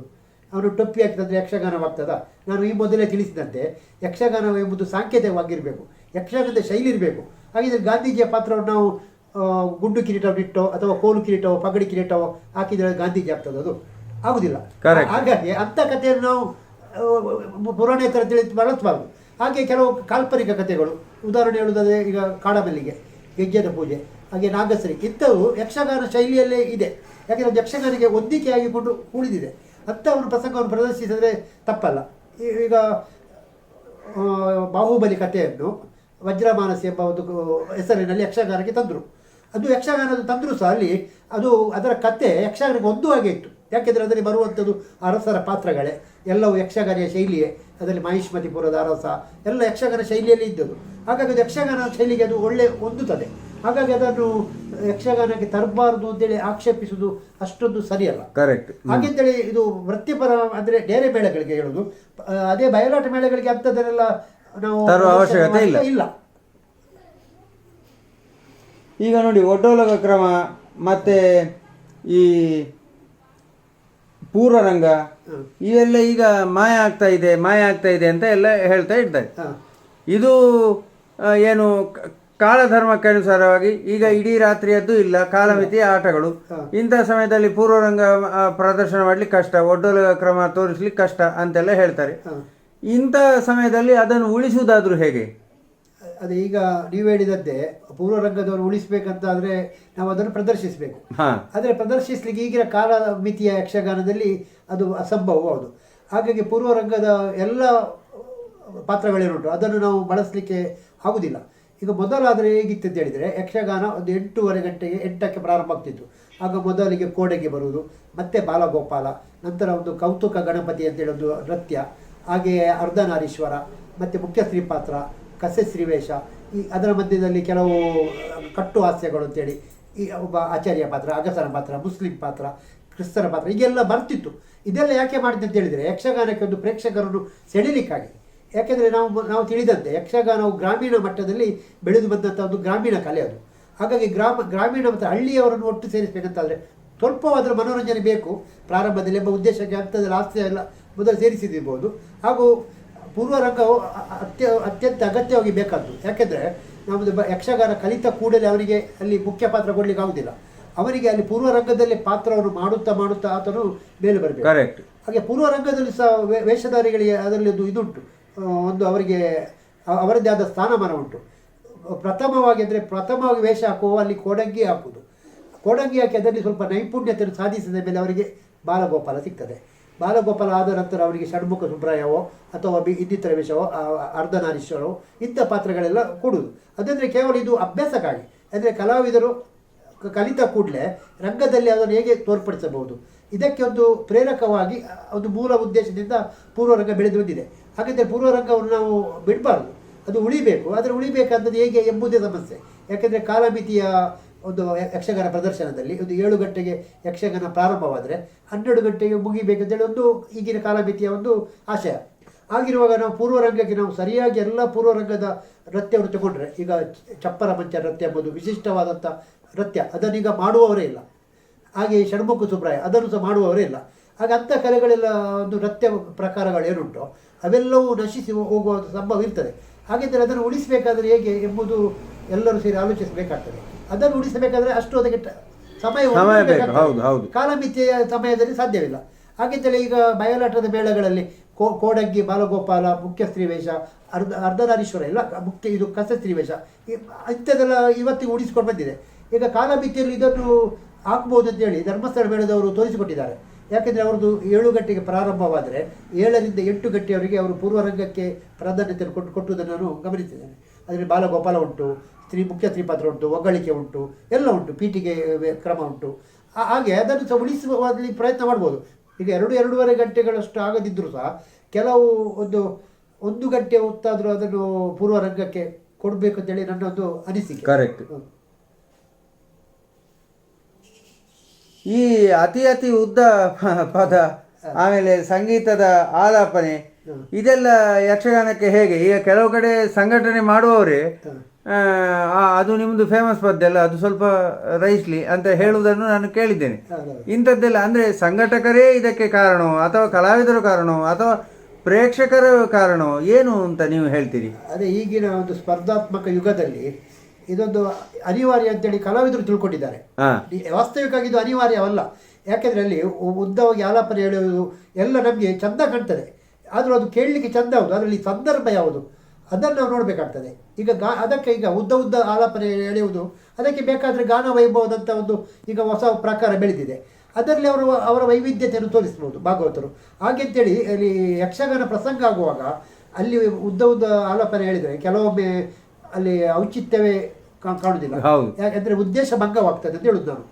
ಉದಾಹರಣೆ ಹೇಳೋದಾದ್ರೆ ನಾವೊಂದು ದ್ರೌಪದಿ ವಸ್ತ್ರಪಾರದ ಒಂದು ಪದ್ಯ, ಓ ದಯಾನಿಧಿಯ ಕೃಷ್ಣ, ಇದನ್ನೊಂದು ಒಳ್ಳೆ ಭಾಗವತರು ಒಳ್ಳೆ ಆಡ್ತಾರೆ, ಒಳ್ಳೆ ಪದ್ಯ ಅದು, ನಾನು ಅದನ್ನು ಮೆಚ್ಚುತ್ತೇನೆ. ಭಾಗವತರು ಆಡಿದರೆ ನನಗೆ ಸಹ ತನ್ನಷ್ಟಾಗಿ ನಾನು ಅದರಲ್ಲಿ ತನ್ಮಯನಾಗ್ತೇನೆ. ಆದರೂ ಅಲ್ಲಿ ನಾವು ತಿಳ್ಕೊಳ್ಬೇಕು, ಅಲ್ಲಿ ದ್ರೌಪದಿಗೆ ಇರುವಂಥ ಒಂದು ಕರುಣ ರಸವಾದ ಪದ್ಯ, ಅಲ್ಲಿ ದ್ರೌಪದಿ ಅದಕ್ಕೆ ಎಂಥ ಅಭಿನಯ ಮಾಡ್ಬೋದು ಹೇಳಿ. ಓ ದಯಾನಿಧಿ ಕೃಷ್ಣ ಅವಳು, ಯಾಕೆಂದರೆ ಅಲ್ಲಿ ಪ್ರಸಂಗ ನಾವು ಸನ್ನಿವೇಶ ಗಮನಿಸಬೇಕು. ಅಲ್ಲಿ ದುಶ್ಯಾಸನನ ಕೈ ಅವಳ ಸೆರಗಿನ ಮೇಲೆ ಇರ್ತದೆ, ಒಂದು ಕೈ ಅವಳ ಎದೆಯಲ್ಲಿ ಇಟ್ಟುಕೊಂಡು ಅವಳು ಇರುವಂಥ ಒಂದು ಕರುಣರಸ, ಅಲ್ಲಿ ಎಂಥ ಅಭಿನಯಕ್ಕೆ ಅವಕಾಶವಿಲ್ಲ. ಅಲ್ಲಿ ಅವರ ಅಭಿನಯವನ್ನು ಹೇಗೆ ಮಾಡ್ಬೋದು? ಈಗ ಒಬ್ಬ ಭಾಗವತರು ಅದು ಒಂದು ಉದ್ದ ಒಳ್ಳೆ ಪದ್ಯದ ಅದನ್ನು 20 ನಿಮಿಷಗಳ ಕಾಲ ಎಳೆದರೆ ಅಲ್ಲಿ ದ್ರೌಪದಿ ಏನು ಮಾಡಬೇಕು? ದ್ರೌಪದಿ ಇಷ್ಟೇ ಇಟ್ಟುಕೊಳ್ತೊಳ್ಳೆ ಒಂದು ಎದೆಯ ಮೇಲೆ ಕೈ ಇಟ್ಟು ದುಶ್ಯಾಸನ ಏನು ಮಾಡಬೇಕು? ಅಲ್ಲಿ ಪಂಚಪಾಂಡವರು ಪ್ರಾರಂಭದ ಪ್ರಸಂಗದ ಪ್ರಾರಂಭದಿಂದ ನೆಲನೊಟ್ಟಕರಕ್ಕೆ ಕುಳಿತುಕೊಂಡು ಆ ಪಂಚಪಾಂಡವರ ಗತಿ ಏನಾಗಬೇಕು ಅಷ್ಟು ಹೊತ್ತಿನವರೆಗೆ. ಆಗಿರುವಾಗ ಅಲ್ಲಿ ಭಾಗವತರು ಸ್ವಲ್ಪ ಸಮಯ ಸಂದರ್ಭ ನೋಡಿ ಆಲಾಪನೆ ಎಲ್ಲಿ ಬೇಕು ಅಲ್ಲಿ ಬಳಸ್ಬೋದು. ಈಗ ಭಸ್ಮಾಸುರ ಮೋಹಿನಿಯ ನೃತ್ಯಕ್ಕೆ ಈಗ ಅದು ಸಹ ಇತ್ತೀಚೆಗೆ ಅದು ಸಹ ಅತಿಯಾಗಿದೆ ಅಂತೇಳಿ ವಿಮರ್ಶಕರೆಲ್ಲ ಅಭಿಪ್ರಾಯ. ಯಾಕೆಂದರೆ ಭಸ್ಮಾಸುರ ಮೋಹಿನಿಯಲ್ಲಿ ಬರುವಂಥ ಮೋಹಿನಿ ಹೇಳಿದರೆ ವಿಷ್ಣುವೇ, ಶ್ರೀಮನ್ನಾರಾಯಣನೇ ವೇಷದಲ್ಲಿ. ಅಲ್ಲಿ ಬಂದ ಕೂಡ ಅವರಿಗೆ ಕೊಡುವಂಥ ಪದ್ಯ ಎಲ್ಲೆಲ್ಲಿ ಸೊಬಗಿದೆ ಇಂಥ ಪದ್ಯ ಎಲ್ಲ ಕೊಟ್ಟರೆ ಅಲ್ಲಿ ಒಂದು ಔಚಿತ್ಯವನ್ನು ಗಮನಿಸಬೇಕಲ್ಲ. ಹಾಗಾದರೆ ಶ್ರೀಮನ್ನಾರಾಯಣನು ಇಷ್ಟರಿಗೆ ಪ್ರಕೃತಿಯನ್ನು ನೋಡಲೇ ಇಲ್ವೇ? ಅವತ್ತೇ ಪ್ರಾರಂಭದಲ್ಲಿ ನೋಡಿದ್ದೆ ಎಂಬಂಥ ಪ್ರಶ್ನೆ ಬರ್ತದೆ. ಹಾಗಿರುವಾಗ ಅಲ್ಲಿ ನಾವು ಸಂದರ್ಭವನ್ನು ಆಲೋಚಿಸಿ ಅಲ್ಲಿ ಎಲ್ಲಿಗೆ ಅದು ಆಲಾಪನೆ ಅಗತ್ಯ ಉಂಟು, ಎಲ್ಲಿಗೆ ಅಗತ್ಯ ಇಲ್ಲ, ಇದೆಲ್ಲ ಭಾಗವತರ ವಿವೇಚನೆಗೆ ಒಳಪಟ್ಟದ್ದು. ಹಾಗೆಂತೇಳಿ ಕಲಾವಿದರಿಗಾಗಿಯೇ ಭಾಗವತರು ಕಲಾವಿದರು ಹೇಳಿದ್ದಕ್ಕೆ ತಾಳ ಹಾಕುವುದು ಸರಿಯಲ್ಲ. ಯಾಕೆಂದರೆ ನಾನು ಮೊದಲೇ ಹೇಳಿದಂತೆ ಭಾಗವತರೇ ಪ್ರಥಮ ವೇಷಧಾರಿ ಹಾಗೂ ನಿರ್ದೇಶಕ ಎಂಬ ನೆಲೆಯಲ್ಲಿ ಇಲ್ಲಿ ಭಾಗವತರು ಅದಕ್ಕೆ ಸಂದರ್ಭ ಭಾವ ಸನ್ನಿವೇಶ ನೋಡಿಕೊಂಡು ಆಲಾಪನೆ ಎಳೆಯುವುದು ಬಿಡುವುದು ಭಾಗವತರೇ ಅದನ್ನು ನಿರ್ಣಯವನ್ನು ಮಾಡಬೇಕು. ಕರೆಕ್ಟ್. ಈಗ ನೋಡಿ, ಯುವ ಪೀಳಿಗೆ ಆಗಲೇ ನೀವು ಹೇಳಿದ್ರಿ ಯಕ್ಷಗಾನದತ್ತ ಆಕರ್ಷಿಸಲ್ಪಟ್ಟಿದೆ ಹೊಸ ಆಯಾಮದೊಂದಿಗೆ ಅಂತ ಹೇಳಿದ್ರಿ. ಏನಿದು ಹೊಸ ಆಯಾಮ? ಮತ್ತೆ ಈ ಯುವ ಪೀಳಿಗೆ ಇಷ್ಟೊಂದು ದೊಡ್ಡ ಸಂಖ್ಯೆಯಲ್ಲಿ ಆಕರ್ಷಣೆಗೆ ಒಳಗಾಗಿ ಯಕ್ಷಗಾನದತ್ತ ಬಂದು ಇದು ಯಕ್ಷಗಾನಕ್ಕೆ ಒಳ್ಳೆಯದ? ಅವರು ಎಷ್ಟು ಸಮಯ ಆ ಒಂದು ಆಕರ್ಷಣೆಯನ್ನು ಉಳಿಸಿಕೊಳ್ತಾರೆ? ಇದೆಲ್ಲ ಒಂದು ಮುಖ್ಯ ಇದು ವಿಚಾರ ನೋಡಿ. ನೀವು ಹೇಳಿದ ಒಳ್ಳೆ ಪ್ರಶ್ನೆ ಇದು. ಯಾಕೆಂದರೆ ಯುವ ಪೀಳಿಗೆ ಬಂದಿದೆ, ಹೌದು, ಇದು ಎಷ್ಟು ವರ್ಷಗಳ ಕಾಲ ಉಳಿತಾರೆ? ಇದೊಂದು ಒಳ್ಳೆಯ ಪ್ರಶ್ನೆ. ಯಾಕೆಂದರೆ ಈಗ ಯುವ ಪೀಳಿಗೆ ಬಂದಿದೆ ಅಂತ ಹೇಳಿದ ಕೂಡಲೇ ನಾವು ಯಕ್ಷಗಾನ ಬೆಳೆದಿದೆ ಅಂತೇಳಿ ಅರ್ಥೈಸಲಿಕ್ಕೆ ಸಾಧ್ಯ ಇಲ್ಲ. ಯಾಕೆಂದರೆ ಇವತ್ತು ಆಕರ್ಷಿತರಾಗಿ ಬಂದಂಥ ಯುವ ಪೀಳಿಗೆ ನಾಳೆ ಯಕ್ಷಗಾನ ವಿಮುಖರಾಗ್ಬೋದು. ಹಾಗೂ ನಾವು ಅಲ್ಲಿ ಗಮನಿಸಬೇಕು, ಆ ಯುವ ಪೀಳಿಗೆ ಯಾವುದಕ್ಕೆ ಆಕರ್ಷಿತರಾಗಿ ಬಂದಿದ್ದಾರೆ ಎಂಬುದು. ಕರೆಕ್ಟ್. ಅದು ಮುಖ್ಯವಾದಂಥ ಒಂದು ಪ್ರಶ್ನೆ. ಯಾಕೆಂದರೆ ಅವರು ಯುವ ಪೀಳಿಗೆ ಕೇವಲ ಒಂದು ಭಾಗವತರ ಆಲಾಪನೆ ಕೇಳಲಿಕ್ಕಾಗಿಯೇ ಅವರು ಆಕರ್ಷಣೆಗೊಂಡದ್ದು. ಈಗಂತಾದರೆ ಯಕ್ಷಗಾನಕ್ಕೆ ಅದು ಪೂರಕವಲ್ಲ ಅದು. ಕರೆಕ್ಟ್. ಯಾಕೆಂದರೆ ಯಕ್ಷಗಾನ ಅದನ್ನು ಉಳಿತದೆ ಅಂತೇಳಿ ಅದರಲ್ಲಿ ಭರವಸೆ ಇಲ್ಲ. ಹಾಗಾಗಿ ಅಥವಾ ಯಾವುದೋ ಒಬ್ಬ ಭಾಗವತರ ಪದ್ಯದ ಪ್ರಭಾವಕ್ಕೆ ಒಳಪಟ್ಟು ಅವ ಆಕರ್ಷಿತನಾದದ್ದು, ಅದು ಸಹ ಹಾಗೆ ಇದ್ದರೂ ಸಹ ಯಕ್ಷಗಾನಕ್ಕೆ ಅದು ಪೂರಕವಲ್ಲ. ಅದು ಒಬ್ಬ ಕಲಾವಿದರ ಮಾಡಿದಂಥ ಹಾಸ್ಯಕ್ಕೆ ಒಳಗಾಗಿ ಅವ ಆಕರ್ಷಿತನಾದದ್ದು, ಅದು ಸಹ ಪೂರಕವಲ್ಲ. ಹಾಗೆ ಪೂರಕವಾಗಬೇಕಂತಂದರೆ ಯುವ ಪೀಳಿಗೆ ಸಮಗ್ರ ಯಕ್ಷಗಾನದತ್ತ ಆಗಬೇಕು. ಅಂದರೆ ಯಕ್ಷಗಾನದಲ್ಲಿ ಕೇವಲ ಪದ್ಯವೇ ಮುಖ್ಯವಲ್ಲ, ಅರ್ಥವೇ ಮುಖ್ಯವಲ್ಲ. ಅಲ್ಲಿ 4 ಅಂಗಗಳಿವೆ: ಆಹಾರ್ಯ, ಅಭಿನಯ, ಆಂಗಿಕ, ವಾಚಿಕ. ಈ 4 ಅಂಶಗಳಲ್ಲಿ ಸಮಾನವಾಗಿ ಆಕರ್ಷಿತರಾಗಿ ಯುವ ಪೀಳಿಗೆ ಬಂದರೆ ಮಾತ್ರ ಯಕ್ಷಗಾನಕ್ಕೆ ಅದು ಪೂರಕ. ಇಲ್ಲದಿದ್ದರೆ ಅದು ಯಕ್ಷಗಾನಕ್ಕೆ ಅದರಿಂದ ಏನು ಪ್ರಯೋಜನ ಇಲ್ಲ. ಮಳೆಗಾಲದಲ್ಲಿ ನೀರು ಬಂದಾಗೆ, ಈ ಮಳೆಗಾಲದಲ್ಲಿ ನೀರು ಬರ್ತದೆ, ಬೇಕಾದಷ್ಟು ನೀರು ಬಂದು ಸೇರ್ತದೆ. ಮಳೆ ನಿಂತ ಕೂಡಲೇ ನೀರು ಹರಿದು ಹೋಗ್ತದೆ, ಅದಕ್ಕೆ ನಮಗೇನಿಲ್ಲ. ನಮಗೆ ಉಪಯೋಗ ಆಗಬೇಕು ಆ ಮಳೆಯ ನೀರು ನಮ್ಮ ಬಾವಿಯಲ್ಲಿ ಶೇಖರ ಆಗಬೇಕು. ಕರೆಕ್ಟ್. ಆ ಮೂಲಕ ಬಾವಿಯಲ್ಲಿ ಜರಿ ಬರುವ ಮೂಲಕ ಹಾಗೆ ಎಂಥದ್ದು ಆಗಬೇಕು ಹೊರತು ಮಳೆಗಾಲದ ನೀರಿನಾಗಿ ಪ್ರೇಕ್ಷಕರು ಬರುವುದು ಸರಿಯಲ್ಲ. ಯುವ ಪೀಳಿಗೆ ಹಾಗೆಂತೇಳಿ ಯುವ ಪೀಳಿಗೆಯರು ಬರಬಾರದು ಅಂತೇಳಿ ನನ್ನ ನಿಲುವಲ್ಲ. ಹೌದೌದು, ಬರಬೇಕು, ಆದ್ರೆ ಈ ಸಮಗ್ರ ದೃಷ್ಟಿಕೋನವನ್ನು ಇಟ್ಟುಕೊಂಡು ಬರಬೇಕು. ಹಾಗೆ ಸಮಗ್ರ ಯಕ್ಷಗಾನದ ಸೌಂದರ್ಯ ಏನುಂಟು ಅದೆಲ್ಲವನ್ನು ಆಸ್ವಾದಿಸುವ ಒಂದು ದೃಷ್ಟಿಯಲ್ಲಿಟ್ಟು ಯುವ ಪೀಳಿಗೆ ಬರಬೇಕು ಅಂತೇಳಿ ನನ್ನೊಂದು ಅಭಿಪ್ರಾಯ. ಈಗ ನೋಡಿ, ಯಕ್ಷಗಾನ ಬಯಲಾಟಗಳಲ್ಲೆಲ್ಲ ಕಂಡಬಟ್ಟೆ ಆಡಂಬರ ಎಲ್ಲ ಉಂಟು. ಈ ಆಡಂಬರದ ಬಗ್ಗೆ ನೀವು ಏನು ಹೇಳಲಿಕ್ಕೆ ಇಷ್ಟಪಡ್ತೀರಿ? ಇದು ಆಡಂಬರ ಸರಿ. ಈಗ ನೋಡಿ, ಆ ಬಯಲಾಟದ ಆಡಂಬರ ಏನಾಗಿದೆ, ವೈಯಕ್ತಿಕವಾಗಿ ಸಂಘಟಕರು ಕೆಲವರು ಮಾಡುವ ಯಕ್ಷಗಾನದಲ್ಲಿಯೂ ಅಂಥದ್ದೇ ಆಡಂಬರವನ್ನು ಶುರು ಮಾಡಿದ್ದಾರೆ. ಇದರ ಬಗ್ಗೆ ನಿಮ್ಮ ನಿಲುವೇನು, ಏನು ಹೇಳ್ತೀರಿ ನೀವು? ಅಂದರೆ ಇಲ್ಲಿ ಯಕ್ಷಗಾನ ಮುಖ್ಯವೋ ಆಡಂಬರ ಮುಖ್ಯವೋ ಅಂತಾನೆ ಕೆಲವೊಮ್ಮೆ ಕನ್ಫ್ಯೂಸ್ ಆಗುವಂಥ ಒಂದು ಪರಿಸ್ಥಿತಿ ಉಂಟು. ಹೌದೌದು, ಇದೊಂದು ತುಂಬ ಕಾಲದಿಂದ ಇದೊಂದು ಪ್ರಶ್ನೆಯಾಗಿ ಉಳಿದಿದೆ. ಇದಕ್ಕೆ ಉತ್ತರ ಸಿಗಲಿಲ್ಲ. ಯಾಕೆಂದರೆ ನಾನು ವೈಯಕ್ತಿಕವಾಗಿ ಹೇಳುವುದೇನಂತ ಹೇಳಿದರೆ, ಯಕ್ಷಗಾನಕ್ಕೆ ಆಡಂಬರದ ಅಗತ್ಯವಿಲ್ಲ. ಈಗ ದೇವಿ ಮಹಾತ್ಮೆಯ ಒಂದು ಪ್ರಸಂಗ ಒಂದು ಹೊರತುಪಡಿಸಿದರೆ ಬೇರೆ ಯಾವುದೇ ಪ್ರಸಂಗಕ್ಕೂ ಬ್ಯಾಂಡ್ ಬಳಸುವುದು ಅಷ್ಟು ಸರಿಯಲ್ಲ. ಈಗ ದೇವಿ ಮಹಾತ್ಮೆಗಾದರೂ ಬ್ಯಾಂಡ್ ಅಗತ್ಯವಿಲ್ಲ. ಆದರೂ ಕೆಲವರು ದೇವಿ ಮಹಾತ್ಮೆ ಹೇಳಿದ ಕೂಡಲೇ ಮಹಿಷಾಸುರ ಬರುವಾಗ ಒಂದು ಬ್ಯಾಂಡ್ ಬೇಕಂತೇಳಿ ಅವರ ಒಂದು ಒಲವು ಇರ್ತಾರೆ. ಹಾಗೆ ನನಗೆ ಎಷ್ಟೋ ಜನ ಕಲಾವಿದರು ಹೇಳುವುದನ್ನು ನಾನು ಕೇಳಿದ್ದೇನೆ, ಅಲ್ಲಿ ಬ್ಯಾಂಡ್ ಬಂದ ಕೂಡಲೇ ನಮಗೆ ಇಲ್ಲಿ ಭಾರಿ ಉಪದ್ರ ಮಾರ್ಯಾರ ಅಂತೇಳಿ. ಅಂದರೆ ಅಲ್ಲಿ ಯಕ್ಷಗಾನಕ್ಕೆ ಅವರು ನಾಟ್ಯ ಮಾಡೋದು ತಾಳ. ಆ ತಾಳ ಎಲ್ಲಿಂದ ಬರುವುದು? ಮದ್ದಳೆ, ಚೆಂಡೆ. ಅವ್ರು ಹೇಳೋದು, ನಮಗೆ ಚೆಂಡೆ ಮದ್ದಳೆಯ ತಾಳಕ್ಕೆ ಸರಿಯಾಗಿ ನಲಿಬೇಕಾ ಅಥವಾ ಅಲ್ಲಿ ಬ್ಯಾಂಡಿನ ಅಬ್ಬರಕ್ಕೆ ತಾಳಕ್ಕೆ ಸರಿಯಾಗಿ ನಲಿಬೇಕು, ನಮಗೆ ಅರ್ಥ ಆಗುದಿಲ್ಲ ಮಾರ್ಯಾರ ಅಂತೇಳಿ. ಅಂದರೆ ಅಲ್ಲಿ ಅದಕ್ಕೆ ಅವರಿಗೆ ಕಲಾವಿದರಿಗೆ ಅದು ಹಿಂಸೆ. ಬ್ಯಾಂಡ್ ಎಂಬುದು ಕಲಾವಿದರಿಗೆ ಹಿಂಸೆ. ಹಾಗೆ ನಡುವಿನಲ್ಲಿ ಸುಡುಮದ್ದು ಪ್ರದರ್ಶನ, ಇದು ಸಹ ಹಾಗೆ. ಸುಡುಮದ್ದು ಪ್ರದರ್ಶನ ಆಗುವಾಗ ಜನರ ಗಮನ ಎಲ್ಲ ಮೇಲಿಂದ ಬರುವಂಥ ಆ ಹೂಬತ್ತಿಯ ಬೀಳುವುದು, ಅಲ್ಲಿ ಹೋಗುವುದು, ಅಥವಾ ಕರ್ಕಶವಾದಂತಹ ಗರ್ನಾಳಿನ ಶಬ್ದಕ್ಕೆ ಕಿವಿ ಮುಚ್ಚುವುದು, ಇಂಥದ್ದಲ್ಲಾಗುವಾಗ ಅಲ್ಲಿ ಪ್ರೇಕ್ಷಕರ ಒಂದು ನೋಟ ಯಕ್ಷಗಾನದಿಂದ ವಿಚಲಿತನಾಗ್ತಾರೆ. ಅವ ಕೃತಯುಗವ, ತ್ರೇತಾಯುಗವ, ದ್ವಾಪರ ಯುಗದಲ್ಲಿ ಇದ್ದವ ಏಕಾಏಕಿಯಾಗಿ ಕಲಿಯುಗಕ್ಕೆ ಬಂದು ಮುಟ್ತಾನೆ. ಆಗಿರುವ ಇಲ್ಲಿ ಯಕ್ಷಗಾನದ ಒಂದು ಆಶಯ ಏನುಂಟು ಅದು ಪರಿಪೂರ್ಣತೆ ಪಡೆಯುವುದಿಲ್ಲ. ಹಾಗಾಗಿ ಆಡಂಬರ ಹೆಚ್ಚು ಸಲ್ಲದು. ಇದೊಂದು 2 ವರ್ಷ ಮೊದಲು ಕಟೀಲ್ನಲ್ಲಿ ನಡೆದಂಥ ವಿಚಾರ ಸಂಕಿರಣದಲ್ಲಿ ಇದನ್ನು ನಾನು ಹೇಳಿದೆ. ಆದರೂ ಅಲ್ಲಿ ಬಂದ ನಿರ್ಣಯದಂತೆ ಎಲ್ಲರೂ ಹೇಳಿದ್ದು ಆಡಂಬರವನ್ನು ನಿಲ್ಲಿಸಲಿಕ್ಕೆ ಆಗುವುದಿಲ್ಲ, ಯಾಕೆಂದರೆ ಅದು ಆಟ ಆಡಿಸುವವರ ಮನೋಧರ್ಮ ಹೊಂದಿಕೊಂಡು ಅಂತೇಳಿ. ಆದರೆ ನಾನು ಹೇಳೋದು ಆಟ ಆಡಿಸುವವರ ಮನೋಧರ್ಮ ಹೊಂದಿಕೊಂಡು ಅಲ್ಲ ಅಂತ ಹೇಳೋದು ನಾನು. ಯಾಕೆಂತ ಹೇಳಿದರೆ, ಈಗ ಉದಾಹರಣೆ ಹೇಳುವುದಾದರೆ ಕಟೀಲು ಮೇಳ 28 ವರ್ಷಗಳಿಗೆ ಬೇಕಾಗುವಷ್ಟಲ್ಲಿ ಅವರಿಗೆ ಆರಕ್ಕೆ ಬಯಲಾಟ ಉಂಟು ಅಂತ ಹೇಳುವಾಗ ಅವರೊಂದು ಕಂಡೀಷನ್ ಮಾಡಿದರೆ ಅವರು ಒಪ್ಪಲೇಬೇಕು, ಸೇವೆದಾರರು ಒಪ್ಪಲೇಬೇಕು. ಈಗ ಕಟೀಲು ಮೇಳದ ಆಟ ಸಿಗಬೇಕು, ನಮ್ಮದು ಶರ್ತ ಹೀಗೆ, ಯಾವುದೇ ಇದಕ್ಕೆ ಇರ್ತದೆ, ನಮ್ಮದು ಇಂಥದ್ದು ಬೇಕಾದ್ರೆ ಈ ಶರ್ತ. ಈಗ ಯಾವುದೇ ವ್ಯಾಪಾರದಲ್ಲಿ ಸಹ ಕೆಲವು ಶರ್ತ ನಿಯಮಗಳಿರ್ತವೆ. ನಮ್ಮ ನೀವು ಪ್ರಾಡಕ್ಟ್ ತಗೊಳ್ಬೇಕಾದ್ರೆ ಈ ನಮ್ಮದು ಶರ್ತ. ಹಾಗೆ ನಮ್ಮದು ಆಟ, ನಾವು ಕಟೀಲು ಮೇಳದಿಂದ ಆಟ ನಿಮಗೆ ಕೊಡಬೇಕಂತಾದರೆ ನಮ್ಮದು ಶರ್ತ ಹೀಗೆ, ಬ್ಯಾಂಡ್ ಇರಬಾರ್ದು ಅಥವಾ ಬ್ಯಾಂಡ್ ಇರಬೇಕು, ಪಟಾಕಿ ಇರಬಾರ್ದು, ಇದಕ್ಕೆ ಆಡಂಬರ ಮಾಡಬಾರ್ದು, ಅದೆಲ್ಲ ಅವರು ನಿಯಮ ಮಾಡಿದರೆ ಸಾಧ್ಯ ಉಂಟು. ಇದನ್ನು ಮಂದರ್ತಿ ಮೇಳದವರು ಮಾಡಿ ತೋರಿಸಿದ್ದಾರೆ. ಈಗಾಗಲೇ 3 ವರ್ಷದ ಮೊದಲು ಇಲ್ಲಿ ಮೂಡುಬಿದಿರೆಯಲ್ಲೇ ನನ್ನ ಮಿತ್ರರೊಬ್ಬರು ಮಂದರ್ತಿ ಮೇಳದ ಆಟ ಆಡಿಸಿದರು. ಆವಾಗ ಅವರ ವೀಳ್ಯ 21,000 ರೂಪಾಯಿ ಅಂತ ಹೇಳಿದರು. ನನಗೆ ಅತ್ಯಂತ ಆಶ್ಚರ್ಯ, ಅಷ್ಟು ಕಮ್ಮಿ ವೀಳ್ಯ ಹೋಗಾರ, ಹಾಗೆ ಕಲಾವಿದರಿಗೆ ಸಂಬಳ ಎಷ್ಟು ಕೊಡ್ತಾರೆ ಅಂತೇಳಿ. ಮತ್ತು ಅದರಲ್ಲಿ ಇನ್ನೊಂದಿತ್ತು, ಅವರು ಕಲಾವಿದರಿಗೆ ಟಿಪ್ಸ್ ಕೊಡಬಾರ್ದು ಅಂತೇಳಿ ಅದರಲ್ಲಿ ನಿಯಮವಿದೆ ಅವರದ್ದು. ಹಾಗೆ ಬ್ಯಾಂಡ್ ಬಳಸಬಾರ್ದು, ಹಾಗೆ ಲೈಟಿಂಗ್ಸನ್ನು ಹೆಚ್ಚು ಹಾಕಬಾರ್ದು.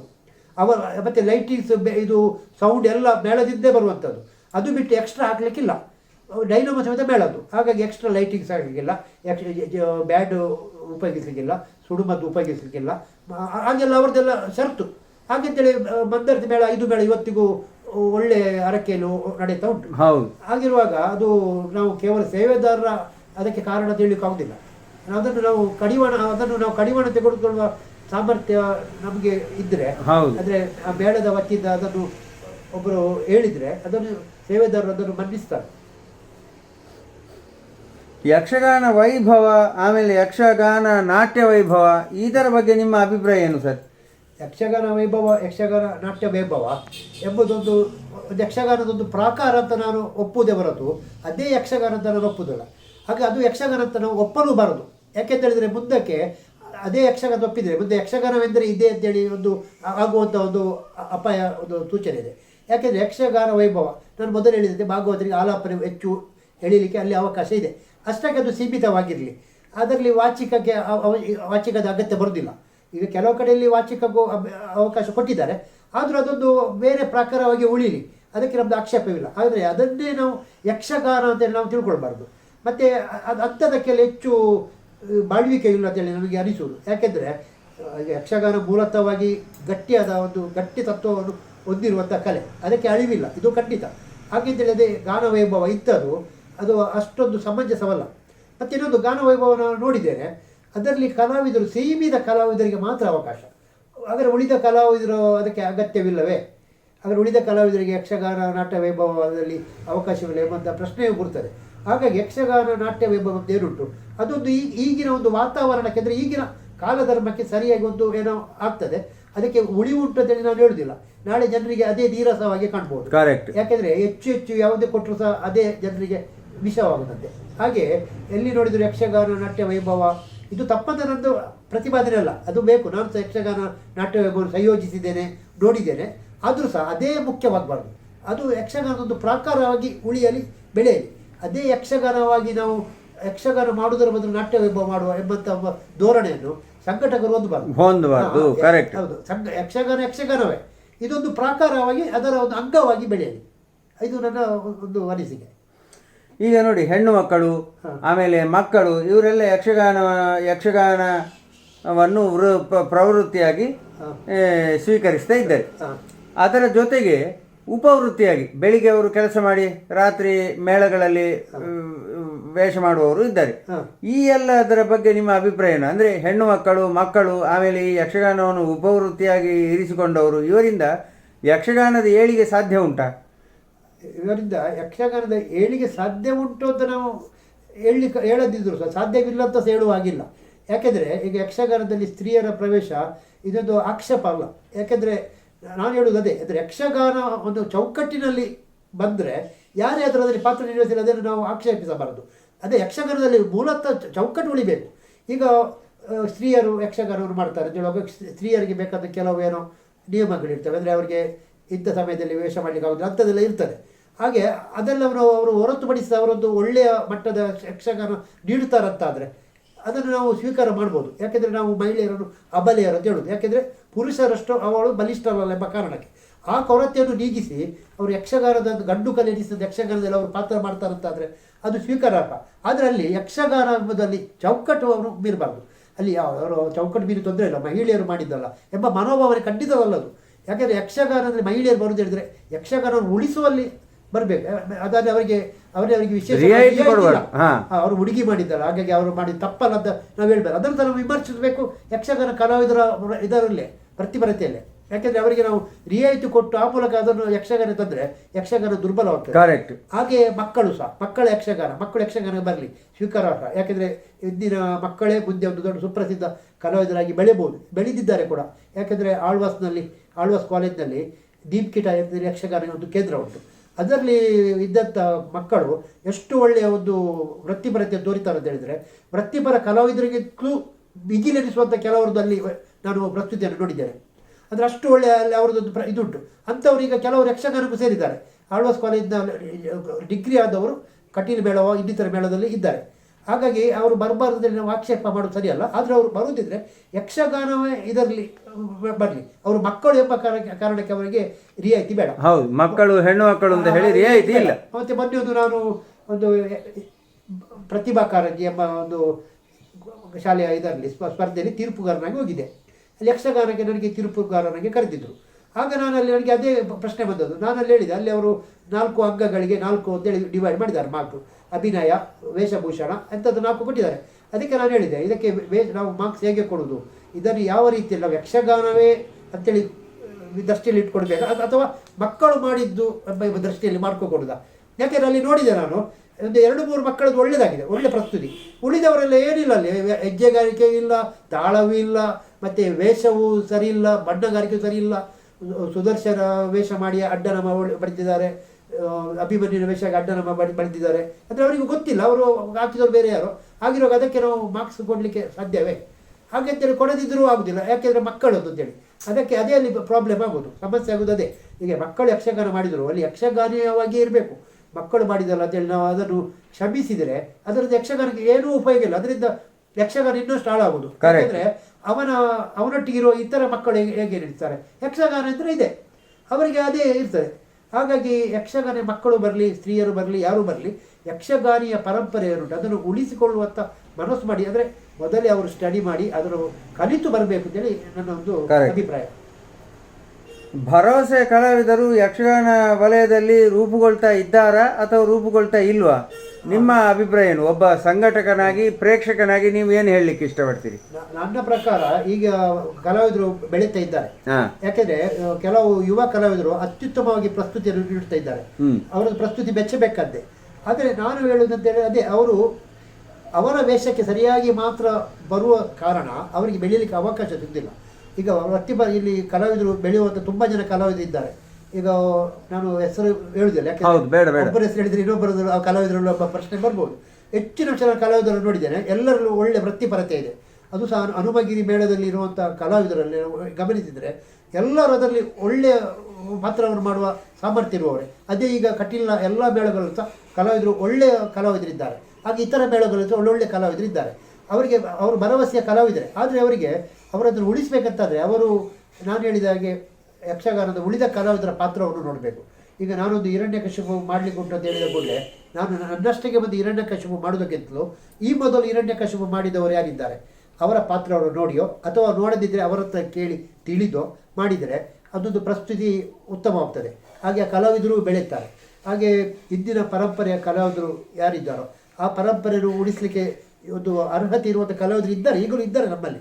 ಅವರು ಅದನ್ನು ಮುಂದುವರಿಸಿಕೊಂಡು ಹೋಗುವಂಥ ಮನ ಮಾಡಬೇಕು. ನಾವು ಹೇಳಿದಂತೆ ಗಿಮಿಕ್ಸ್ಗಳಿಗೆ ಬಲಿಯಾಗಿ ಅಥವಾ ಪ್ರಚಾರಕ್ಕೆ ಬಲಿಯಾಗಿ ಪ್ರೇಕ್ಷಕರು ಹೇಳಿದಂತೆ ನಾಟ್ಯವನ್ನು ಕೊಡುವುದೋ ಪ್ರೇಕ್ಷಕರು ಹೇಳಿದಂತೆ ಆಡುವುದೋ ಅಂಥದ್ದೆಲ್ಲ ಕೈಬಿಟ್ಟು ಶುದ್ಧವಾದ ಯಕ್ಷಗಾನಿಯ ಶೈಲಿಯನ್ನೇ ಮಾಡಿದರೆ ಅಂಥ ಕಲಾವಿದರು ಖಂಡಿತವಾಗಿ ಬೆಳೀತಾರೆ. ಕರೆಕ್ಟ್. ಯಕ್ಷಗಾನ ಪ್ರದರ್ಶನಗಳಿಗೆ ಈ ವಿಮರ್ಶೆ ಅನ್ನುವಂಥದ್ದು ಬೇಕಾ ಈಗ? ಯಾಕೆಂತಂದ್ರೆ ವಿಮರ್ಶೆ ಮಾಡಿದ್ರೆ ಅವನಿಗೆ ಬಾಸುಂಡೆ ಬರುವ ಹಾಗೆ ಮಾಡುವಂಥ ಒಂದು ಇದುಂಟು. ಅಂದರೆ ಬಹಳವಾಗಿ ವಿಮರ್ಶಕರನ್ನೇ ಮೊನ್ನೆ ಯಾವುದೋ ಒಂದು ಪೇಪರಲ್ಲಿ ನೋಡಿದೆ, ಯಾರೊಬ್ರು ಹೇಳಿದ್ದಾರೆ ಅಂತೂ ವಿಮರ್ಶಕರೆಲ್ಲ ವಾನಪ್ರಸ್ಥಕ್ಕೆ ಹೋಗಬೇಕು ಅಂತ ಹೇಳಿ. ಅಲ್ಲ, ಅದು ಬಿಡಿ, ಅದಕ್ಕೆ ನಾನು ಬೇರೆ ಬರೆದಿದ್ದೇನೆ, ಅದು ವಿಚಾರ ಬೇರೆ. ಆದರೂ ಕೂಡ ಇಂಥ ಒಂದು ಇದು ಅಂದರೆ ವಿಮರ್ಶಕರನ್ನು ಒಂದು ರೀತಿ ವಿಲನ್ಗಳಂತೆ ನೋಡುವ ಈ ಒಂದು ದೃಷ್ಟಿಕೋನ, ಹೌದು ದೃಷ್ಟಿಕೋನ, ಇದು ಎಷ್ಟು ಸರಿ? ಈಗೀಗ ವಿಮರ್ಶಕರನ್ನೇ ವಿಮರ್ಶೆ ಮಾಡುವಷ್ಟು ಪ್ರಪಂಚ ಬೆಳೆದಿದೆ.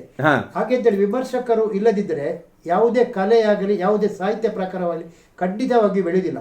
ಯಾಕೆಂದರೆ ನಾವೊಂದು ಹೇಳ್ತೇವೆ, ರವಿ ಕಾಣೋದನ್ನು ಕವಿ ಕಂಡ. ಅಂದರೆ ಸೂರ್ಯನಿಗೆ ಗೊತ್ತಿಲ್ಲದನ್ನು ಕವಿ ಕಾಣ್ತಾನೆ, ಸೂರ್ಯನಿಗೆ ಗೊತ್ತಿಲ್ಲದ ಕಾಣದ ಇರೋದು ಇಲ್ಲ, ಆದರೂ ಕವಿ ಕಾಣ್ತಾನೆ. ಹಾಗೆ ಇನ್ನೊಂದು ಅದಕ್ಕೆ ಸೇರಿಸಬೇಕು, ಕವಿ ಕಾಣೋದನ್ನು ವಿಮರ್ಶಕರು ಕಾಣ್ತಾನೆ ಎಂಬುದು. ಯಾಕೆಂದರೆ ವಿಮರ್ಶೆ ಅಂತ ಹೇಳಿದರೆ ಅಲ್ಲಿ ಕವಿ ಮಾಡಿದಂಥ ಕೆಲಸ ಏನುಂಟು ಅಥವಾ ಒಬ್ಬ ಕಲಾವಿದ ಮಾಡಿದಂಥ ಪ್ರಸ್ತುತಿ ಏನುಂಟೋ ಅದನ್ನು ವಿಮರ್ಶಿಸುವುದು. ಅದರಲ್ಲಿ ವಿಮರ್ಶಕನಿಗೆ ಒಂದು ಮಾನದಂಡ ಇರಬೇಕು. ವಿಮರ್ಶೆ ಮಾಡುವವರಿಗೆ ಎಲ್ಲ ವಿಷಯ ಗೊತ್ತಿರಬೇಕು, ಹಾಗೂ ಅವರು ಸಹೃದಯರಾಗಿರಬೇಕು. ವಿಮರ್ಶೆಗಾಗಿಯೇ ವಿಮರ್ಶೆ ಮಾಡೋದು ಖಂಡಿತ ತಪ್ಪು. ಕರೆಕ್ಟ್. ಹಾಗೆ ವಿಮರ್ಶೆ ದುರಾಭಿಮಾನದಿಂದಲೂ ಮಾಡಬಾರ್ದು, ಅಭಿಮಾನದಿಂದಲೂ ಮಾಡಬಾರ್ದು. ಒಂದು ಪಾತ್ರ ಒಳ್ಳೆಯದಾಗಲಿಲ್ಲ ಒಬ್ಬ ಕಲಾವಿದನದ್ದಾದಾಗ ಆ ಕಲಾವಿದನಲ್ಲಿ ನನಗೆ ದ್ವೇಷ ಉಂಟೆಂಬ ಕಾರಣಕ್ಕೆ ಅವನು ಒಳ್ಳೆ ಮಾಡಿದ್ರು ತಪ್ಪಂತ ಹೇಳುವುದು ತಪ್ಪು. ಕರೆಕ್ಟ್. ಹಾಗೆಂತೇಳಿ ಅವರನ್ನ ಒಳ್ಳೆಯ ಮಿತ್ರ ಅಂತೇಳಿ ಒಂದು ಭಾವಿಸಿ ಅವರು ತಪ್ಪು ಮಾಡಿದರೆ ಅದನ್ನು ತಪ್ಪಲ್ಲ ಅಂತ ಹೇಳುವುದು ತಪ್ಪು. ಕರೆಕ್ಟ್. ಆಗಿರುವ ವಿಮರ್ಶಕ ಹೇಳುವ ಒಬ್ಬ ನೇರ ಚಿಂತಕನಾಗಿರಬೇಕು. ಆಗಿರುವಾಗ ಯಾರದು ಅದಕ್ಕೆ ಆಕ್ಷೇಪ ಬರ್ದಿಲ್ಲ. ಮತ್ತೆ ವಾನಪ್ರಸ್ಥಕ್ಕೆ ಹೋಗ್ಬೇಕಂತೇಳಿ ಒಬ್ಬರು ಕಲಾವಿದರು ಹೇಳಿದ್ದಾರೆ, ನಾನು ಓದಿದ್ದೇನೆ ಅದು. ಆದರೆ ಅವರದು ಯಾವ ನೆಲೆಯಲ್ಲಿ ಹೇಳಿದಾರೋ ನಮಗೆ ಅರ್ಥವಾಗುವುದಿಲ್ಲ. ಹಾಗೆ ಅದಕ್ಕೆ ತುಂಬ ಪ್ರತಿಕ್ರಿಯೆಯೂ ಬಂದಿದೆ, ಅದಕ್ಕೆ ಕೌಂಟರ್ ಆರ್ಗ್ಯುಮೆಂಟ್ ಆಗಿ. ಆಗಿರುವಾಗ ಆ ಕಲಾವಿದರ ಮಾತು ಸ್ವೀಕಾರಾರ್ಹವಲ್ಲ. ಹಾಗೆ ವಿಮರ್ಶೆ ಎಂಬುದು ಇಲ್ಲದಿದ್ದಲ್ಲಿ, ಈಗ ಯಕ್ಷಗಾನ ಕೇಳುವ ಯಕ್ಷಗಾನದಲ್ಲಿ ವಿಮರ್ಶೆ ಎಂಬುದು ಇಲ್ಲದಿದ್ದಲ್ಲಿ ಯಕ್ಷಗಾನ ಅಂತ ಹೇಳಿದರೆ ಏನು ಎಂಬುದೇ ಜನರಿಗೆ ತಿಳಿಯದೆ ಹೋಗ್ತದೆ. ಯಾಕೆಂದರೆ ಒಂದು ಆಟ ಒಳ್ಳೆಯದಾಗಿದೆ ಅಂತೇಳಿ ಗೊತ್ತಾಗೋದು ಹೇಗೆ? ಯಾರಾದರೂ ವಿಮರ್ಶೆ ಮಾಡಬೇಕು, ಇಲ್ಲದ್ರೆ ಒಳ್ಳೆಯದಾಗಲಿಲ್ಲ ಹೇಗೆ ಗೊತ್ತಾಗೋದು? ಅದಕ್ಕೆ ಸಹ ವಿಮರ್ಶೆ ಮಾಡಬೇಕು. ಹಾಗಾಗಿ ವಿಮರ್ಶಕರು ಬೇಕೇ ಬೇಕು. ಹಾಗೆಂದರೆ ವಿಮರ್ಶಕರು ವಿಮರ್ಶೆ ಮಾಡುವಾಗ ಸತ್ಯನಿಷ್ಠರಾಗಿರಬೇಕು. ಯಾವುದೇ ಯಾರದ್ದು ಪೂರ್ವಾಗ್ರಹಕ್ಕೆ ಒಳಪಟ್ಟು ವಿಮರ್ಶೆ ಮಾಡೋದು ಸಲ್ಲ. ಮತ್ತು ವಿಮರ್ಶೆ ಮಾಡುವವರು ಅತ್ಯಂತ ಆಳವಾಗಿ ಗಮನಿಸಿರ್ತಾರೆ. ಅಂದರೆ ಅವರಿಗೆ ಎಲ್ಲ ಅಂಗಗಳು ಗೊತ್ತಿದ್ದರೆ ಮಾತ್ರ ಅಲ್ಲಿ ವಿಮರ್ಶೆ ಉತ್ತಮವಾಗ್ತದೆ. ಇಲ್ಲದಿದ್ದರೆ ಕೇವಲ ಒಂದು ನೋಡಿ ಅವನ ಪಾತ್ರ ಭಾರಿ ಅದ್ಭುತ ಅಥವಾ ಅವನ ಭಾರಿ ರೋಮಾಂಚಕ ಇಂಥ ಒಂದು ಶಬ್ದವನ್ನು ಬಳಸಿದರೆ ನಾವು ಅದಕ್ಕೆ ಎಂಥ ವಿಮರ್ಶೆ ಹೇಳುದು? ಯಾಕಂದ್ರೆ ಹಬ್ಬ ಅದ್ಭುತ ಅಂತ ಹೇಳಿದರೆ ಹಾಗಾದ್ರೆ ಅಂಥದ್ದನ್ನು ಇಷ್ಟವರೆಗೆ ಯಾರೂ ಮಾಡಲಿಲ್ಲ ಅಂತೇಳಿ ಅರ್ಥ. ಇನ್ನು ಮುಂದೆ ಮಾಡಲಿಕ್ಕಿಲ್ಲ. ಹಾಗೆ ಅಲ್ಲಿ ನಾವು ವಿಮರ್ಶೆ ಮಾಡುವಾಗ ನಮಗೆ ಅಲ್ಲಿ ವಿಮರ್ಶೆ ಹೇಳಿ ಅಂದರೆ ಏನು ಗೊತ್ತಿರಬೇಕು. ಕರೆಕ್ಟ್. ಹಾಗೆ ವಿಮರ್ಶೆ ಮಾಡುವಾಗ ವಿಮರ್ಶಕರಿಗೆ ಕೆಲವು ಸ್ವಾತಂತ್ರ್ಯ ಇರ್ತದೆ. ಯಾಕೆಂದರೆ ಕೆಲವರು ಈಗ ಉದಾಹರಣೆ ಹೇಳುದು, ಇದು ನಾನು ಕೇವಲ ತಮಾಷೆಗಾಗಿ ಹೇಳುದು, ಒಂದು ವಿಮರ್ಶೆ ಅಂದರೆ ಹೇಗಿರಬೇಕು ಅಂತೇಳಿ.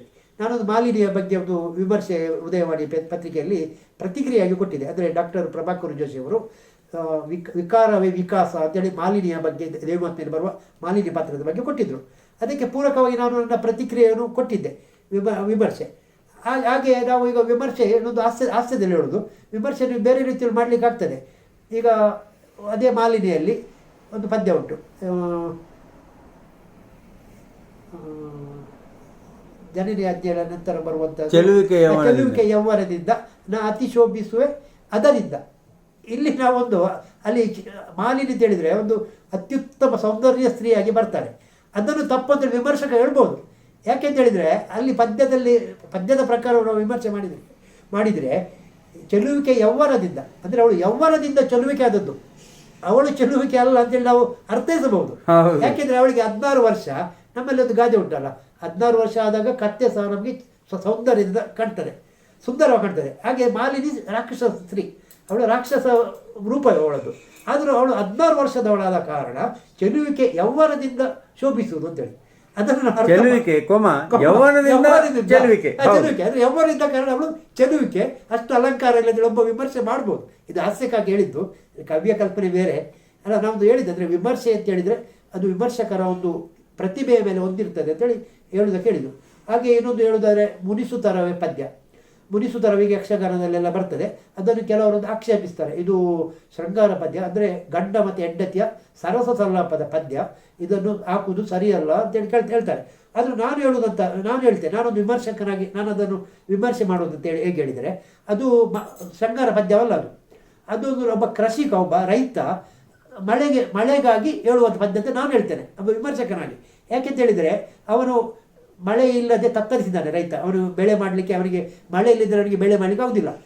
ಅಲ್ಲಿ ಮಳೆ ಬರಲೇ ಇಲ್ಲ. ಕೊನೆಗೆ ಒಂದು ದಿವಸ ಮಳೆ ಬಂದಾಗ ಅವನು ಸಂತಸದಿಂದ ಮುನಿಸುತ್ತರವೇ ಮುಗುದೆ ಹಿತವಾಗಿ ನಗಲು ಬಾರದೆ, ಅಂದರೆ ನಿಷ್ಠರಿಗೆ ನೀನು ಮುನಿಸಿದೆಯಲ್ಲ ಅಂತೇಳಿ ಮಳೆಗೆ ಅವ ಹೇಳುವುದು. ಅದನ್ನು ಬರುವಂಥ ಎಲ್ಲ ಸಂಭಾಷಣೆಯನ್ನು ನಾವು ಮಳೆಗೆ ಅನ್ವಯಿಸಿ ಅದನ್ನು ಹೇಳ್ಬೋದು. ಕೇವಲ ಅದನ್ನು ಸರಸ ಸಲಭ ಅಂತಲೇ ತಿಳ್ಕೊಳ್ಬೇಕಂತಿಲ್ಲ. ಅಂದರೆ ಅಲ್ಲಿ ವಿಮರ್ಶಕನ ಒಂದು ಸ್ವಂತಿಗೆ, ಅದರಲ್ಲಿ ವಿಮರ್ಶಕ ಯಾವ ರೀತಿಯಲ್ಲಿ ವಿಮರ್ಶೆ ಮಾಡ್ತಾನೆ ಅಂತೇಳಿ. ಹಾಗಾದರೆ ಕವಿಯ ಕಲ್ಪನೆ ಬೇರೆ ಇರ್ಬೋದು. ಅದೇ ನಾನು ಹೇಳಿದಾಗೆ ಕವಿ ಕಾಣೋದನ್ನು ವಿಮರ್ಶಕ ಕಾಣುತ್ತಾನೆ ಅಂತೇಳಿ. ಹಾಗೆ ವಿಮರ್ಶೆ ಮಾಡುವುದರಲ್ಲಿ ಸಹ ಅಲ್ಲಿ ಸಜ್ಜನಿಗೆ ಸಹೃದಯತೆ ಬೇಕು. ಹಾಗಿದ್ದಾಗ ಎಲ್ಲ ವಿಮರ್ಶೆಯು ಒಂದು ಅತ್ಯುತ್ತಮವಾಗಿ ಆಗ್ತದೆ. ಇಷ್ಟು ಹೊತ್ತು ಯಕ್ಷಗಾನ ಸಂಘಟಕ, ಯಕ್ಷಗಾನ ಸದಭಿರುಚಿಯ ಪ್ರೇಕ್ಷಕ ನೆಲೆಯಲ್ಲಿ ನೀವು ಒಂದೂವರೆ 2 ಗಂಟೆ ಹತ್ರ ಬಹಳಷ್ಟು ವಿಚಾರಗಳನ್ನು ಹಂಚಿಕೊಂಡಿದ್ದೀರಿ. ನಿಮಗೆ ಯಕ್ಷಗಾನ ಕಲಾಭಿಮಾನಿಗಳು ಎಲ್ಲರ ಪರವಾಗಿ ಅನಂತ ಧನ್ಯವಾದಗಳು ಸರ್. ಹಾಗೆ ನಾನು ಸಹ ನಿಮಗೆಲ್ಲರಿಗೂ ಧನ್ಯವಾದ ಹೇಳಬೇಕು. ಅದರಲ್ಲಿ ಪ್ರಪ್ರಥಮವಾಗಿ ನಮ್ಮ ಮಿತ್ರರಾದಂಥ ಕಟೀಲು ಸಿತ್ಲ ರಂಗನಾಥರಾವ್ ಇವರಿಗೆ ನಾನು ಪ್ರಥಮವಾಗಿ ಧನ್ಯವಾದ ಹೇಳ್ತೇನೆ. ಯಾಕೆಂದರೆ ಇವರದ್ದು ಎಷ್ಟೋ ನಾನು ಸಂದರ್ಶನ ನೋಡಿದ್ದೇನೆ. ಅದನ್ನು 60ರ ಮೇಲೆ ಮಾಡಿದ್ದೀನಿ, 95ರ ಮೇಲೆ ನಾನು ನೋಡಿದ್ದೇನೆ, 98ರ ಮಾಡಿದ್ದಾರೆ. ಇದರಲ್ಲಿ ಇಷ್ಟರವರೆಗೆ ಇವರು ಮಾಡಿದ್ದು ಕಲಾವಿದನ ಬಗ್ಗೆ ಸಂದರ್ಶನ. ಇದೊಂದು ಅಪೂರ್ವ. ಯಾಕೆಂದರೆ ಸಂಘಟಕನ ಬಗ್ಗೆ ಒಂದು ಸಂದರ್ಶನ ಇದೊಂದು ಪ್ರಪ್ರಥಮವಾಗಿ ಮಾಡಿದ್ದೀರಿ. ಯಾಕೆಂತೇಳಿದರೆ ಸಂಘಟಕನು ಸಹ ಒಂದು ಕಲಾವಿದನ ಒಂದು ಸ್ಥಾನಮಾನವನ್ನೇ ಪಡೆಯಲು ಅರ್ಹತೆ ಹೊಂದುತ್ತಾನೆ ಎಂಬ ಒಂದು ದೃಷ್ಟಿಕೋನ ನಿಮ್ಮದಿರ್ಬೋದು. ಹಾಗೆಯೇ ಸಂಘಟಕನೊಂದು ಅಭಿಪ್ರಾಯವೂ ಸಹ ಯಾವಾಗಲೂ ಮುಖ್ಯವೇ. ಯಾಕೆಂದರೆ ಕಲಾವಿದನು ಹೇಗೆ ಒಂದು ಯಕ್ಷಗಾನಕ್ಕೆ ಅನಿವಾರ್ಯವೋ ಸಂಘಟಕನು ಅನಿವಾರ್ಯವೇ. ಸಂಘಟಕ ಇಲ್ಲದಿದ್ದರೆ ಯಕ್ಷಗಾನವಿಲ್ಲ. ಯಕ್ಷಗಾನ ಅಂತ ಹೇಳಿದ್ರೆ ಯಾವುದೇ ಕಲೆ ಇಲ್ಲ. ಇಂದಿನ ಕಾಲದಲ್ಲಿ ರಾಜಾಶ್ರಯ ಅಂತ ಒಂದು ಸಿಕ್ತಿತ್ತು, ಅದೇ ಅರಸ. ಈಗ ರಾಜಾಶ್ರಯ ಎಂಬುದಿಲ್ಲ. ಅವರು ಸರಕಾರ ಅದಕ್ಕೆ ಆಶ್ರಯ ಕೊಡುವುದಿಲ್ಲ. ಆಗಿರುವಾಗ ಸಂಘಟಕರೇ ಅದಕ್ಕೆ ಆಶ್ರಯ ಕೊಡುವುದು. ಆದ್ದರಿಂದ ಇಂಥ ಒಂದು ಸಂದರ್ಶನವನ್ನು ಏರ್ಪಡಿಸಿ ನನ್ನ ವಿಚಾರಧಾರೆಯನ್ನು ಎಲ್ಲರಿಗೂ ತಿಳಿಸುವಂತೆ ನನಗೊಂದು ಅವಕಾಶ ಒದಗಿಸಿದ ಸಿತ್ಲ ರಂಗನಾಥರವರಿಗೆ ಹೃತ್ಪೂರ್ವಕವಾಗಿ ಧನ್ಯವಾದಗಳನ್ನು ಅರ್ಪಿಸ್ತೇನೆ. ನಮಸ್ತೆ ಸರ್.